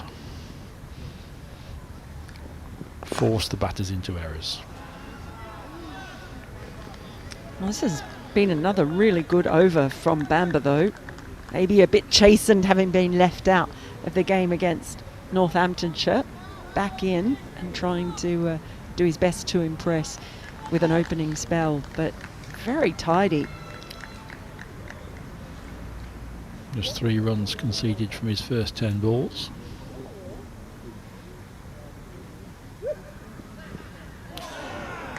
Genuine play and miss. So Bamber again finding some good lift, but it was a good pace as well. It's actually interesting where we're sitting because it's kind of fun because we're so used to sitting sort of behind the bowler's arm when we watch, and so now that we're square on, it's frustrating in some ways because we can't see any lateral movement at all, but you get such a much better idea of the pace of the bowling, don't you? He's gone up for that one, but I don't think the umpire's particularly interested. It wasn't a really convincing shout, to be honest, but what it was is another excellent over by Ethan Bamber, and he has been spot on early on. Yeah, both sides will be relatively happy with this. Kent haven't lost a wicket, but they haven't got off to a flyer, so both sides sort of jockeying position so far. But what sitting in this commentary position also does, well, it is side on, so it's not perfect in some ways, but it does give us a magnificent view of the ring of trees that surrounds this gorgeous ground. Off the back foot punch nicely. I'll just get the single. And I guess it's important though, we said that they probably want to get off to a flyer and maximise the power play. There are plenty of ways to skin a cat, and there are plenty of ways to chase a score down. Well, certainly what you don't want to do is lose early wickets. That doesn't usually help.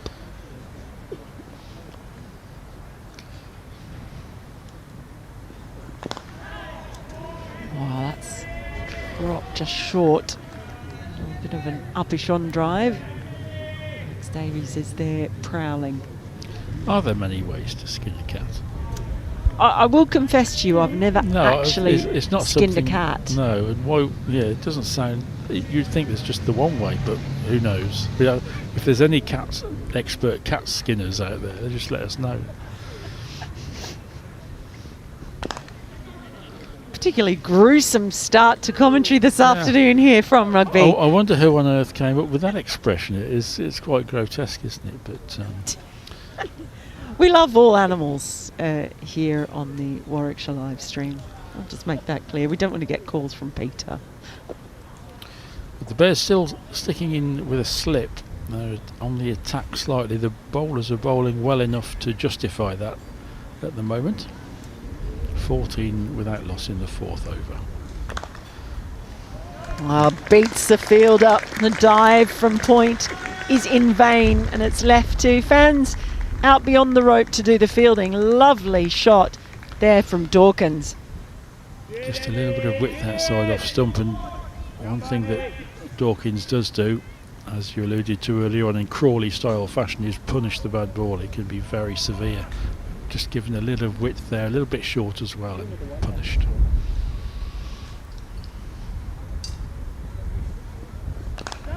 Down the pitch, and he's gone. Well, too aggressive on that occasion. He came charging down at Barnard. In the end, he's just top-edged it, and it's popped up for an easy catch in the end. So there's some lovely looking shots early on, but it's all short-lived for Dawkins in the end. He departs for 8, and Kent have lost their first wicket for 18. Yes, Ben Dawkins maybe got a bit giddy after the previous ball shot, although you're tempting to say there was no need for him to do that. Of course, if he'd thundered it past cover for 4, it would have been a lovely shot, but unfortunately he didn't really connect cleanly with it either, and it was a fairly straightforward catch to extra cover, and that's a big blow for the Bears. Kent 18 for 1, chasing 284 to win. Well, I had just said the one thing that you don't want to do when you've got a chase like this is lose early wickets.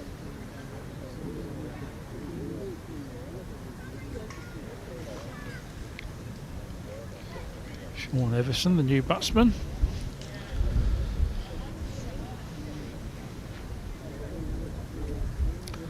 Ed Barnard, who earlier on today passed 2,000 List A runs, is now closing in on, I think it's 200 List A wickets. He needs 3. 3, and there's the first one, so he could tick off 2 milestones in the same day as Joey Everson prepares to face his first ball. Half century as well, be a good all-round day, wouldn't it?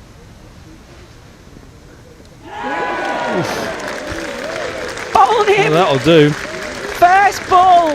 Well, Ed Barnard, that's 2 of the 3 wickets he needs. I'll tell you what, he wouldn't mind adding a hat trick to what's already been a memorable day so far. Everson gone for a first baller. Oh, what a superb delivery as well. That's not the sort of ball you want first up. Got through a rather tentative defensive shot. Super bowling from Ed Barnard, and as you say, Mel, half century, won the toss, 2 wickets already. The captain's having a good day, and most importantly, did come in a little bit. The Bit of a nipped gate there. in, but also stayed very low. It did, yeah. That's a bit of a nightmare to see that. We've seen one bounce considerably out of the hands of Ethan Bamber, but that one has skidded low, but also come back in. Good luck with that. What a ball to get first up for Everson. So now Kent, they are in quite a bit of trouble. And the man who's going to try and prevent the hat trick, not yet, because it's the end of the over. I was going to say Chris Benjamin is coming in, former Bear, very popular figure amongst the Bears fans, but he's not going to face the hat trick ball just yet, because we have a new over.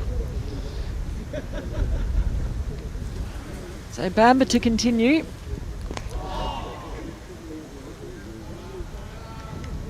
That is a real examination at the moment of these Kent batters, because now the Bears really have got their tails up. Do Bears have tails? Yeah. Do they? Can't you see? Long ones. There's a little hole in the back of the trousers. The tail comes in.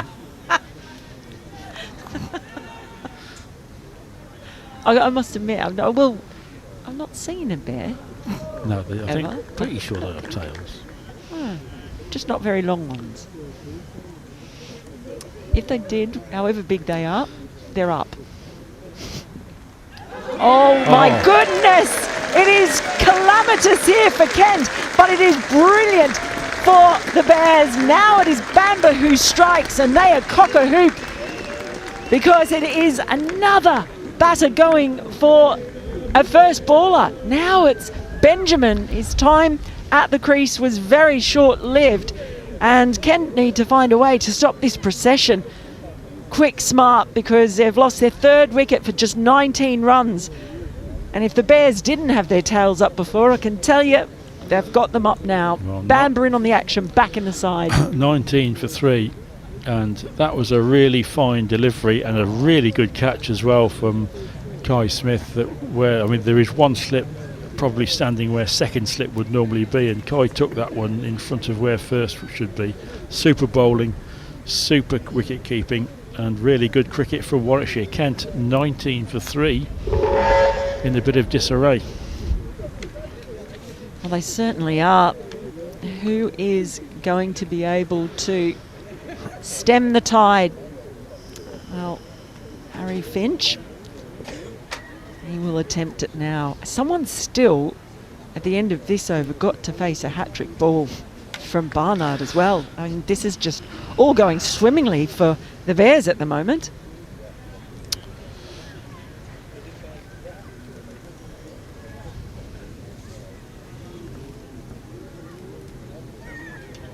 Harry Finch was captain. Has captained the side at times this year. It's often batted at the top of the order.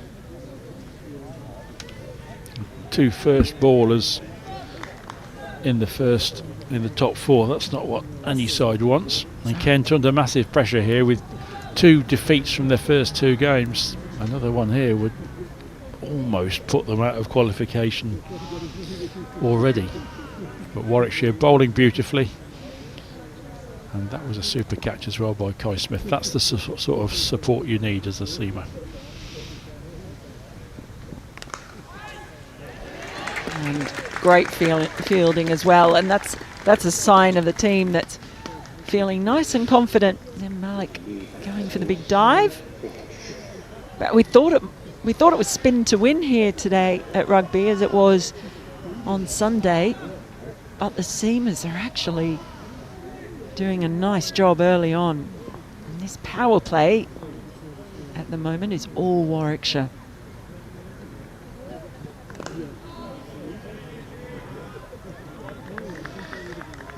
Finch will be happy that he hasn't got a first baller to have 2 so quickly. And not the return to Warwickshire that Chris Benjamin would have wanted. Really good delivery from Bamber. I don't think Benjamin did much wrong, but just feathered it through to the keeper. The thing is, they've been really good wicket-taking balls. Oh, Oh, you can hear it. That did not miss by much. This has been such a good spell by Bamba. He's just testing that outside edge. He's getting good pace, good carry, good bounce. I wonder if there's even a case for a second slip. A bit extravagant in the 50 over game, but the bowlers are right on top here. 1 for 4 from 2.5 overs, Ethan Bamber. Top class bowling.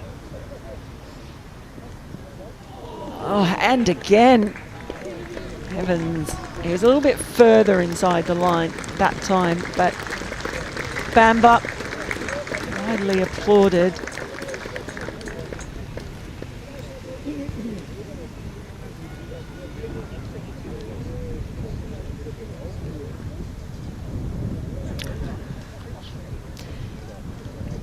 Right.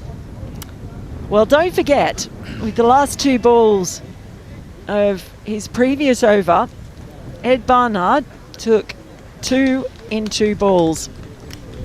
He's now coming in, hat-trick ball. Oh, there you go. Doesn't get it, but what a terrific piece of fielding from Taz Ali. We'll see him with the ball later on. They've been right on top in their fielding as well. Lots of energy, very sharp, the Bears. Must help when you're taking wickets at a rate like this.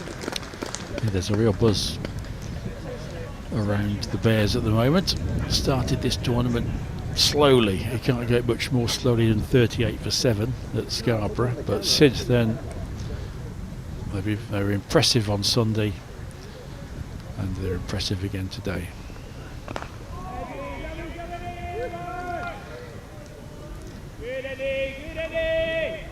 Although, what we will say is that the thing about 50 over cricket is it can go one way and then the other. Warwickshire lost early wickets when they played their first game here at Rugby, and then Alex Davies in particular led a revival. So that can happen.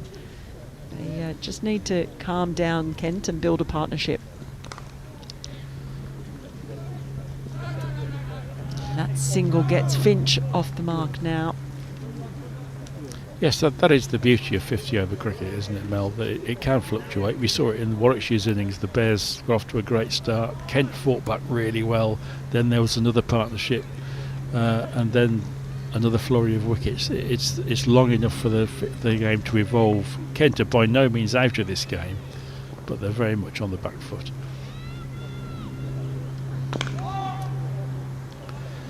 Jaden Denley is one, even though he is still only very young, he's actually playing in his 15th List A match. So he's benefited from coming in to the One Day Cup. He came in during the 2023 season, of course, playing alongside Uncle Joe.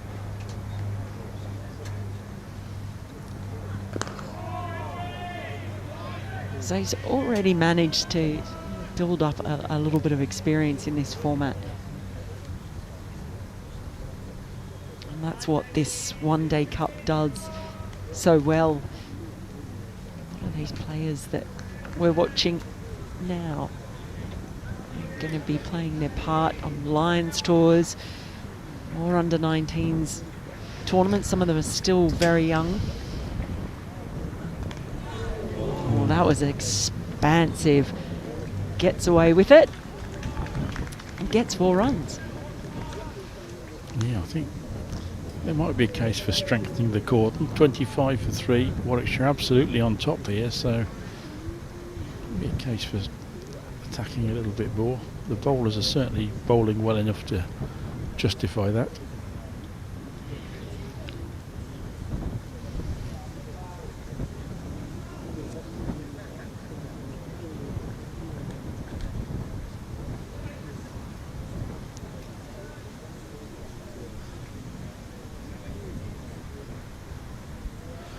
I've got a fun fact for you about Harry Finch, by the way.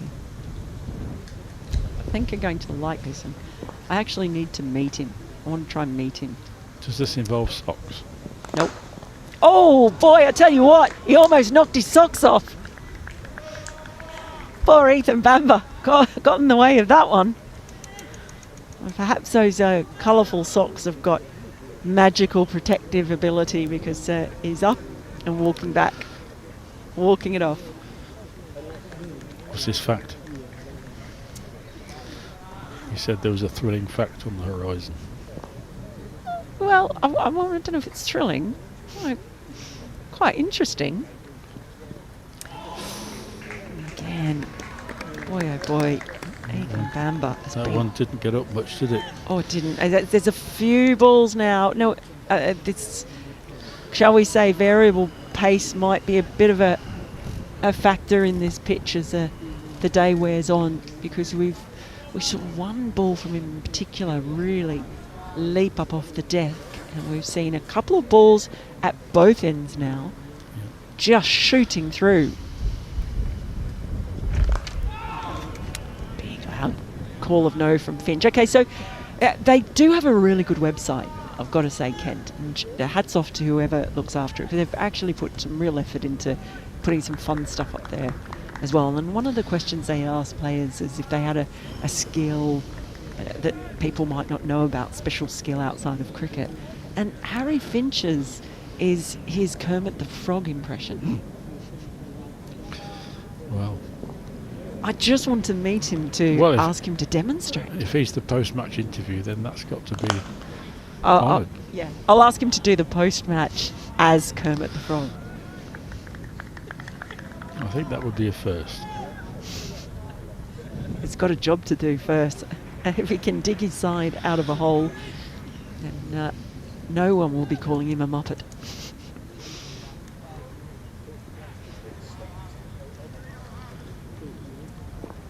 Four dots in a row though for Bamber, building pressure again.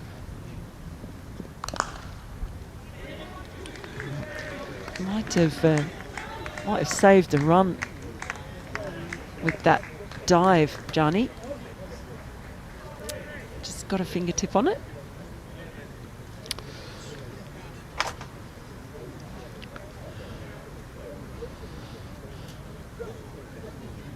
Jaden Denley doing a good job here for Kent.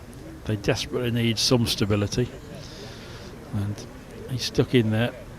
Seen off so far some good Warwickshire new ball bowling. Bamber 1 for 5. Back to bowl the last ball of his fourth over. Excellent new ball bowling from the former Middlesex man. He'll just concede another single. Outstanding stuff. So after 4 overs, Bamber 1 for 6. Kent, the Spitfires, are 27 for 3, and a lot of responsibility on young Jaden Denley's shoulders at the moment. Just 3 boundaries in the first 7 overs.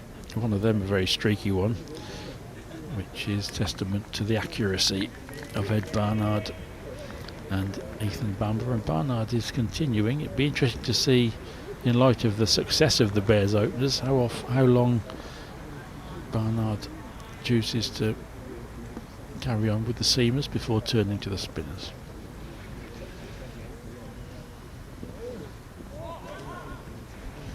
Just goes for the flick, but I say a lot of responsibility on his shoulders. Of course, he does have Finch out there, who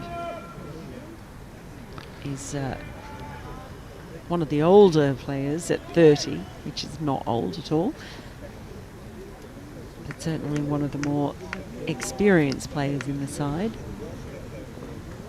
Interestingly, well fielded.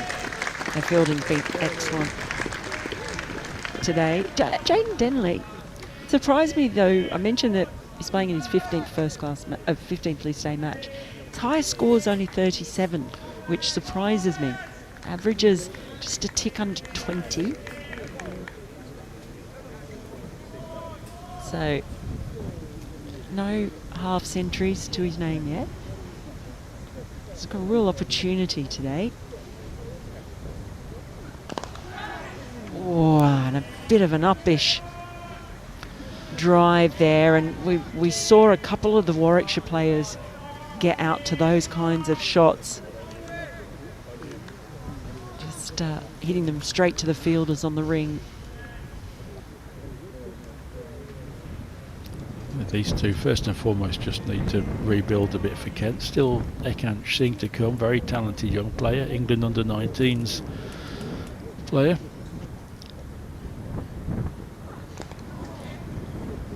And then Jack Leaning.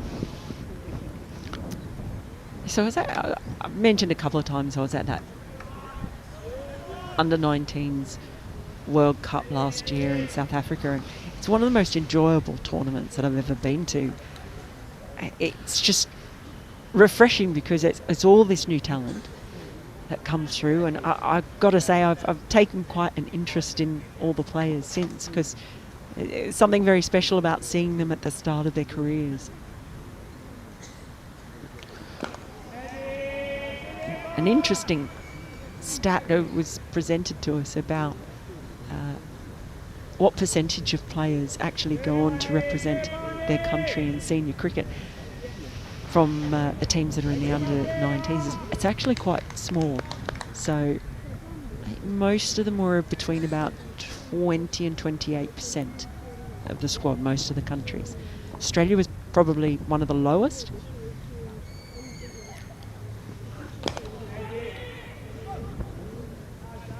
Good running. Oh, no, buzzers. I thought there might be buzzers, but not. So countries like, as Ed Barnard finishes his over, 29 for 3.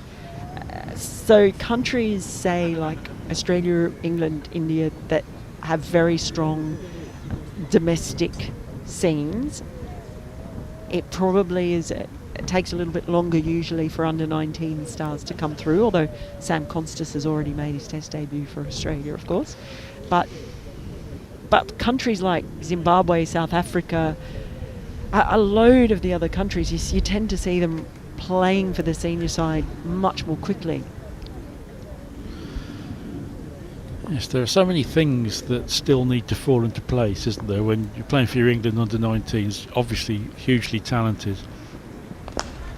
As Ethan Bamber starts his next over. Not quite where Denley intended it, but he gets runs. I saw a couple of the England under-19 games against India in the series just gone, and the quality was really high from both sides. India won the series, but it was tight and it was really competitive, and clearly every member of the England team there has got loads of talent, but of course injuries can come into play, kind of selection issues. There's still so many things that need to fall into place to become a full England player.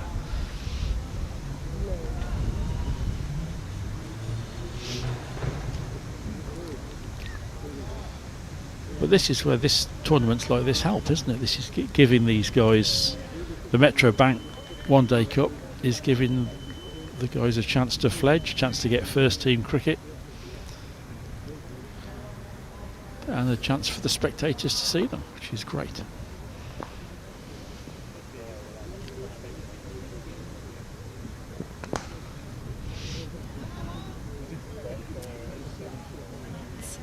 Just a sense from these two of trying to establish a bit of calm after what has been a very frenetic opening stanza to this chase. Yes, Finch 6 from 16 balls, which Kent won't have a problem at all with that scoring rate. He's still there, and that's what Kent need for probably the next 10 overs, just to stabilise. Warwickshire just aiming to keep the pressure on, and there have been very, very few loose deliveries by the two openers.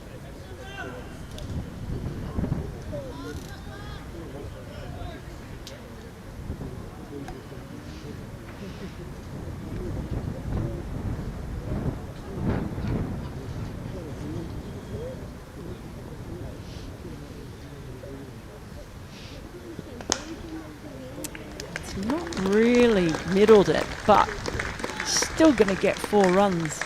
So it is lightning quick, and there was no one out there through the point region.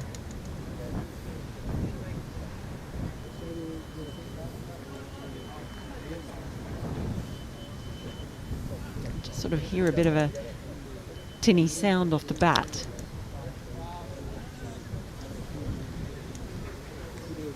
He's playing a fine hand at the moment, Denley. That is a gorgeous shot. That's his shot of the day so far. He's absolutely drilled that drive through the covers. And that will help you settle a few anxious moments or thoughts for Kent. Successive boundaries. The first one not off the middle, but that second one beautifully timed by Denley, and that gets Kent's total moving again. 40 for 3 from 9 overs, 24 to Jaden Denley, 6 to Harry Finch, and this is the recovery, or the start of the recovery they need. 3 early wickets for the Bears, reducing Kent to 19 for 3. It's a long way back from 19 for 3 if they're going to chase 283, but as you say, Mel, in 50 over cricket there can be fluctuations as we wait for Michael Booth to come into the attack.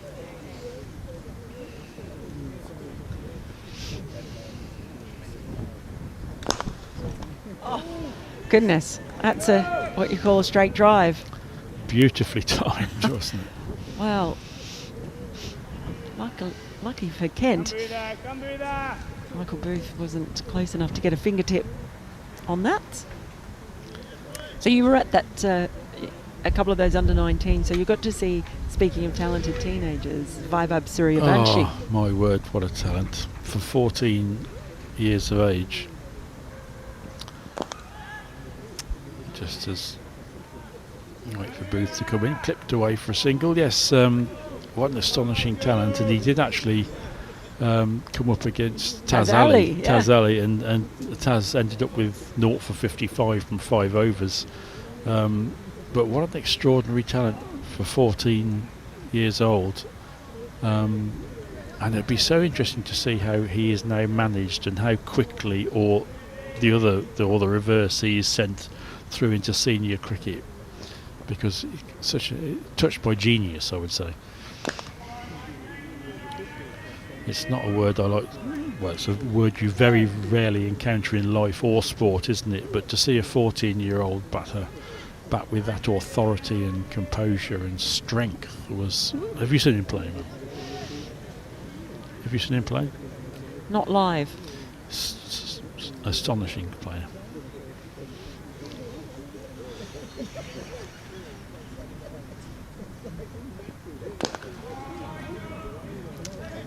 Oh, has they got him? Has he got him? No, not given. It was a brilliant bit of fielding. Terrific throw. Denley is very quick between the wickets, and it's not given in the end. Oh boy. Barnard cheekily signalling for a replay to the well, we have one.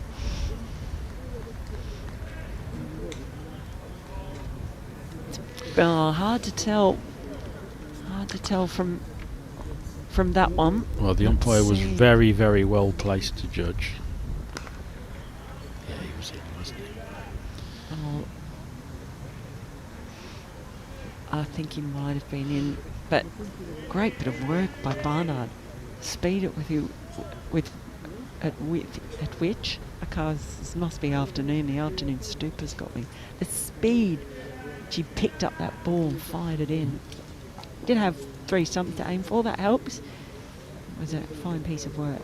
Keep them on their toes anyway.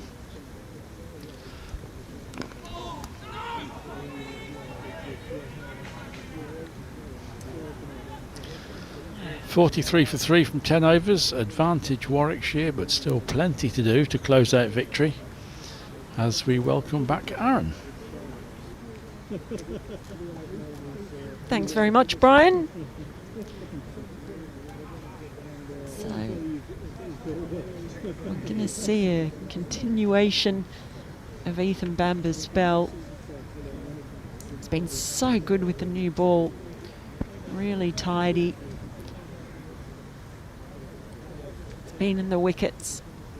It's a real assault early on between him and Ed Barnard sharing the new ball. As we welcome Aaron back into the commentary, who's waiting. I know, thank you very much, Mel. Yeah, good start this, isn't it, for the Bears? 43 for 3, the Spitfires after 10. It's Bamber bowling here. Well, it has, but as I was saying, we saw a similar start for the Bears in their game against Northants, and then along comes Alec Davies, plays an absolute blinder, and it changed the complexion of the match totally. So I think they'll feel good about defending a big total like that, though. The Bears, they'll feel like there's one around the corner at any moment. Well, Bamber bowling here to Harry Finch. Will just be 1 run. It is funny, I was having a conversation actually with a couple of people in the innings break just about 50 over cricket, and you look at that and you go 44 for 3. If it becomes 50 for 4 or 5, Bears well on top. But alternatively, if these two put on 80 to 100 runs, you look at 124 for 3, it's a very, very different complexion, and I think that just sums up what's so good about 50 over cricket. It's the fact that you've got the time to allow the innings to properly come into fruition.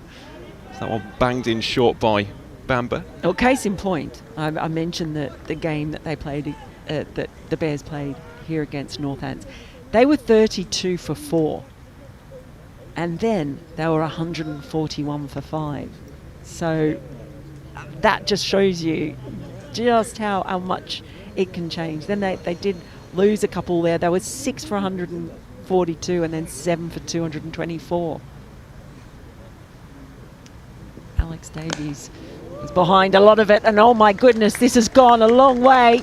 That's over the netting, over the heads of the fans who sought the shade of the oak tree, and that might have knocked a few leaves off some of those as well. What a shot by Denley. The first shot we've seen him really play in anger. He's played some gorgeous drives, but he's gone on the attack. This has been terrific stuff from him so far.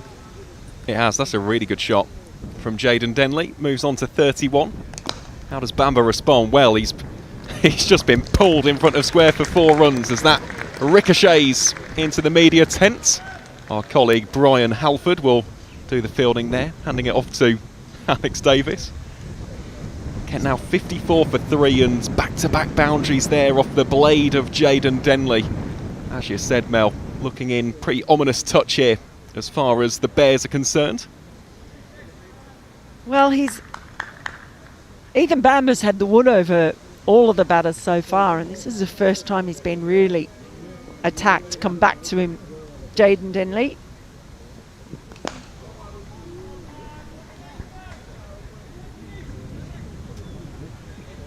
That is a dot ball to finish the 11th over. So Kent 54 for 3, the requirement for the Spitfires, 230 off the remaining 39 overs. Still continues to be the most stunning day here at Rugby School. We've got so lucky with the weather, haven't we? In the midst of what is a bit of a heat wave here in England and Wales. Steady on.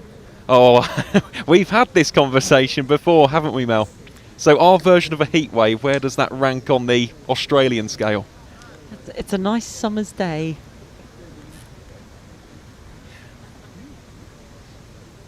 You poor thing. Like, I can see actually the sweat dripping from your brow, and you've got a tan line on your arm. Goodness, you have too. Can't believe you've got a tan line. And you've covered as much cricket as I have this summer, Mel, out in the sunshine. Tends to be the case. It's Michael Booth bowling here from the Chapel End. Oh, that's a lovely shot. Absolutely delightful from Harry Finch down towards deep mid-wicket. Races down towards the crowd for 4 runs. And yeah, these last 3-4 deliveries have just injected a bit of life into the innings for the visitors. We were just talking about how things can change. And they can change very quickly. We saw the Bears absolutely fly out of the blocks earlier on, not lose a wicket, set 97 run opening partnership. That one's not going to go, but the fight back came, and now we're seeing those early wickets fall. But this now is a bit of a fight back from Denley and Finch. Important, I think, that they keep this going, and by that I don't just mean continue to attack, but keep this partnership growing. That's what will make a big difference to their innings. If they're able to just put together one big partnership at this point.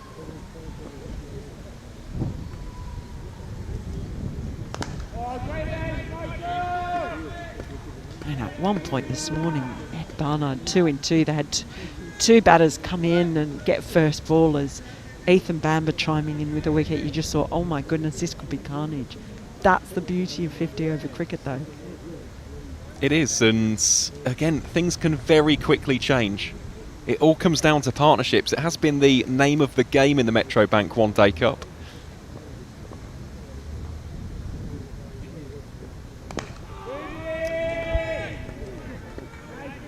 Jaden Denley, he does this thing as part of his setup. It reminds me a bit of Jamie Smith, where you watch his head go down with his bat as he looks back, as he taps his bat. He places it sort of quite carefully, and his head goes down. And see how he does that? His head comes down with it. Really, it's something that Jamie Smith does. It's almost a bit like Pete Hanscom does it, but he adds a little twirl with his bat when he does it. Very distinctive, but not able to get hold of that pull shot. He's pulled a few quite well so far, Denley. Good to see him back in the runs as well, isn't it? Of course, the One Day Cup as a competition, a great platform for the youngsters to really make an impact on their respective clubs. Has already done that today with those pair of wickets. And now doing so with the bat in hand, and it's a really mature knock so far, isn't it? 35 from 42. He's had a mix of power, placement, finesse to boot as the partnership moves on to 40 from 46. It was that early period of almost rest, restock, rebuild, and he's done a good job alongside Harry Finch so far. Well, as I mentioned, he only averages, it's 18.3 in list A cricket. He's playing his 16th game. His highest score is 37. This is a massive opportunity. For that, which surprised me.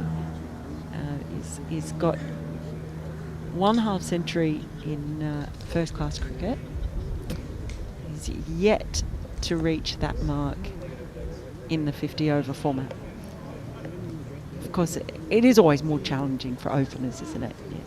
I always think that openers should be given an extra couple of points or a couple of numbers on the average, because you feel like they've got the hardest job batting, haven't they?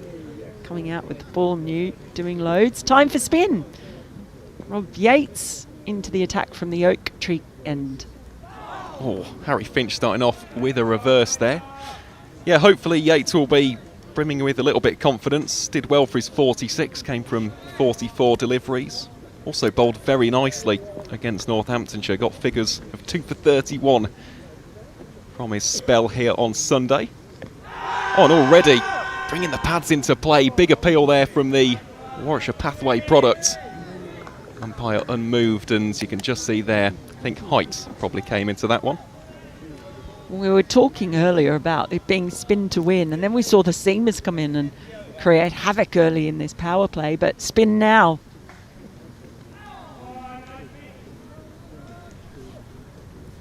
Denley, I thought, bowled quite nicely as the umpire signals wide, which is unusual. It didn't look particularly wide. A bit confused.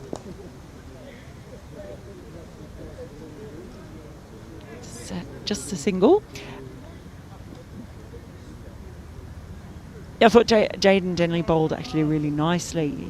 He got pumped a little bit towards the end, but chiming in with those 2 wickets, and he was generally just really accurate, whereas Parkinson, of course, was able to get the ball to beat the bat at wrist spin, and that's why I'm keen to see how Taz Ali does today. Yates bowling here to Denley. He goes on the reverse just over the top of Ed Barnard spirals away. Chase on here for Adam Sylvester, so will be another 2 runs to add to Jaden Denley's tally. Equals his career best in the format. Yeah, it does. It's his equaling his top score. So, as I mentioned, it's a real opportunity for him today, but it's a little bit of a risky shot. Well, he goes again, gets a much better connection on that one, beats the effort of Sylvester, and that will be 4 runs. It's a new career best in List A cricket for Jaden Denley. He now moves on to 41 from 44. And Kent, 67 for 3. That was executed beautifully that time. He got on top of it, played it down, eliminated the risk, and also managed to time it so he beat the fielder. Oh, can you believe it? When you're on a good thing, baby, stick to it. And this time, well, he got it fine enough. It was a lot squarer before. We're seeing the full repertoire of reverse sweeps from Jaden Denley at the moment.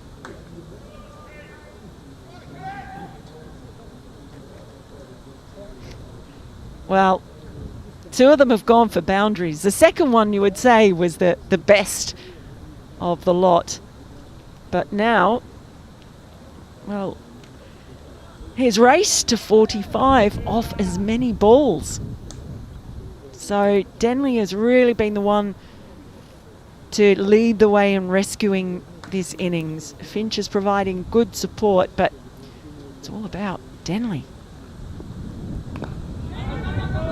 Well, an attempted drop and run there brings Vanchjani into action. There is something very comforting, I think, seeing the surname Denley in a Kent batting lineup. Of course, Joe Denley for years has done it across formats. One of the greats in the T20 Blast, and just nice to see the family name being retained here with Jaden playing for Kent. I think it's a lovely kind of, not passing of the torch, Joe's still playing, but just feels right. There's something very homely about it, as that one is attempted to be worked out towards long gone. Run very well between the wickets this pair. Also, of course, the surname Denley is inspired cricketing terms as well, popular cricketing terms. A dentary. You know what a dentary is, don't you? I do indeed, yeah. There is a certain subsection on Twitter, or X as it's now known, the Denley meme team. I think they came up with the dentary. Don't quote me on that with regards to the etymology, but I know they'll be tuning in today. I actually thought it was Rory Dollard, the press association. I know that. Well, he talks about the Denley guys ride. That is a huge following out there. All comes for respect about being a batter who's able to D in, and that's why it's a subset, a particular kind of batter that people are like, yes, it's what you talked about, the comfort and reassurance. Booth bowls here to Jaden Denley. So if you don't know, a dentary is when you face 100 balls. That's your dentary, because he is a batter who is able to stick in and hang around. And actually, his nephew Joe, if Kent are going to get back into this, he could do with a dentary and a century. Well, he's 5 away from a half century, 2 balls away from a half dentary. So I don't know if you can have a half dentary. I suppose you can. That's something we'll have to discuss and determine with Rory Dollard and the Denley guys. And of course the Denley meme team. Do hope that they're tuning in today. He really has batted very maturely so far, 45 from 48. His side really were in a spot of bother.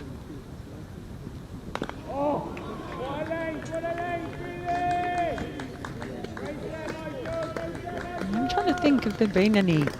There was the first reverse sweep as we finish off the over 72 for 3.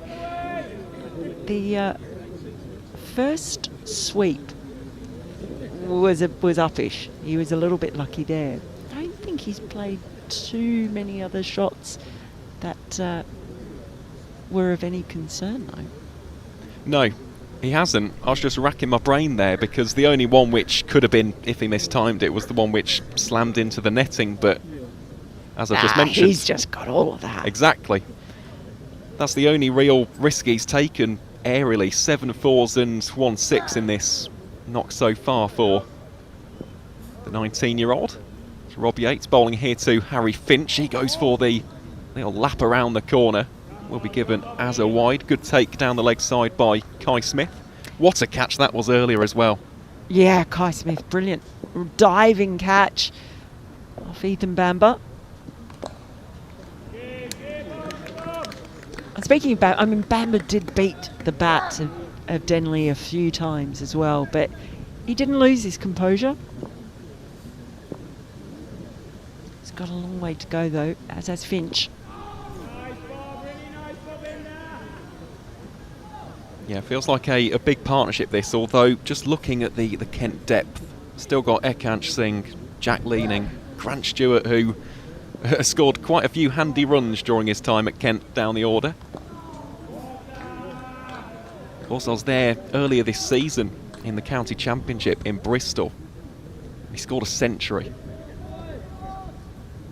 And he barely put a foot wrong, and something about Grant Stewart's game is just mesmerising, the way in which he can go from 0 to 100s in the blink of an eye. Usually bashes more 6s than 4s, and if he gets into the maelstrom, really is a sight to behold, of course. Not so much for the bowling unit, who's unlucky enough to be on the end of it.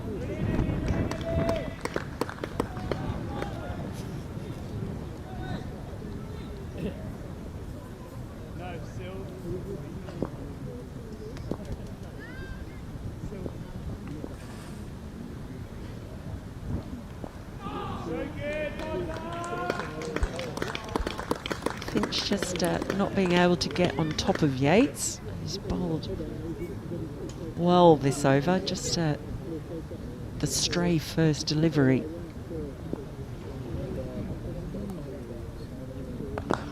Gives that a little bit more flight.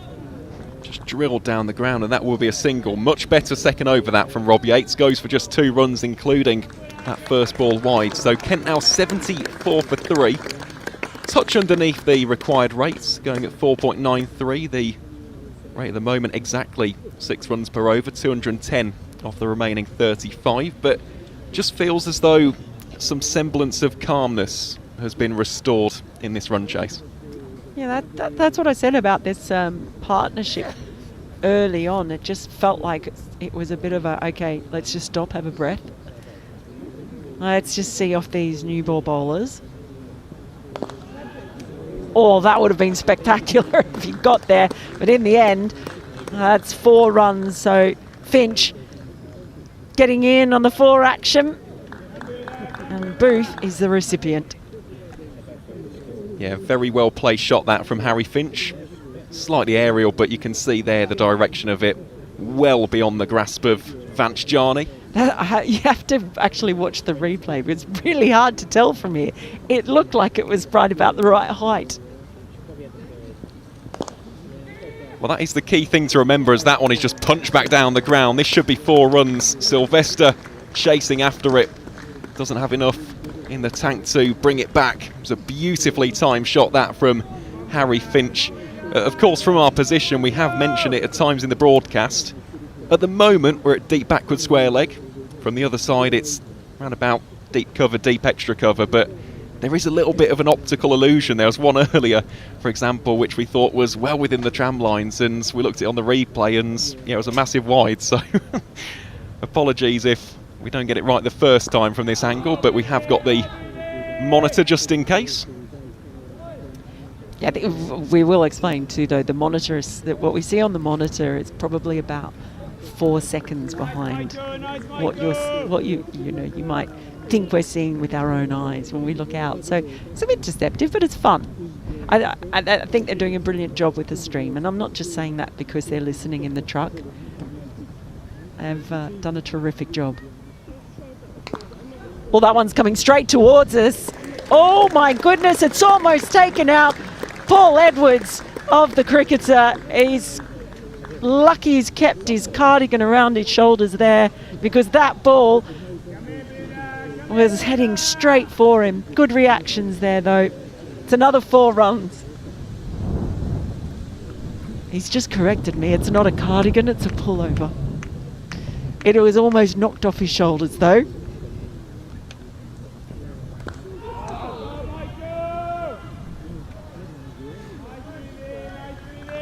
Well, next delivery from Michael Booth is a dot ball as Paul Edwards takes us through his accessories and wardrobe for today. He does sometimes like to wear a leather jacket. It's kind of like when Dylan went electric. It's a bit warm for his leather jacket today.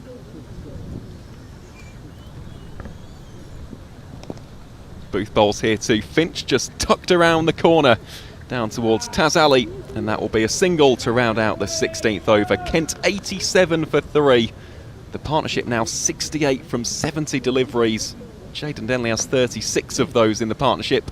Harry Finch, of course, the number 5 for the Spitfires, has 30 from 40. So we imagine it will still be Yates to continue. Did well in his second one. Just looking at that partnership and the stats, that 68 or 70, it's actually grown really quickly. And it's what we said, how things can turn around ever so fast, just with one partnership. I think this pair have done a good job. Still got a long way to go. They're still, you would think, behind where they would like to be. They weren't able to make the most of the power play, but if they can play spin well, because I think we're going to see a lot of spin at this point in the game. I was fascinated to see when Taz Ali comes into the attack. Well, it's Yates this time around, and that is going to be 4 runs. A regal reverse sweep from Harry Finch. Down towards the Pavilion Way, brings Kent on to 91 for 3, and goodness me, that was expertly executed from the Kent keeper.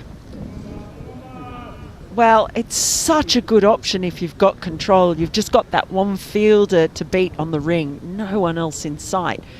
It comes with a risk, but I just see so many modern day batters are able to feel comfortable playing it. This next ball doesn't really go anywhere. But yeah, some just feel so comfortable playing that shot now. Denley, well, to watch him play 3 in a row was wild.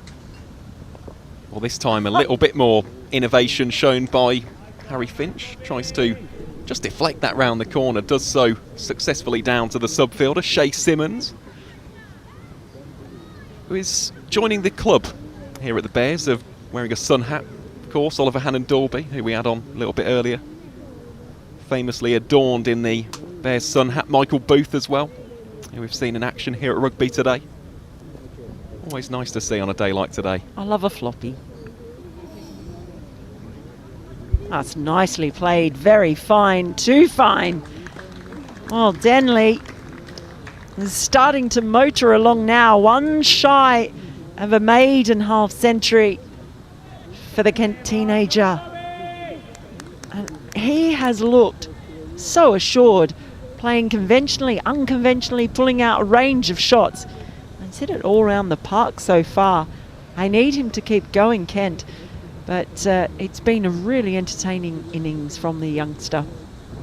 Well, here he is facing off against Yates, darted in, carved away, and this should be the moment. Indeed it is. 1 taken, the 2 is turned down, and for the first time in his budding List A career, Jayden Denley has reached a half century. Comes from 51 deliveries, includes 8 4s and 1 6 to boot. A vital innings at a very important stage of the run chase for the Kent Spitfires. Well batted, Jayden Denley. Some really warm applause as well from the crowd here at Rugby, even though a lot of them Warwickshire fans. Yep, knowledgeable crowd here in Rugby. Now, we discussed this the other day. There's no such thing as a non-knowledgeable crowd, is there? Not from my experience, not here at Rugby either way. So at the end of 17, Kent 98 for 3. The visitors require 186 runs from the remaining 33 overs. if they are to get this first victory in Group B of the 2025 Metrobank One Day Cup. And there will be a change of bowling here from the Chapel end.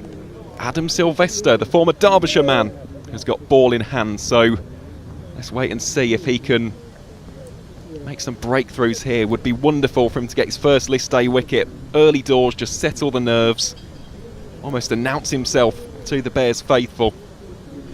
Of course, at this point, 98 for 3. Doesn't feel like ages ago that we said at 44 for 3 that a decent partnership could just swing the pendulum a little bit. The home side in search of a wicket here, and they go to Adam Sylvester, bowling here against Harry Finch. Starts off by conceding no run. That'll be a dot ball.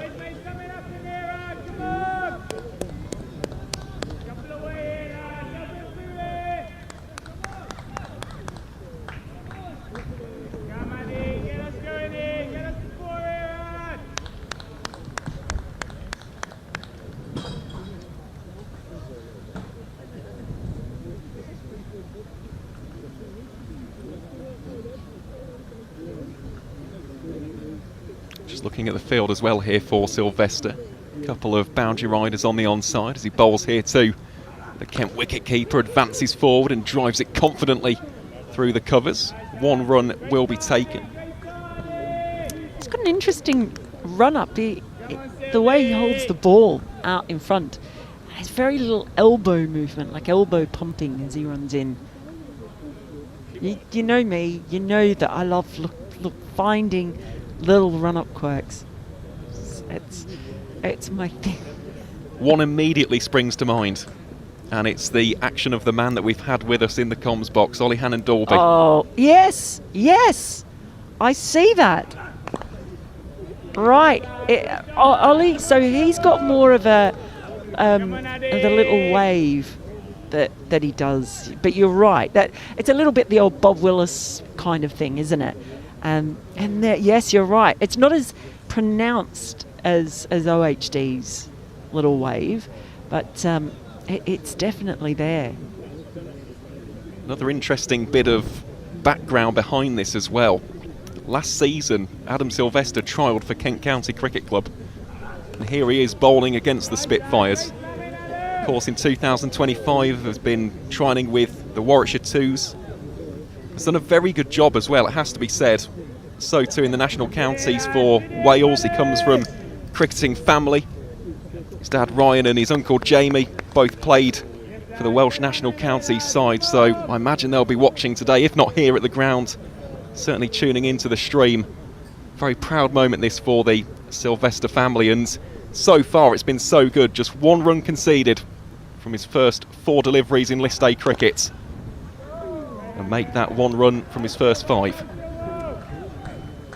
So he's in his last couple of games for the second 11s, he's taken 3-fers in the first innings.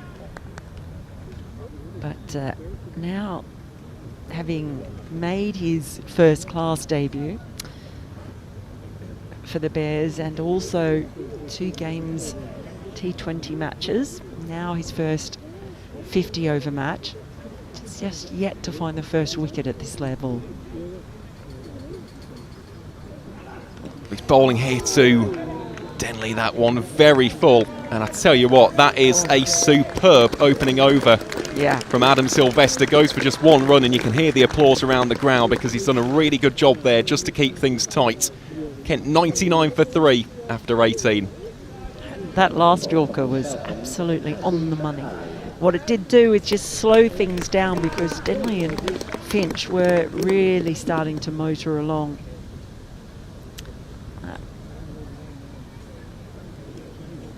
Now they need to keep it tight the other end. Looks like, hold on a second, Taz Ali. Here we go.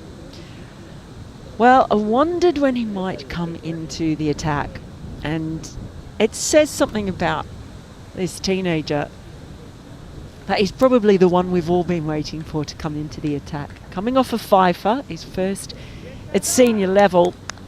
This is the same end that he was bowling at. Different pitch, but the same end, the oak tree end. He was outstanding. Full of confidence, spoke to him afterwards. He's a softly spoken young man, but has a real mischievous streak. Along with Hamza Sheikh, OHD was telling us, they are the two, if there's a prank going on, those two are behind it. There's a lot to like about him. Quite tall, lanky. Well, he's tall to me, but I'm short. He gives it a rip. He found some genuine turn when he was bowling on Sunday.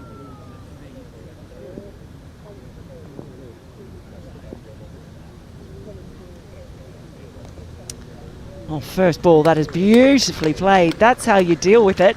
Again, a fine option. You've got to get it right, but if you do get it right, that is an easy 4 runs.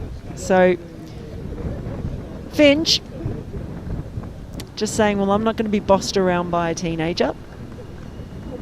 Looking forward to the contest between Taz Ali and Jayden Denley as well, because they are teammates and have been through, you know, a lot of great experiences together in the under-19s. Yeah, that will be fascinating, won't it? And I really like the approach there from Harry Finch. We saw Northamptonshire give Taz a lot of respect on Sunday, and as a result he just got into his groove and was nigh on unstoppable. So boundary conceded first up. Really good work, and make that back-to-back boundaries. That one bounce into the netting for 4 more. And Kent really beginning to get into their stride. These two taking the Spitfires up to 107 for 3, and after a very tight and disciplined spell against Northants, Kent just taking a liking here to the leg spinner. Well, I think you're spot on. I think the experienced Finch has gone, I need to get on top of him early. It's nicely driven as well, because they would have seen what Taz Ali did against Northants. I reckon Finch has probably come out and gone, well, we just need to set the tone of this early. Let's put him off his lengths. Let's make him think about changing his field, which is what he's doing already. Likes to be attacking with his fields, does Taz Ali. He's just put some protection out there down towards what is deep third, but it ends up being a fielder who's there for the possible reverse sweep as well. Except that we now have Denley. That's got me, hasn't it? I was looking at the field for Finch. So the extra protection was actually down at fine leg.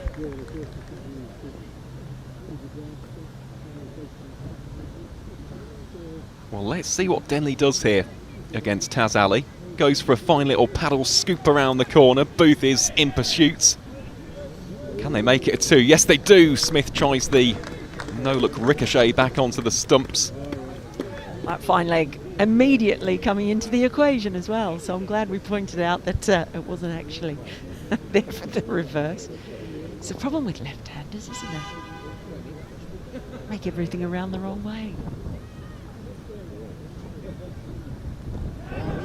Well, should be an easy catch. Indeed it is. Taz Ali strikes in his opening over. The leg spinner, the X-factor of this Bears bowling attack, gets the crucial wickets of Jayden Denley. He departs for an outstanding 52 from 58 deliveries, has certainly played his role in this run chase.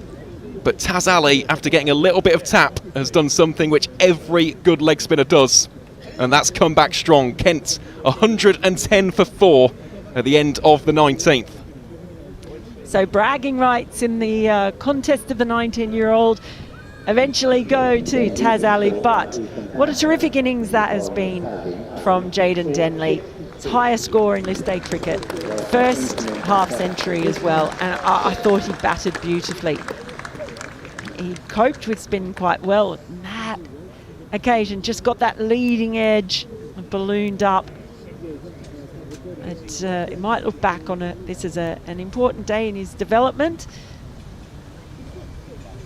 The leg spinner just getting enough turn on that ball to catch the leading edge. Well bowled, Taz Ali, and that is a lesson to any young leg spinner up and down the country. Just be persistent. If you do get a little bit of tap, if you do get a little bit of boundary hitting against you early doors, you've just got to keep at it, keep plugging away and plugging away. Taz Ali has got that first wicket in his opening over. Goes for 11, but he has got the breakthrough of Jaden Denley as Adam Sylvester comes back here from the chapel end, searching for that first wicket in professional cricket. Bowling here against Harry Finch. Good area straight up there from the 25-year-old.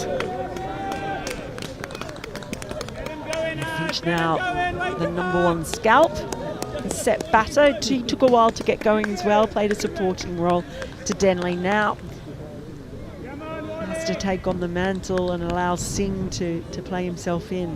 But Sylvester, what an opening he's had. Great first over. Bowling here to Finch once more. Oh, beautiful delivery that. I just know if Adam gets a wicket here, he will give it a celebration. He's done that in the twos. He's a fired up character at times, and it has been a long time coming. Well, he's not far off. He's bowled really well since he came into the attack. He's quite bustling. Look at the way he walks back. There's a real, I don't know if it's a strut or it's a purposeful walk. There's something to it, isn't there? You're giggling. Because I hadn't even noticed that. I've watched him quite a bit as well. But you are right. It's all the details. In case you haven't noticed, I look for details. It's because I write about the game as well. So I'm always looking for something little like that. Even during the England-India Test match, there were times when I was talking to some of the former players, and I said, "Oh, have you noticed how so-and-so does this or they've changed that?" They've looked at me and gone, "I haven't noticed that at all," and then they've looked and gone, "You're right." It's insignificant things, of course. Sylvester here. Wind has just picked up a little bit. Apologies if you can hear that quite ferociously through the FX mic. Breeze does appear to have died down now, though, thankfully. I wonder if that might assist, particularly the spinners, with maybe a little bit of drift. On the flip side of that, if the wind does pick up, then all of a sudden that might assist the batters as well, depending on which way it's blowing. It's always the handy thing, having a left and right hand combination, is when there is wind around. Finch advances, drives that one full-blooded, great stop in at short cover by who else but Rob Yates. That man is a wonderful fielder.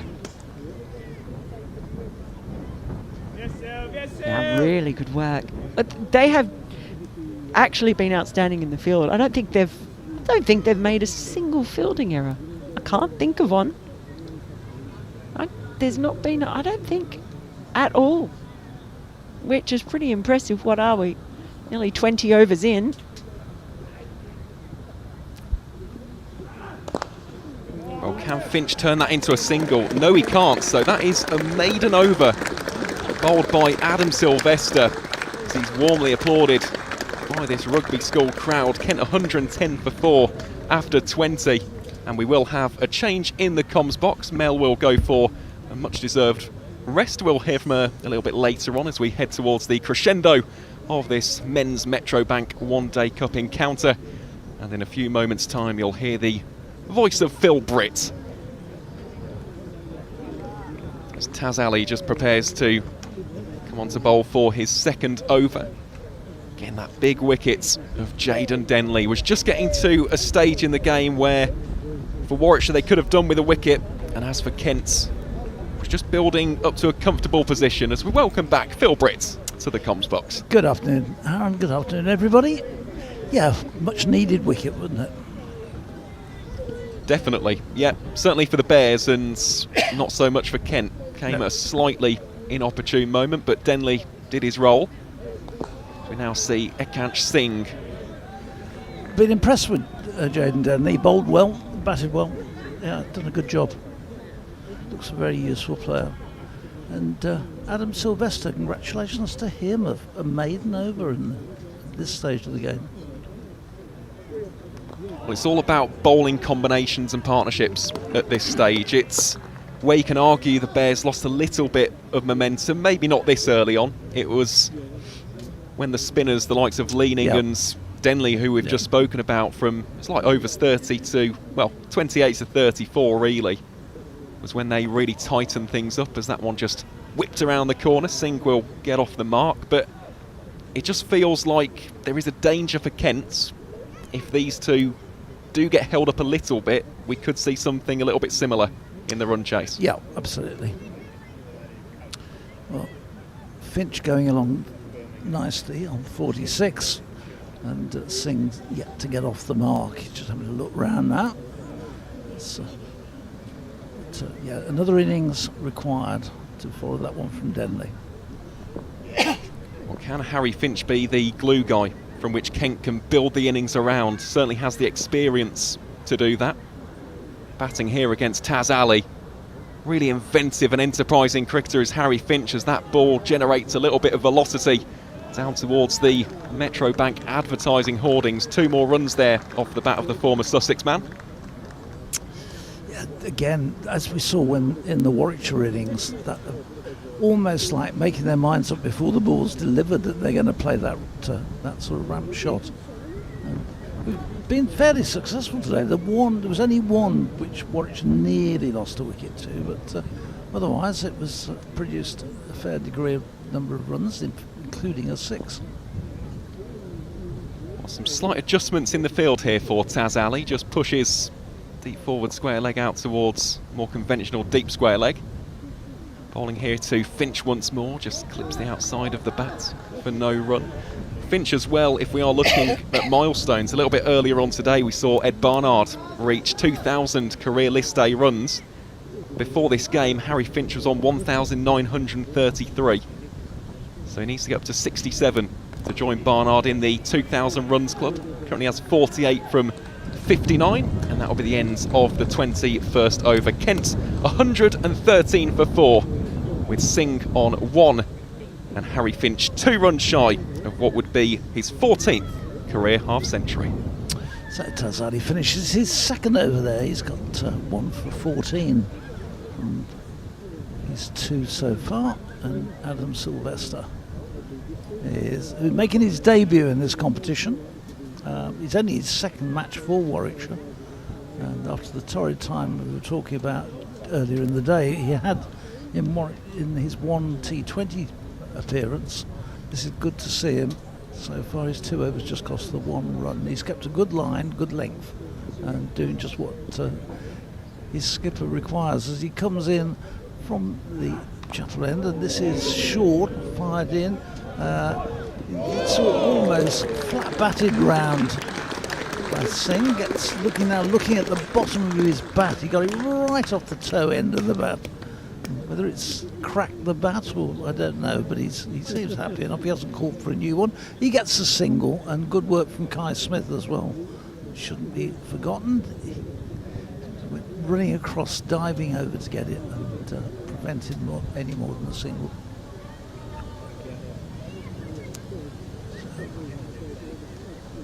Number 44 on his back.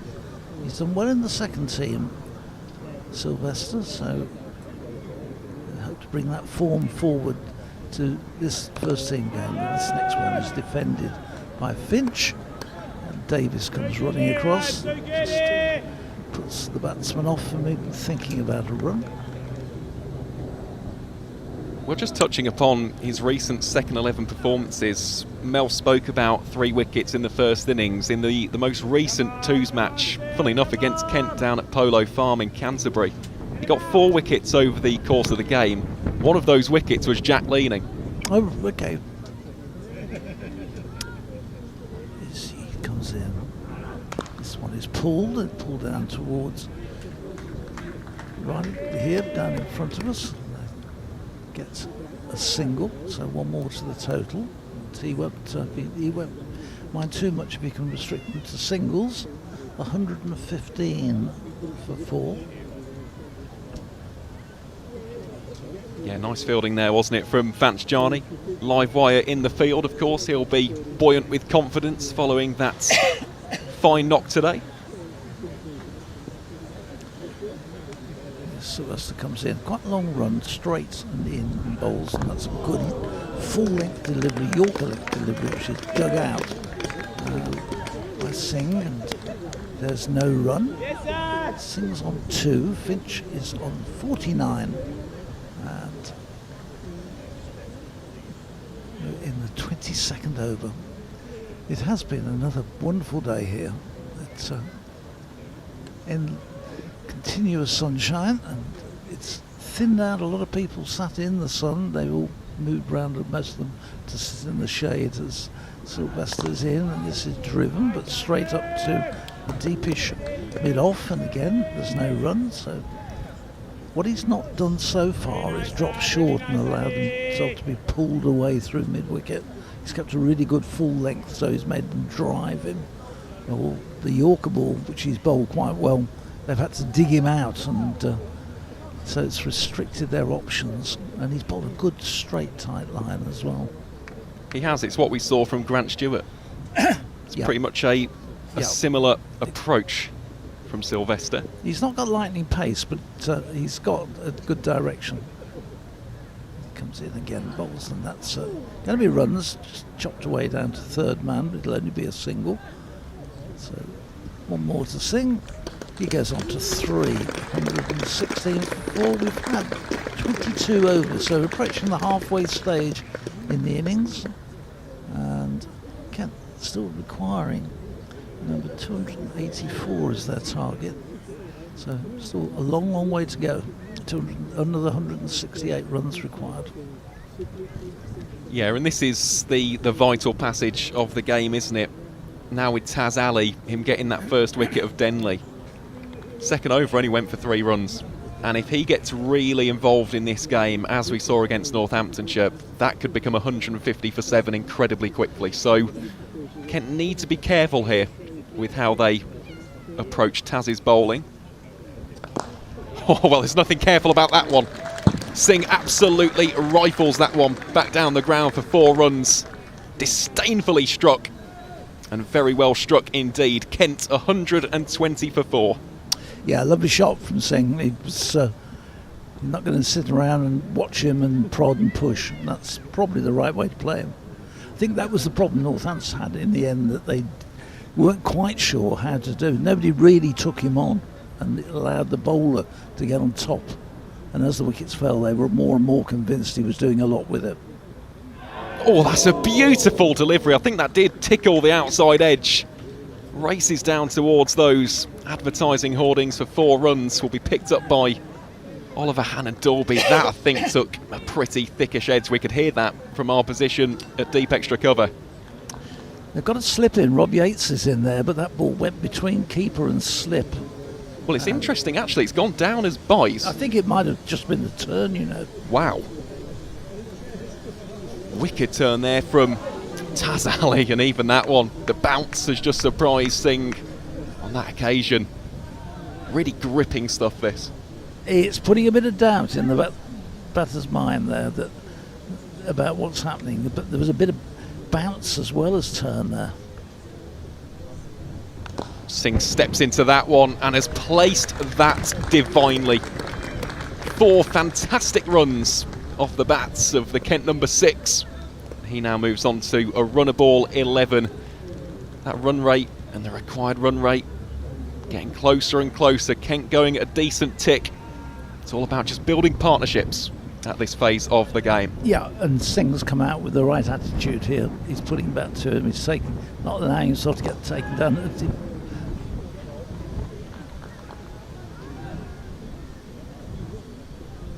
It was in the air for a little while, that one, but perfectly safe in the end.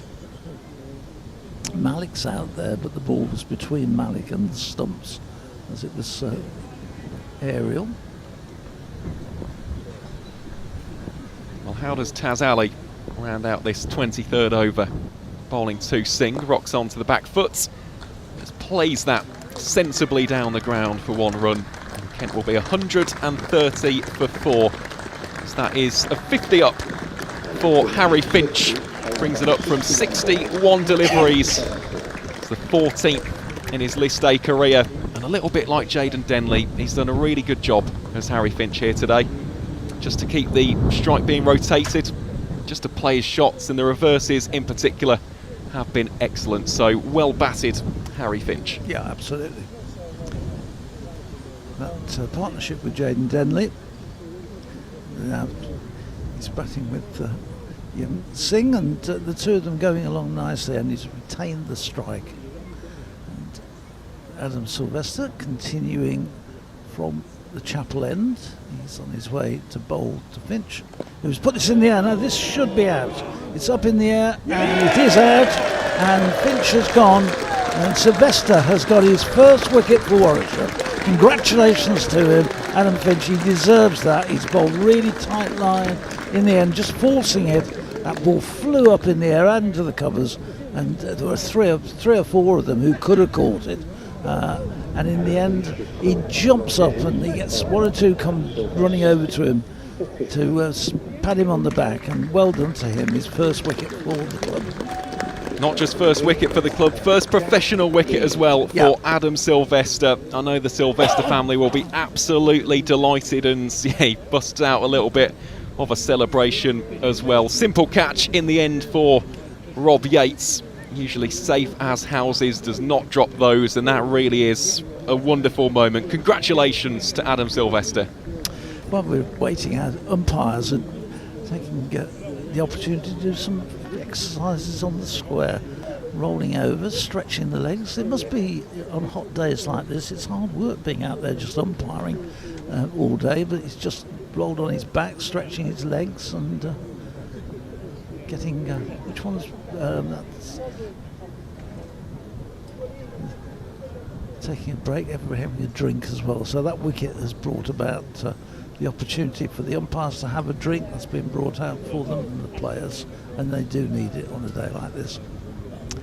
Jack Leaning is the new bat who comes out to replace Harry Finch. So you're not missing anything, because as you can see on the pictures, everybody's having a bit of a break, and it's all very relaxed. Well, I think now is a great time actually to go around some of the other grounds in the country. Yeah. Of course, this isn't the only Metro Bank One Day Cup fixture taking place on this wonderful Wednesday. We'll start in Group B, which is where both of these sides reside in the group stages.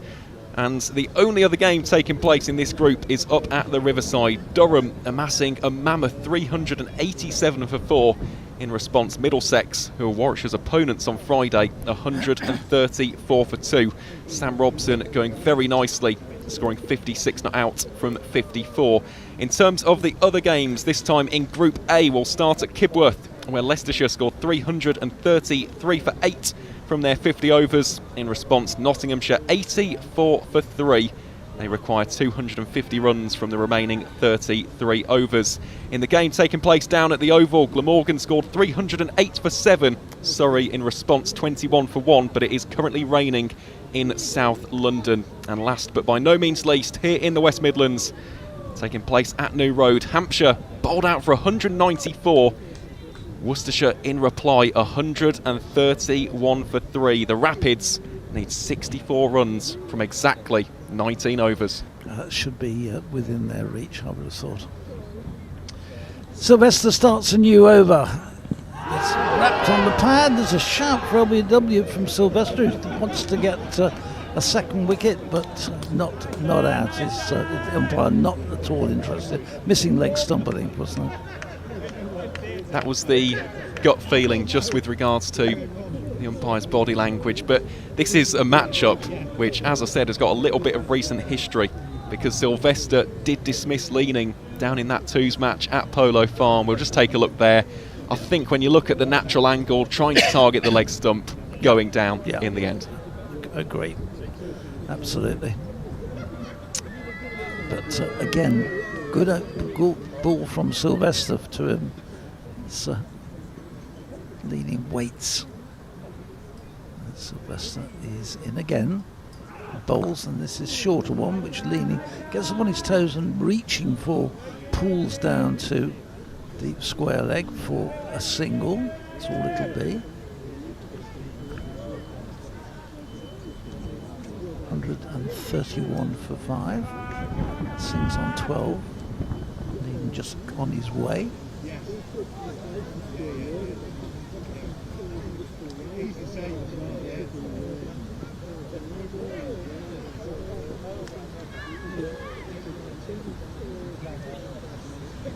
Sylvester comes in and bowls. That's driven, but straight up to Alex Davis, who goes to pretend to shy the stumps down and throws the ball back up to mid-on in the same process. There's nobody who'd moved. It's all kidology for nothing, really. Tell you what though, Phil, this really is a tremendous start for Adam Sylvester. 1 for 5 from 3.4 overs. Well, he's hardly bowled a bad ball. I don't think, in fact, he has. I think he's everything he's got has been on the mark, and there's another one which just brings the batsman forward and just playing it defensively back into the onside. Yeah, there was he appeared from nowhere, really. I think a lot of fans had never heard of him and said, well, who's this chap who's going to be playing in the T20? And then, of course, he got quite knocked around in that T20 match, and then they were sort of, well, how come he got in? So it didn't set him off on the best step, but this is going to make people sit up a bit. And again, another defensive shot from Singh. End of the over. 24 overs gone, and 131 for 5, Kent. So again, another good over from Sylvester. An excellent over, and it just goes to show, doesn't it, that you're not defined by one performance. Yeah, well, he's gone to play in the second team. He's done quite a bit of conditioning, I think, as well, which obviously coaching staff and the backroom staff will work with the players to get them physically into the right condition, and he's doing a really good job, and he'll change people's opinion. And it's terrible, really. You see one game and people make an opinion about somebody, so you do need to see them in several competitions, several games to make a judgment, and here's a really top way of seeing him. Taz Ali bowls here to Jack Leaning, the ever-reliable all-rounder, formerly of pastures up in Yorkshire. But yeah, just to go back to that, I mean, that really will be an amazing moment for Adam Sylvester. Did struggle in the T20s, but he's bounced back beautifully so far today as Ali again induces the outside of Leaning's bat. And this outfield, as has often been the case today, quick as lightning. Kent now 135 for 5. Well, it's coming up, the spinner's bowling, it's getting the outside edge, and yet it's racing away across that outfield. The players after it have got no hope of catching it. So it's lightning quick. So once you've really beaten the field, and particularly running down towards the school, there's a slight drop in the ground running down from the Oak Street end down to the Chapel end, and that ball just keeps going with it. Nicely bowled that by Taz Ali. So Ed Barnard persisting by keeping that slip in place and having Ethan Bamber at backward point, so just putting a bit of pressure on the bat. Nicely played that. Really, really well played by Jack Leaning. Thinks about coming back for 2. Scampers back off the throw of Michael Booth. I have been quite impressed with the way Kent have run their twos here. I think they've taken the arm on a bit more than Warwickshire did when they were batting. There were a couple of occasions where Warwickshire settled for a single rather than taking on the arm. Some oohs and ahs there from the Warwickshire fielders as that is squeezed away for another single. Yeah, that's something actually that we're seeing a lot in Group B especially, and Anthony McGrath up in Yorkshire has spoken about the importance of that. The best teams in 50 over cricket tend to run between the wickets very well. And when you look at the stats, England in that period between 2017 to 2020 were one of the finest international outfits to do that. It's something which characterised them alongside the boundary hitting, as Kent move up to 138 for 5 after 25. But it's all well and good having those release shots, the big fours, the colossal sixes. But if you can turn those ones into twos, you put pressure on the fielders, and more importantly, you just keep the scoreboard moving. Yep. Yep. Chase Simmons is on at the moment, substitute fielder. He's been on for Alec Davis a couple of times during the afternoon.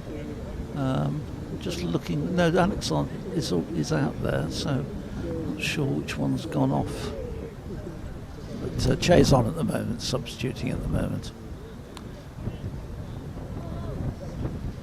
So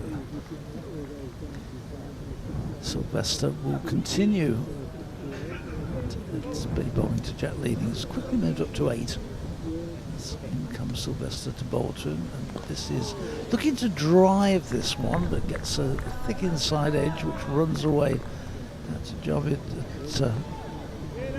at square leg, and they just get a single, and Leeming rehearses his shot at the non-striker's end. I am just looking. I think Simmons is on for Ethan Bamber at the minute. I've not seen the 54 of Ethan, no, so it could be because he was. He's been fielding in the sort of backward point, mid-on area, hasn't he, for most of the afternoon?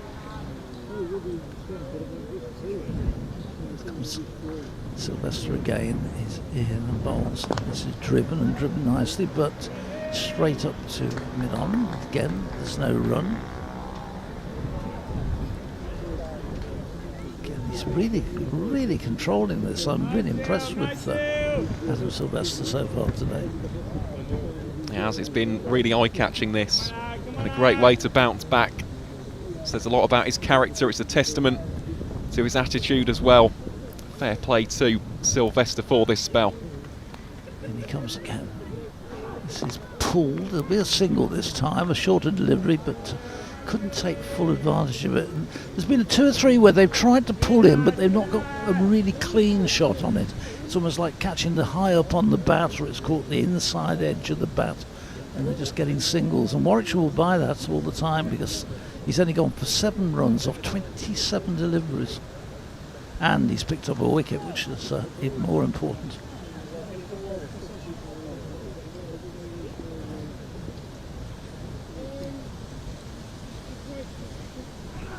This next one is full, good Yorker length, which is again is dug out, but again good use of the ball. He's not a huge speed, but he's got that really nagging length, and he's definitely controlling and restricting the scoring rates and pulling it back. Well, it is funny you mention that, because when Sylvester first joined the Bears, he tended to go to a lot of short balls, and it ended up producing quite a few boundaries against him. Again, he's in and bowls, and that wraps the pad quickly in.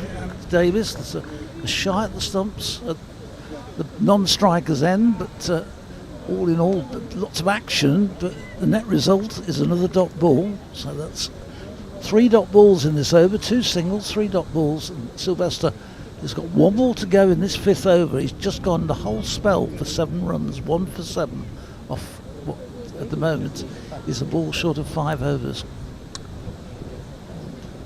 He waits as he comes to finish off this over. It's defensively pushed out into the offside, but Simmons does the fielding. Ethan Bamber is back on, Simmons is off. Another really good over from Adam Sylvester. Well done to him. It certainly is, and just to go back on to the point I was previously making about Adam, he's gone from being almost that really hit-the-deck bowler, bowling effort balls every couple of deliveries, to just tightening up his line and length. And you've seen it so far today, of course. He's also mixed in the Yorker, and he's executed it so far. On another day, it might not be the case, and ends up being a 4 toss, and it goes for 6. But he's backing his skills here, and that's really refreshing to see. It goes to show the confidence that's being instilled in him is also being reflected in his performance so far today as Taz Ali prepares to bowl his 5th over of the game, this time from the Oak Street end. He's effectively given Ed Barnard 5 overs for virtually nothing, and he's picked a wicket up there. So he's been able to throw 5 overs in. He hasn't had any runs knocked off him, and he's picked up an important wicket. Ali looking for the wicket of Singh on this occasion. Just rocks on to the back foot and plays that nice and straight down towards long on for 1 run. Ali has been slightly expensive by his standards so far today, but he got the huge wicket of Jaden Denley. And he's just extracting enough from this surface, extra degree of bounce and nip. And even then, you look there from leaning, it's not the most convincing shot, comes off the inside edge. Kent batters will scarper through for 2, but he is causing all sorts of problems. I don't think those figures actually quite reflect how he's bowled so far.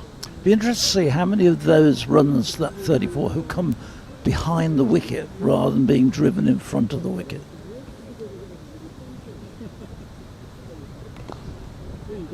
That's a more assertive shot, isn't it, from Jack Leaning? Living up to his name, just leans into the shot and plays it out towards Michael Booth.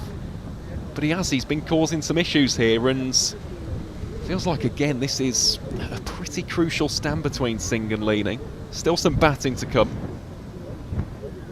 And more so than the captain, Grant Stewart. That one drops a little bit short from Ali, and it will go back to Michael Booth. Deja vu, single taken. But just feels like if these two can just lay a solid basis, something for that middle to lower order to build off of, Kent firmly in this game at this stage. Yep, absolutely. Well, they're over halfway there, so just another 139 runs required. That's better, much better from Jack Leaning. Just reads the pitch, the flight of that ball, and plays a defensive shot for no runs. So Kent 145 for 5 after 27. The requirement now 139 off the remaining 23 overs. Interesting now that the skipper Ed Barnard has taken Adam Sylvester out of the attack after those 5 overs for 7 runs, and he's going to bring himself back on at the Chapel end. Do you think he might have been tempted to give him another couple? I think at least 1 more, but then again, this is a nice passage of play for Barney to bring himself into it, of course. Is someone who has this knack, this tendency of getting those middle order wickets, and let's face it, he's bowled very nicely so far today. 2 for 23 from the Bears skipper.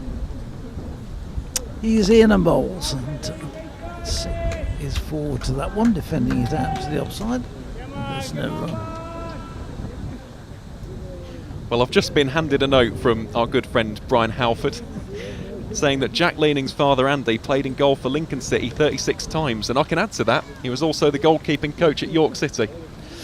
I wonder how many goals he let in there for them whilst he was there. Most of them did, didn't they? Most of the goalkeepers at Lincoln. This next one is defended back down, and there's again no run. Yeah, Brian would know that. Brian is the Lincoln City fan. I didn't. If you search far enough, you will find the odd one. Actually, that's not strictly true. Last season, when I went to watch them play, they had a lot of fans followed them, and they played really well. This one is driven, and driven beautifully for 4. It raced off down to the boundary. Michael Booth there couldn't get anywhere near that, so just a little bit over pitched and thumped away by Singh. He looks an aggressive bat as well, doesn't he? He's played some really good shots in front of the wicket. He moves on to 19, and the total goes to 149 for 5. We're in the 28th over. I see Michael Powell is around, so when Michael's ready, I'll make way and you can have a chat with him. This next one is pushed to mid-wicket, and there's no run. Oh. Well, he was here. He was here, yeah. I thought he'd come over for a chat, but he seems to have... He never moved that quick when he was playing. Yeah, Michael Powell, who's a master here at Rugby School, and he's going to come and join Adam at some stage. We thought he was here for that. This next one is played out into the offside, and there's no run. Yeah, well, that's like the disappearing man, has he? No, he has completely. Gosh. So he's not joining us immediately then.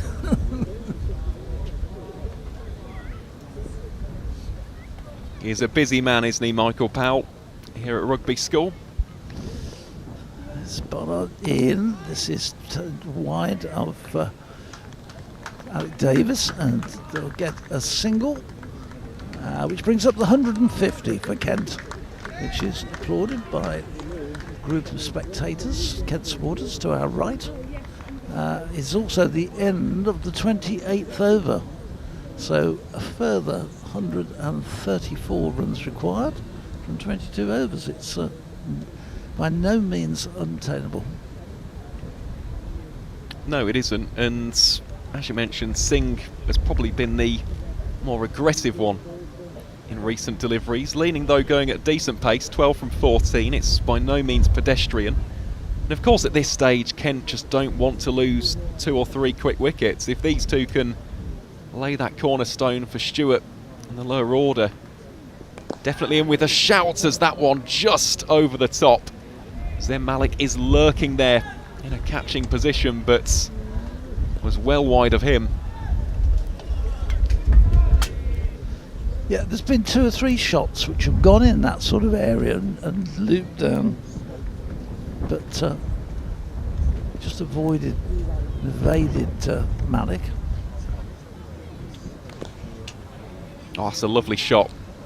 Just caressed through the cover region. Michael Booth will mop that one up. Will be 2 more runs to add to the Kent tally.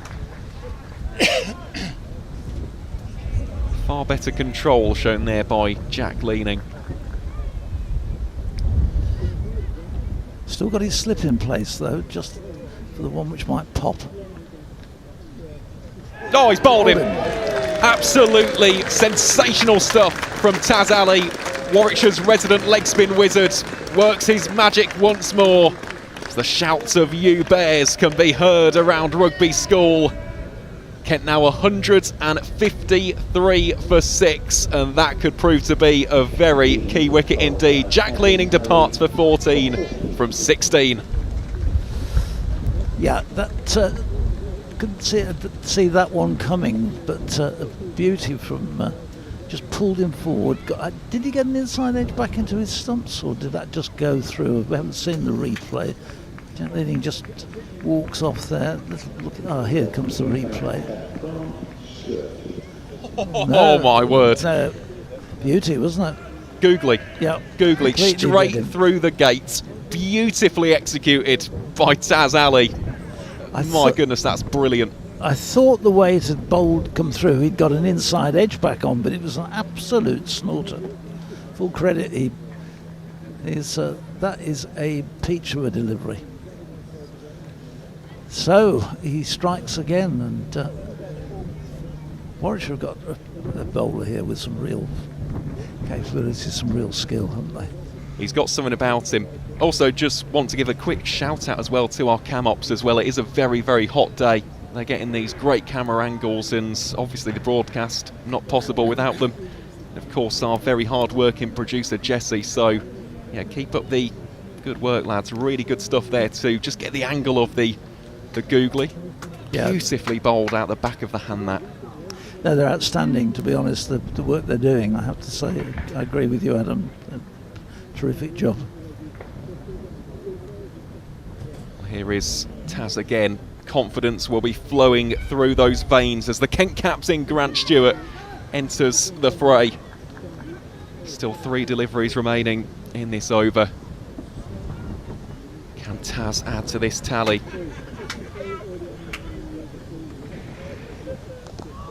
Stewart just leans into that one, plays it through the covers for 1 run. This is something which I'm very, very interested by, and that's Grant Stewart's approach, because I've seen him in county championship cricket, and there will be some periods where he'll go big and maybe get out, almost die trying, but when everything goes to plan, he really is someone who, well, can basically change a game by himself. Ali, ball's here to Singh, played nicely along the carpet for one. And usually it's big sixes. That's the thing which I think characterises Stewart's batting. It's not just these lovely caressed cover drives, which he does have in the locker. But if anything is shorts, it's just viciously pulled and usually sails some distance over the rope to boot. Well, a few of those needed for Kent now, I think.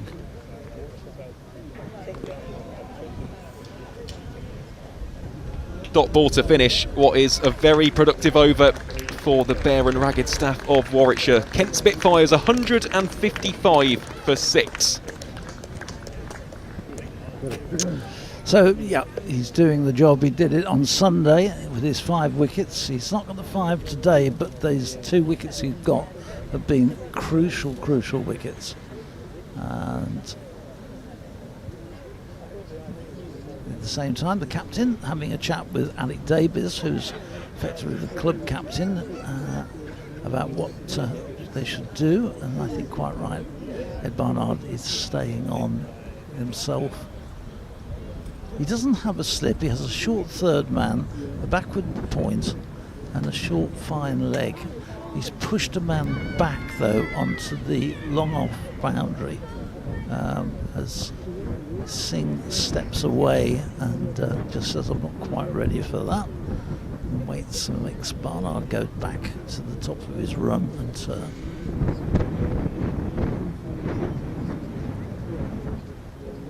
And he comes and bowls. And this is punched down the ground to long off for just 1. And it brings Stewart on strike.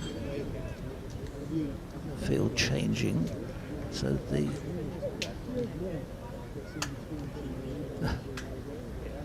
they're bringing, making Sylvester run up from orthodox mid-off. He's going into that short third man position, and they're pushing, still got the 2 men back at long on and long off. Ian bowls. As it turned and glanced off his legs into the unprotected fine leg area, done away with fine leg, and then the captain drops a ball straight onto the leg stump. Not quite sure of that tactic, Skip. Perhaps you could explain that one to me, because once it's gone off the bat, there's nobody probably within 40, 50 yards of the ball, and he has a completely free shot. I wonder whether they just got that wrong there, you know, that they got a short third man, and they've changed it now, but maybe a shot behind. This next one is driven and well stopped. Yates at short extra cover, goalkeeper style. Stewart on 5, and total 160 for 6. Remember, require 284 to win, so 124 more runs, as this one is again punched out this time for Yates to field, but much easier this time. Lots and lots of empty seats on the far side. It's not that people have gone home, it's they moved into the shade, whereas the seats on the far side of the ground, they're in heavy, very, very hot out there, and people have been waiting as in a come Barnard again. And this one will be runs as Stewart punches it away out into the covers, and it's 1 more. So 161 for 6. Right, at the end of this over, I'll make way for Mike to move in here after this ball. Okay, so you can Aaron can have a chat with him. This next one is just held up a little bit, just held back by Barnard. Just run into the onside, there's no run. End of the over, 161 for 6, and after a few words from Aaron, it'll be Michael Powell will be joining you. Well, thank you very much, Phil Britt. Good stint that, and a very productive one for the Bears as well. Kent 161 for 6.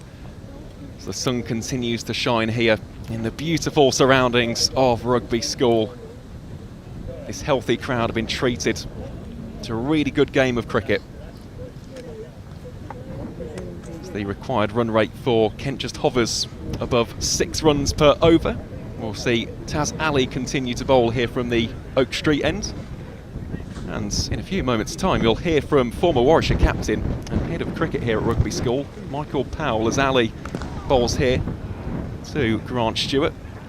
Just works that away for a single. So welcome onto the live stream, Michael Powell. Thanks, Aaron. Lovely to be here. Welcome to Rugby School. Well, I did want you on at some point this week, to be honest, Powley, because we've got to talk about the settings here at Rugby. Obviously, a school with a very proud cricketing history in recent years, Jacob Bethel being the big guy to come through the ranks, and of course has done great things for Warwickshire and England. We've just got a little bit of a dialogue taking place here out in the middle. I wonder what's that for? Slight bit of confusion here in the middle, I think. We're all cleared up though. Indeed we are. Barnard now happy to go back onto the boundary. Not entirely sure what that was. Anyway, we are back underway though, so single taken down the ground. But in terms of this festival, Powley, how proud is it for the school to host Warwickshire in List A cricket? Yeah, we're absolutely delighted to have the Bears back here. Hopefully this can remain in place for the next few years, given the demands of Edgbaston and its time. But to see so many people here enjoying great weather and great cricket is wonderful for us to, as a school, to be able to host. And it is just a beautiful setting, isn't it? In terms of the history of rugby, what can you tell us about the venue in terms of its cricketing background? I know that a lot of people will know it for William Webb Ellis and Rugby Union, but with regards to its cricketing pedigree and history, what can you tell us about Rugby School as Ali bowls here to sing? Yeah, so we're on New Big Side. So there's Old Big Side, which is where the close where the game of rugby began, 1823, with William Webb Ellis catching the ball and heading off whilst they all chased after him. But yeah, we're on New Big Side. Oh, lovely bit of bounce there from Taz Ali. Wicked top spinner taken well there by Kai Smith behind the stumps. Yeah, so we've got a real rich history in cricket at the school. We've got a fantastic fixture, a 2-day fixture that's been going on since the mid-1800s. So that one just whipped away down the leg side. It's running away, should be 4 runs. Indeed it is. Has come off the bat as well. So Ekansh Singh will move on to 28 from 35. Kent now 168 for 6 after 31. Of course, that target 284.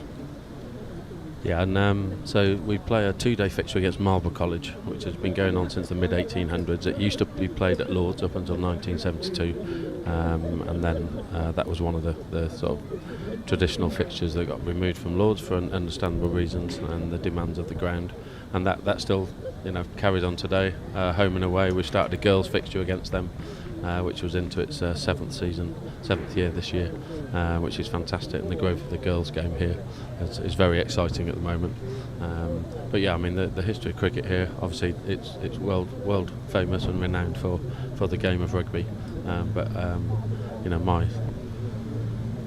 my vision here has always been that we can make it as good as it can be with cricket, and at the moment it's going really well, and this just enhances it for us to get people coming through the gates, coming through to enjoy this venue, enjoy the facility we've got here, and enjoy watching some great cricket is what I've wanted for a while. So I'm very, very proud of what's been, what's happening at the moment. But yeah, my actual vision, as I've told the headmaster, is that one day we'll rebrand us as cricket school rather than rugby school. But still got a few years to go yet. Spoken like a true cricket man there, Powley. And of course you mentioned there about the growing girls cricket programme here at Rugby. One of the players, of course, here at Rugby School is Amu Surinkumar, who we've seen doing some really good stuff for the Bears in 50 over cricket and T20 cricket. After this delivery from Ed Barnard, just take us through the growth of that programme if you can, as ball's here to Stewart. Rocks onto the back foot, punches it out towards deep point, and that will be a single. Yeah, so I mean, one of the things with girls cricket, we sort of kick-started it off actually when Maya Boucher left the school. So Maya was with us sort of 2013 to 18, I think it was, or possibly 17, in Griffin House. She played boys cricket. She was very good at playing the boys cricket. She won the game against the MCC for us, batted all the way through, got 80 odd not out. And so we sort of started cricket just after Maya had left in terms of girls cricket full on. And then Amu is sort of our sort of latest. She was with us for 2 years, and obviously has joined the Bears in her final year, and I think she's with the Manchester Originals at the moment in the squad up there at Old Trafford. But yeah, we've got some fantastic young girl cricketers in the school, and obviously as has happened with Jacob, what we all want as young cricketers is to have people that we look up to and think, right, there's a pathway, it can happen. So obviously Jacob with the boys. Formerly, I know Richard Montgomery, who played with Northants, Sussex, fantastic cricketer. He was back in the school in the 80s, 90s. But yeah, I mean, Jacob most recently, Maya just before, and now we've got obviously Amu, representing the Bears at Edgbaston and playing some top cricket, which is great to see. But yeah, it's exciting times, and it's growing fast. Lots of girls joining the school with good pedigree, with good background in the game as well, which is fantastic to see. And it's one thing actually we've had a discussion today with Stuart and the team at Edgbaston just about how we can maybe add a couple of fixtures on here maybe next year. Hopefully get the Warwickshire women playing here as well. So we'll see how that materialises. Well, we will have to wait and see, won't we? What we do know is that is the end of the 32nd over. Kent 172 for 6, Singh on 31, and Stewart on 9 from 11 deliveries. And just in terms of the actual setting up of the festival, Powley, what goes into it? Because as county cricket fans, we go to outgrounds and we obviously enjoy it. It feels like county cricket at its core, doesn't it? It's not in front of these massive grounds, and it just feels a little bit more quaint and a little bit more intimate, doesn't it, when you have 2,000 to 3,000 people in a smaller space. But with regards to the actual setting up and foundation of the Rugby Festival in 2025, what goes into the background scenes behind that? Yeah, I mean, it's a big operation. We are really fortunate here. We've got a fantastic team. So the business arm of the school, the Rugby School Enterprise, so they're used to putting on big events, weddings, festival on the close. We have a lot of events throughout the year, and when this sort of became a possibility back with discussions in 2022, 2023, and then obviously with the start of the 100, it became clear that Warwickshire needed a venue. They toured around quite a few places around the county. I think partly because of our Rugby School Enterprise and because of our ability to host and put on an event that could bring in 2,000-3,000 people. That's all that work in the background happens with the Rugby School Enterprise team, and obviously the ground staff. Gary and his team Gary comes across and advises and supports Jimmy Kavanagh, who's our head groundsman here on our team. We've got a fantastic team of groundsmen here, and they know we've got a good square. We've got obviously an amazing venue to play in, but I think there's so many aspects of the school that get involved, and then when it comes to the actual day, we're just here to enjoy the cricket.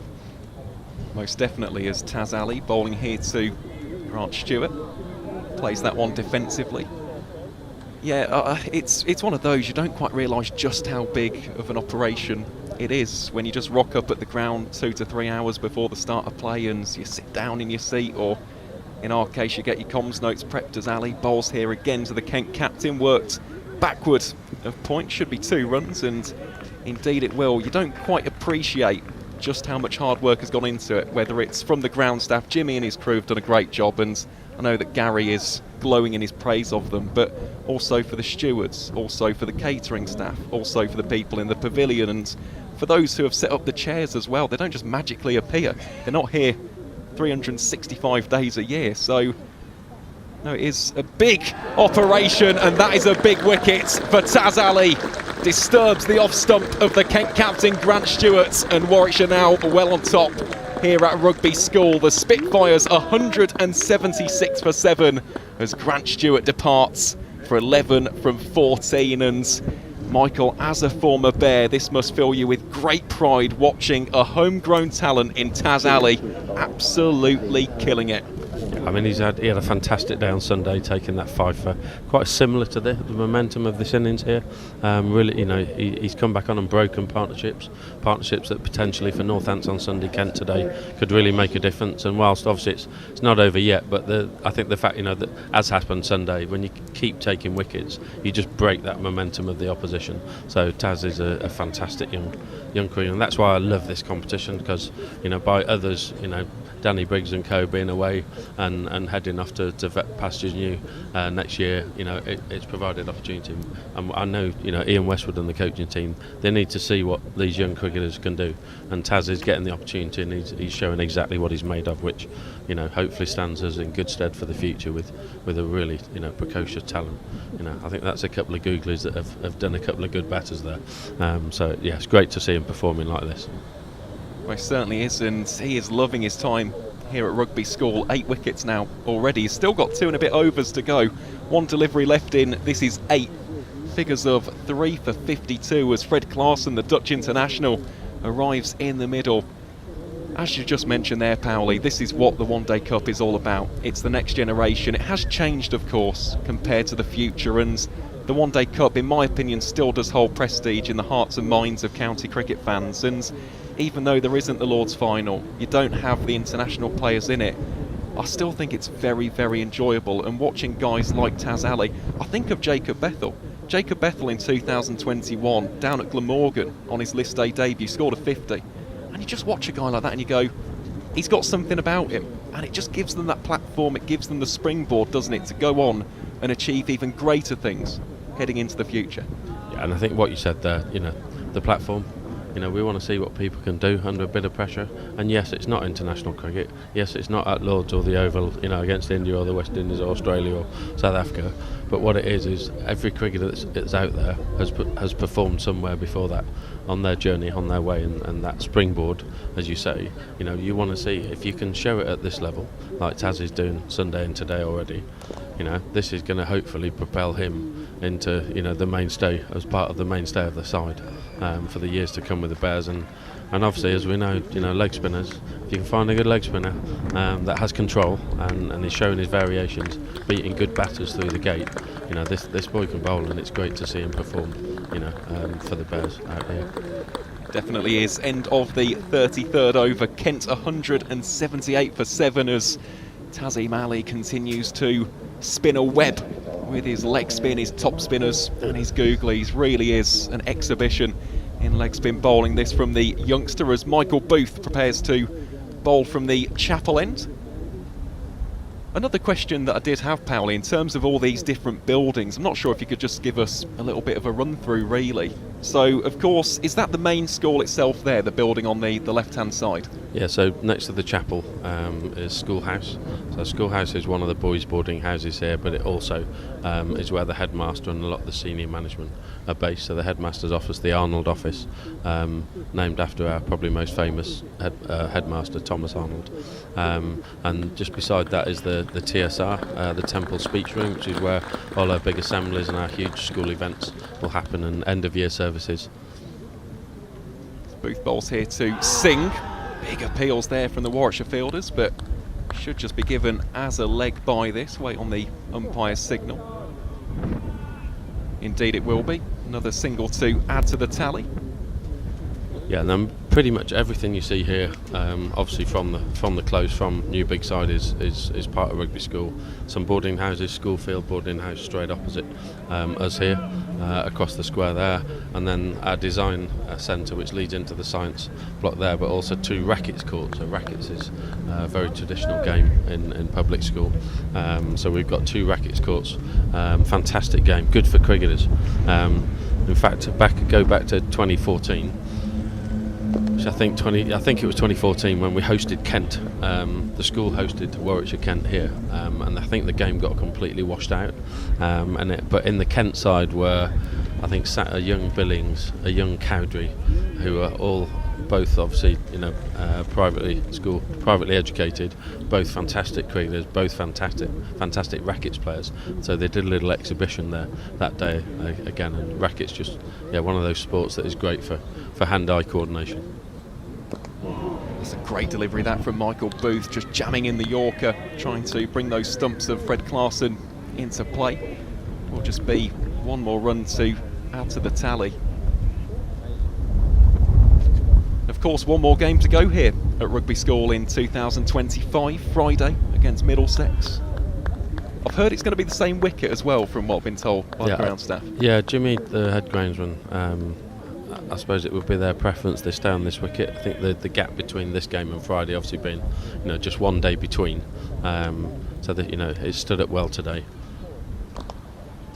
He'd have a good chance to get a bit of water on it tonight, get it under a sheet, and just keep a little bit of moisture in there. They're obviously, given the summer we've had, very dry out there at the moment, so I'm sure there's a lot of ground staff around the country at the moment trying to get as much water onto their squares and pitches to finish off the season. But yeah, so far what's good, both these two pitches, we do have 3 hybrid stitch pitches on the square, but we've not used either of those this time round, so these have both been full on grass surfaces. They've played pretty well, been good scores throughout so far. Booth bowls here to Clarkson down the leg side. Great tumbling stop there by Kai Smith to prevent any further runs from being scored. And just for those who might be even new to the world of the groundsman, of course, but in terms of live grass versus hybrid, what is the difference between the two for maybe those who haven't heard the term before? Yeah, so we've had so all our practice pitches, we had them fully hybrid over the last two years.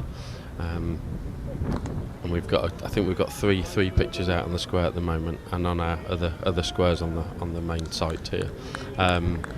So one thing that you see certainly from a playing point of view, the hybrid is the carry you get. So having the stitch in there really holds the pitch together. You've got to water them a lot.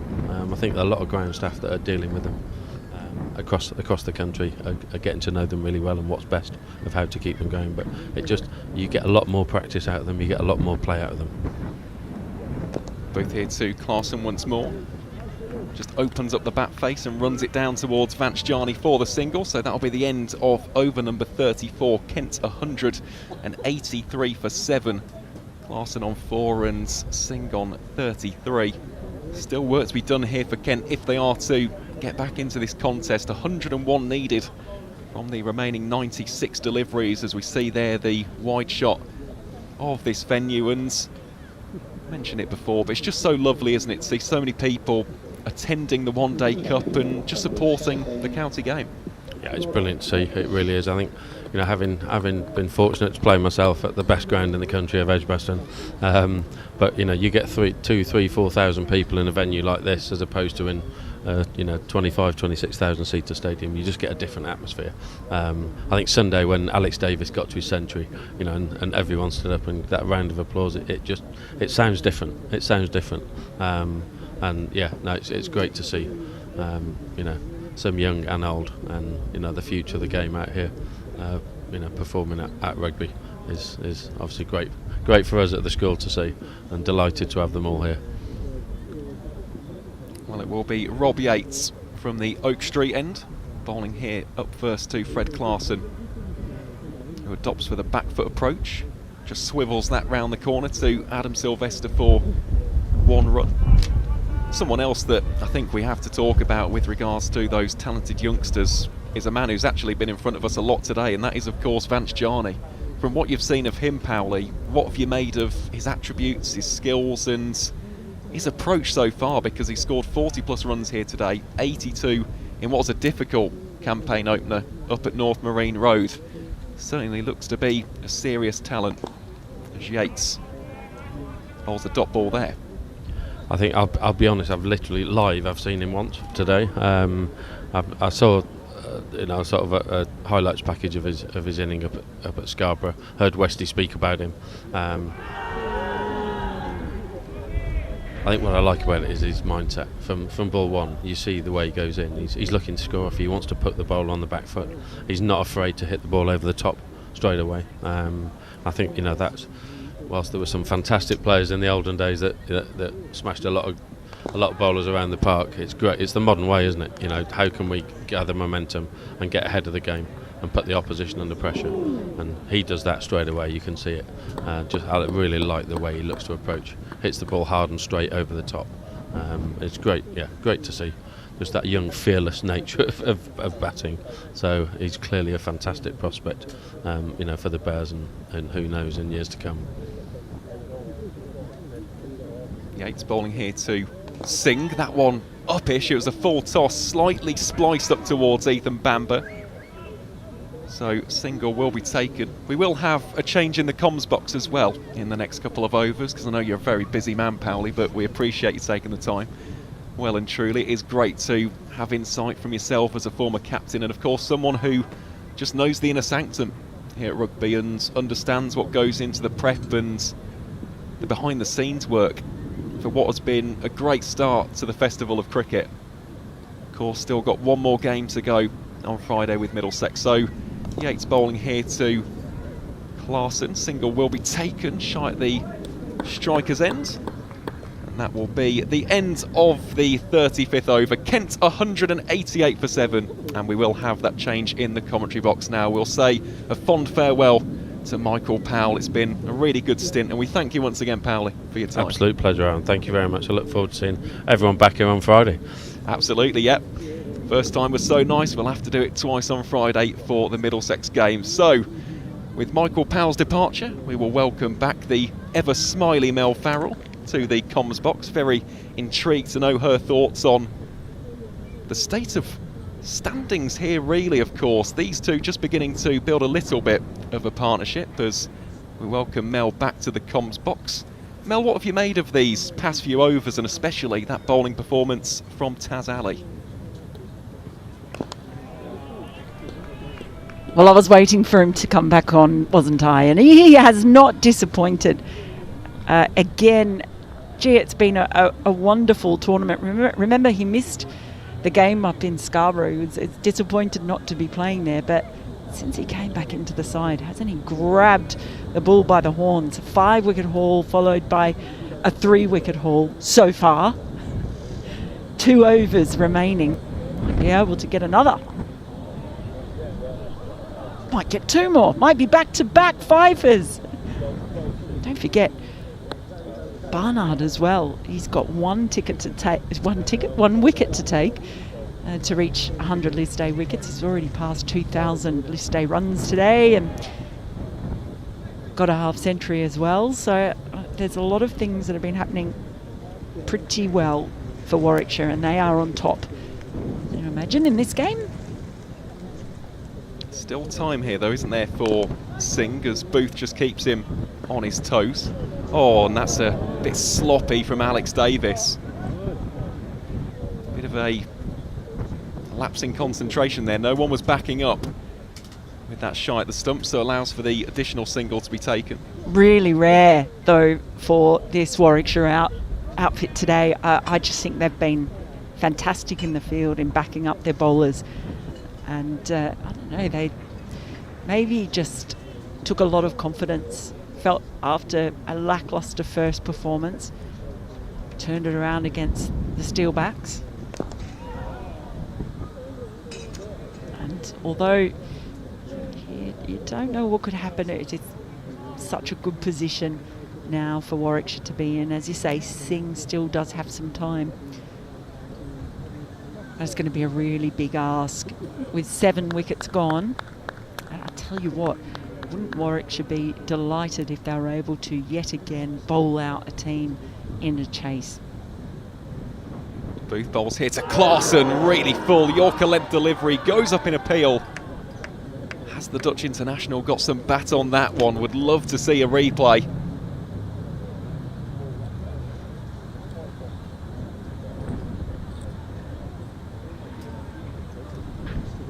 Well, it was right on the money as far as length goes. That's what we can tell live. And it's a bit hard to tell from that angle as well.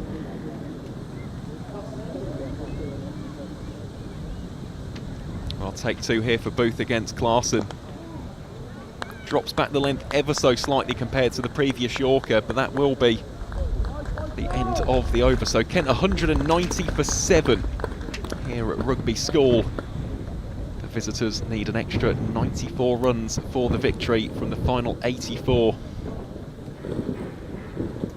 Singh on 37, Clarkson on 7 as well. I mean, in the modern age, you say that's quite doable. It's a bit over a run of ball. You have a couple of good overs and it really changes the equation massively. As Oliver Hannon-Dolby walks past us, he's such a large man. He can't see anything past him, although he's very slender, isn't he?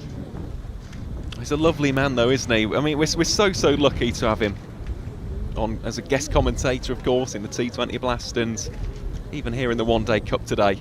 It's Rob Yates bowls here from the Oak Street end. That's a little bit of a gimme. Just worked around the corner. It's half stopped by Alex Davis. In fact, will be fully stopped. 2 runs conceded there as Kent move on to 192 for 7. But the problem is, the last number you mentioned, the 7, it really is. With only 3 wickets in hand, it's going to take something pretty special if Kent are going to do this, but you just don't know what's coming.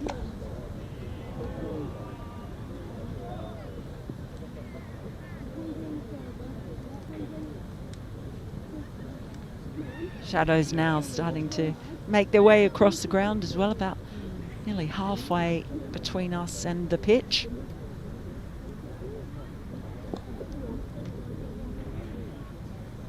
And nicely worked away that, isn't it, from Singh? Feels like the emphasis and the onus is on the Kent youngster at this stage. 40 from 50 deliveries. I think he's batted very sensibly and very maturely, and I liked his approach actually against Ali early doors. Just got into the headspace of the young leg spinner just by smacking a couple of boundaries. It's balls here to Clarkson. It's looped up in the air. Davis diving to his left. Couldn't quite corral possession of the ball, but no additional damage done to the scorecard as far as the Bears are concerned. Kent remain 193 for 7.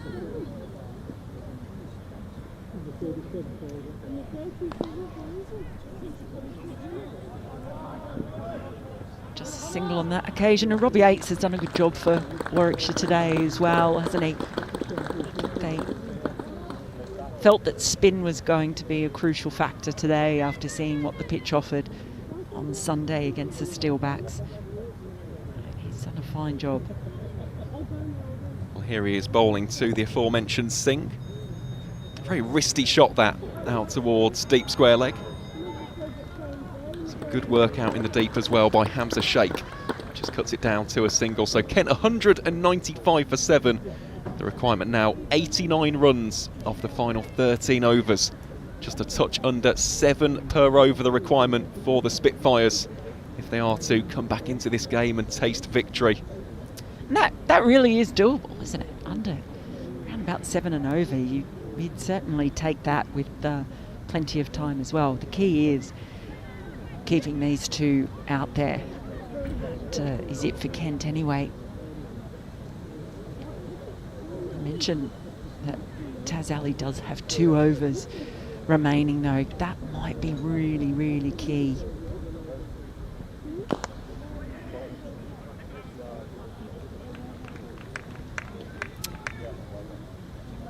Booth just conceding a single. The first ball of his over. He's into over number 7 now.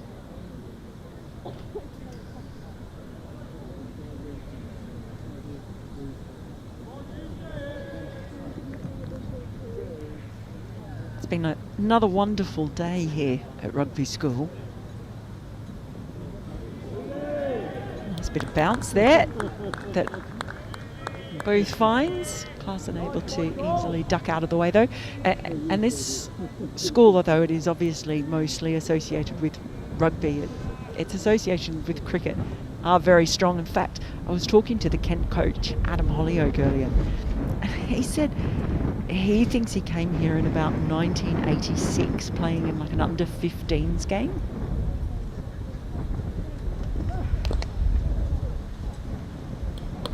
get her another single. Nice bit of fielding, but that is well and truly safely home. Yeah, so he was saying, but all he can remember really is there was a coach with a stutter that he had, and also they stayed here in the dormitory. So he remembers sleeping in the dormitories here at Rugby School. So it was interesting that he had forgotten, I think, that he'd been here, but then sort of suddenly remembered it was back in 1986 that he was. Well, half appeal there. I think that was tracking down the leg side. Of course, he's been here, there and everywhere, hasn't he? Adam Hollyoake, Surrey legend, now, of course, coaching Kent County Cricket Club and... cage fighter. Yeah. He's done all sorts of things, Adam Hollyoake. He's lived some life, hasn't he? Oh, he has. And he's a terrific person as well. Always interesting to talk to. He's telling me about how good the fruit in Afghanistan is. Conversations go everywhere. Oh, it's got him! Straight back! Pegs back, middle stump. No greater feeling than that for a quick. And Michael Booth, well, he's worked hard, toiled hard, and he gets a reward, and one that's spectacular to watch. And it's the end of Singh. And that is a huge blow for Kent as they try and save this game. He batted nicely, but he departs for 42. And it's the 8th wicket to fall now for Kent. Warwickshire can sense a second big victory here at Rugby. Well, brilliant bowling, isn't it, from Michael Booth. Always one of the great sights in cricket as a fast bowler to send the stumps disturbed all over the place. Really is absolutely fantastic. And Booth has bowled his heart out, as you'd expect, and we'll just see a nice ripple of applause there for Singh. It's been a good innings. He's played a really fine hand there, and we've already seen the likes of Ben Dawkins and Jaden Denley. Ikansh Singh is also someone to watch out for, a very, very fine young cricketer indeed. So now entering the middle will be Matt Parkinson, incredibly impressive with his leg spin a little bit earlier on. I do wonder if we could see him tested with Taz Ali. 2 overs still left in the tank. Well, Taz Ali's on 3 for... Well, you wouldn't deny him a back-to-back 5 for, would you? Maybe Matt Parkinson or, you know, help him on his way. Who knows? Taz Ali did out-bowl the very experienced Yuzvendra Chahal here on Sunday. I'd love to be able to get bragging rights and the most wickets for a spinner, wouldn't he? Would be some going, wouldn't it? Already got more than Yuzi Chahal, as you mentioned, on Sunday. And of course, a former England test bowler in Matt Parkinson, of course, has also got ODI experience as Booth bowls here to the former Lancashire man. Just turned around the corner for the single. And at the end of this over, we will have a change in the comms box as well, as in fact that will not just be a single, they've ran 2. Ball just ricocheted off the stumps. It's something I really hate. I think it sucks that you have a really good piece of fielding, ball hits the stumps, and then just because you've been so good at fielding, they're able to sneak another run. Don't like it. That's all I have to say. And on that note, Mel, I shall depart from the comms box. I'll leave you with some wise words from Mel Farrell, and on in my place, in a few moments' time, you'll hear from Phil Britt. Don't know how wise they'll be, but I do like having a good old rant about that one whenever I have the opportunity. Right, still shy, 1 run shy of 200 now, 12 overs to go, 199 for 8. It's going to take really something special. 2 batters out in the middle who only have 9 runs between them, and they're all on Clarkson at the moment. As Yates continues.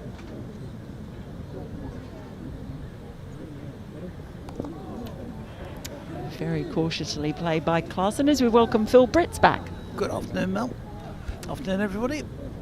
Just cooling off a little bit here if you're in the shade. But Warwickshire 2 wickets away from a win. Oh, might be 1. No, it's not. No, it's he swung across there, didn't he?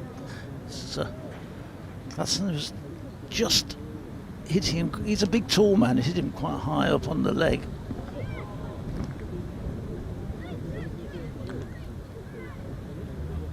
Just tinkering with the field a little bit. They've just sent a man who was at short fine back down to deep backward square leg.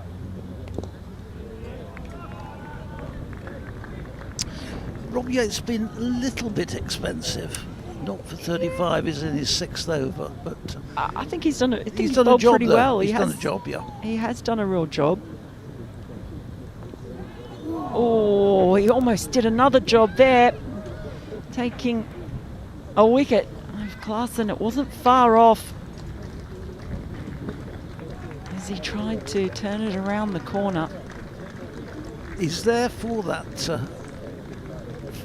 shot off the hip, and it very nearly went straight to Davis there around the corner. Yeah, Alex Davis in there at leg slip. Sat down for a while after the ball went past. Next one. It's nicely driven. They are hunting. Hunting impacts the Bears. They can really sense something. I was just saying, Phil, they would take a lot of confidence if they were able to bowl out this Kent side. Yep. With quite a few overs to spare for Kent, it would mark a very, very tough start to their one-day cup campaign. Well, they've lost everything so far, haven't they? And this would be their 3rd defeat if they were to get it, which I think makes any sort of hope of qualification pretty difficult. In fact, I won't say impossible, but it's going to be one heck of a mountain to climb if they do lose this game. In fact, defeat for either of these sides is going to cause problems. New over. And this one whips through an edge. It's just a strangled appeal. It wasn't totally convincing. No, hold back there because Kai Smith was really convinced that he'd got a little nick there. Michael Booth didn't seem to be as certain. Yeah, if the bowler's not excited, then forget it. And even more importantly, the umpire didn't want to know. So net, he's still there. Booth in bowls. This one is squirted out to point where Malik does the fielding, and again there's no run. So still requiring 82 runs, 2 wickets remaining, and 10 overs plus these 4 deliveries. So 64 balls, 82. It's still perfectly gettable. I think one thing for Warwickshire, that was a very convincing win against the Steelbacks here. Yeah. Booth in. It's played out to Malik, who again threatens to run the stumps down, but again, no run. So they copped a hiding by Yorkshire, and their net run rate took a real pounding, the Bears. But then they had that really good win against the Steelbacks, and if they could rack up another big win here, that's going to really help turn that run rate around. This one is driven, but only up to mid-off, and again, there's no run class, and just going through the shot again. And I was just going to say, and of course you've got to win games. That's a big thing, but you don't want to be carrying in your backpack a really poor net run rate in the tournament as well. Yeah, and that's the one which, if they do need to turn it around, they took a step on Sunday. There's a potential bigger one here as well. Again, it's another dot ball, so it's a really good tight over so far from Michael Booth. It's 5 dot balls. So it's 202 for 8, and still 82 runs required for a victory for Kent to get their season in this competition underway.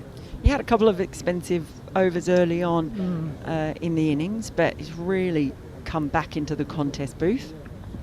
This is the last one. He won't get a maiden as this one is flicked away, and They will come back for a second as the juggling John can't prevent them doing that. Went to pick up, lost his sunglasses, and lost the job as the juggler at the after dinner act.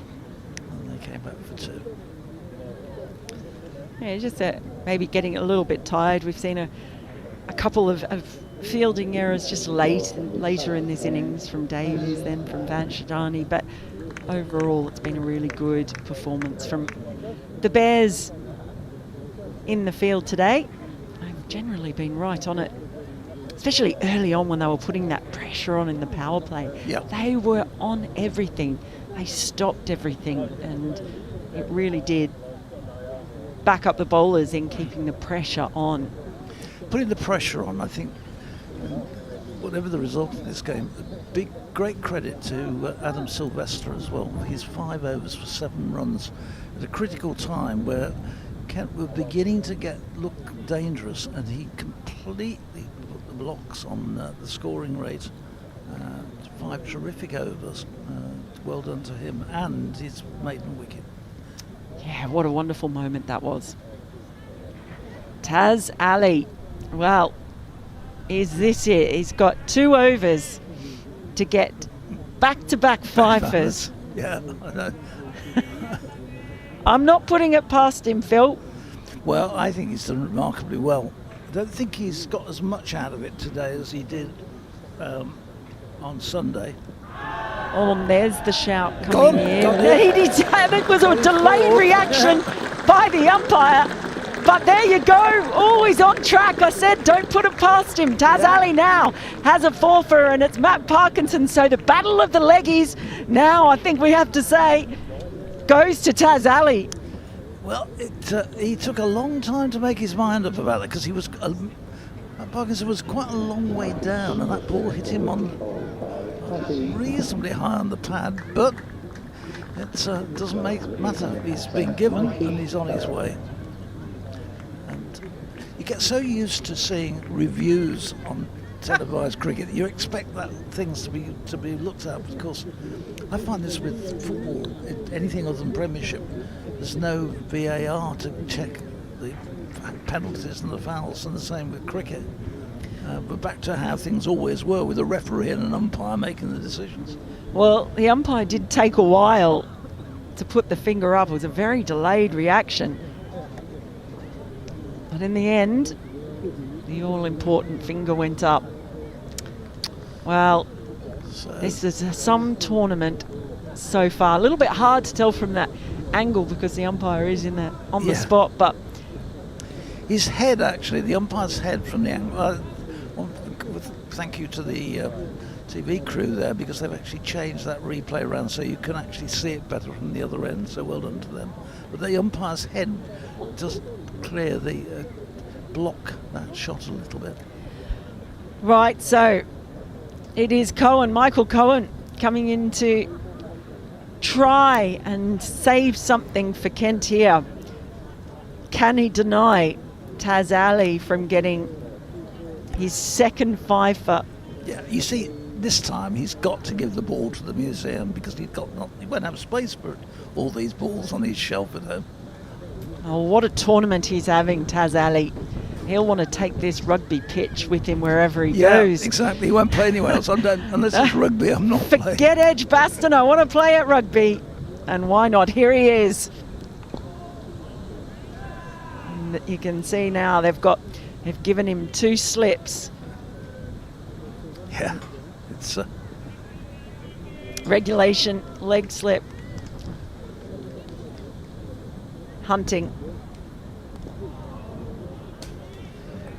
So far, he's been able to keep it out, but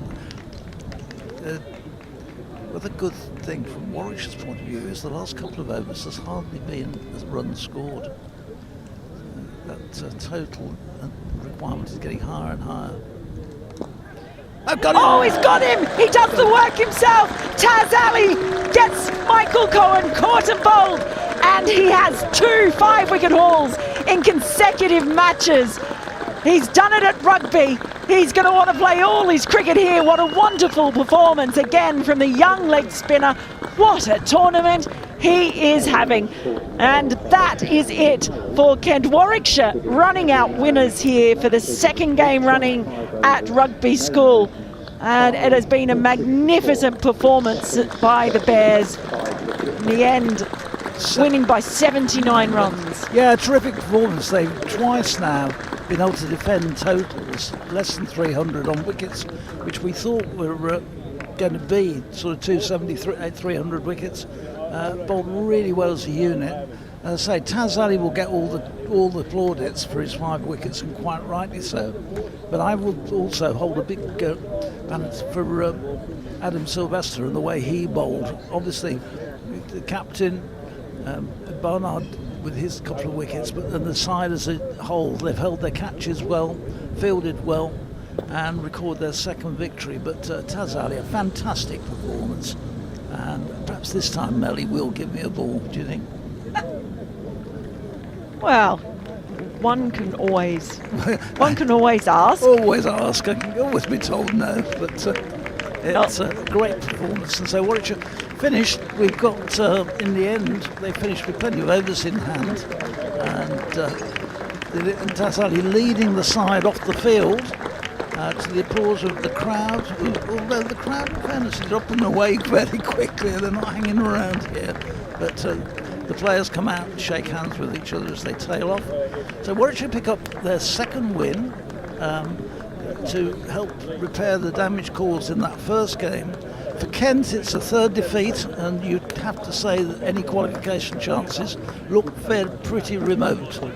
They've really now bottom of the table, 3 defeats, and I think it's going to be very, very hard for them to get breakthrough and get one of the qualification places.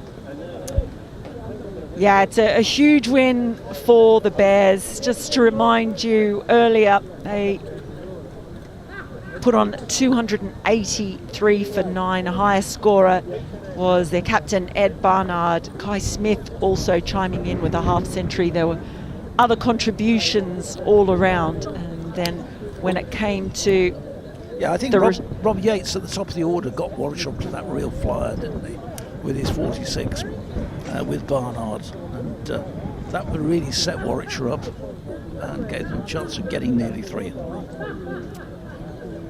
Yeah, they did a terrific job early on. As we just run through some of the wickets here as well. In that response, it was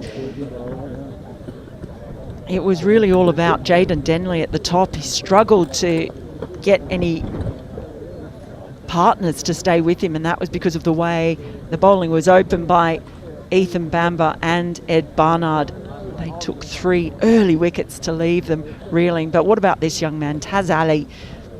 He is the one who has taken the bulk of the wickets here today, 5 of them. We had the first wicket, of course, for Sylvester as well, which was a lovely moment. But Taz Ali went through them at the end for the second time running. In the end, it was Kent Spitfires all out for 204. Warwickshire winning by 79 runs. One more game left here at Rugby School. We've absolutely loved being here, but day after tomorrow, we'll be back again.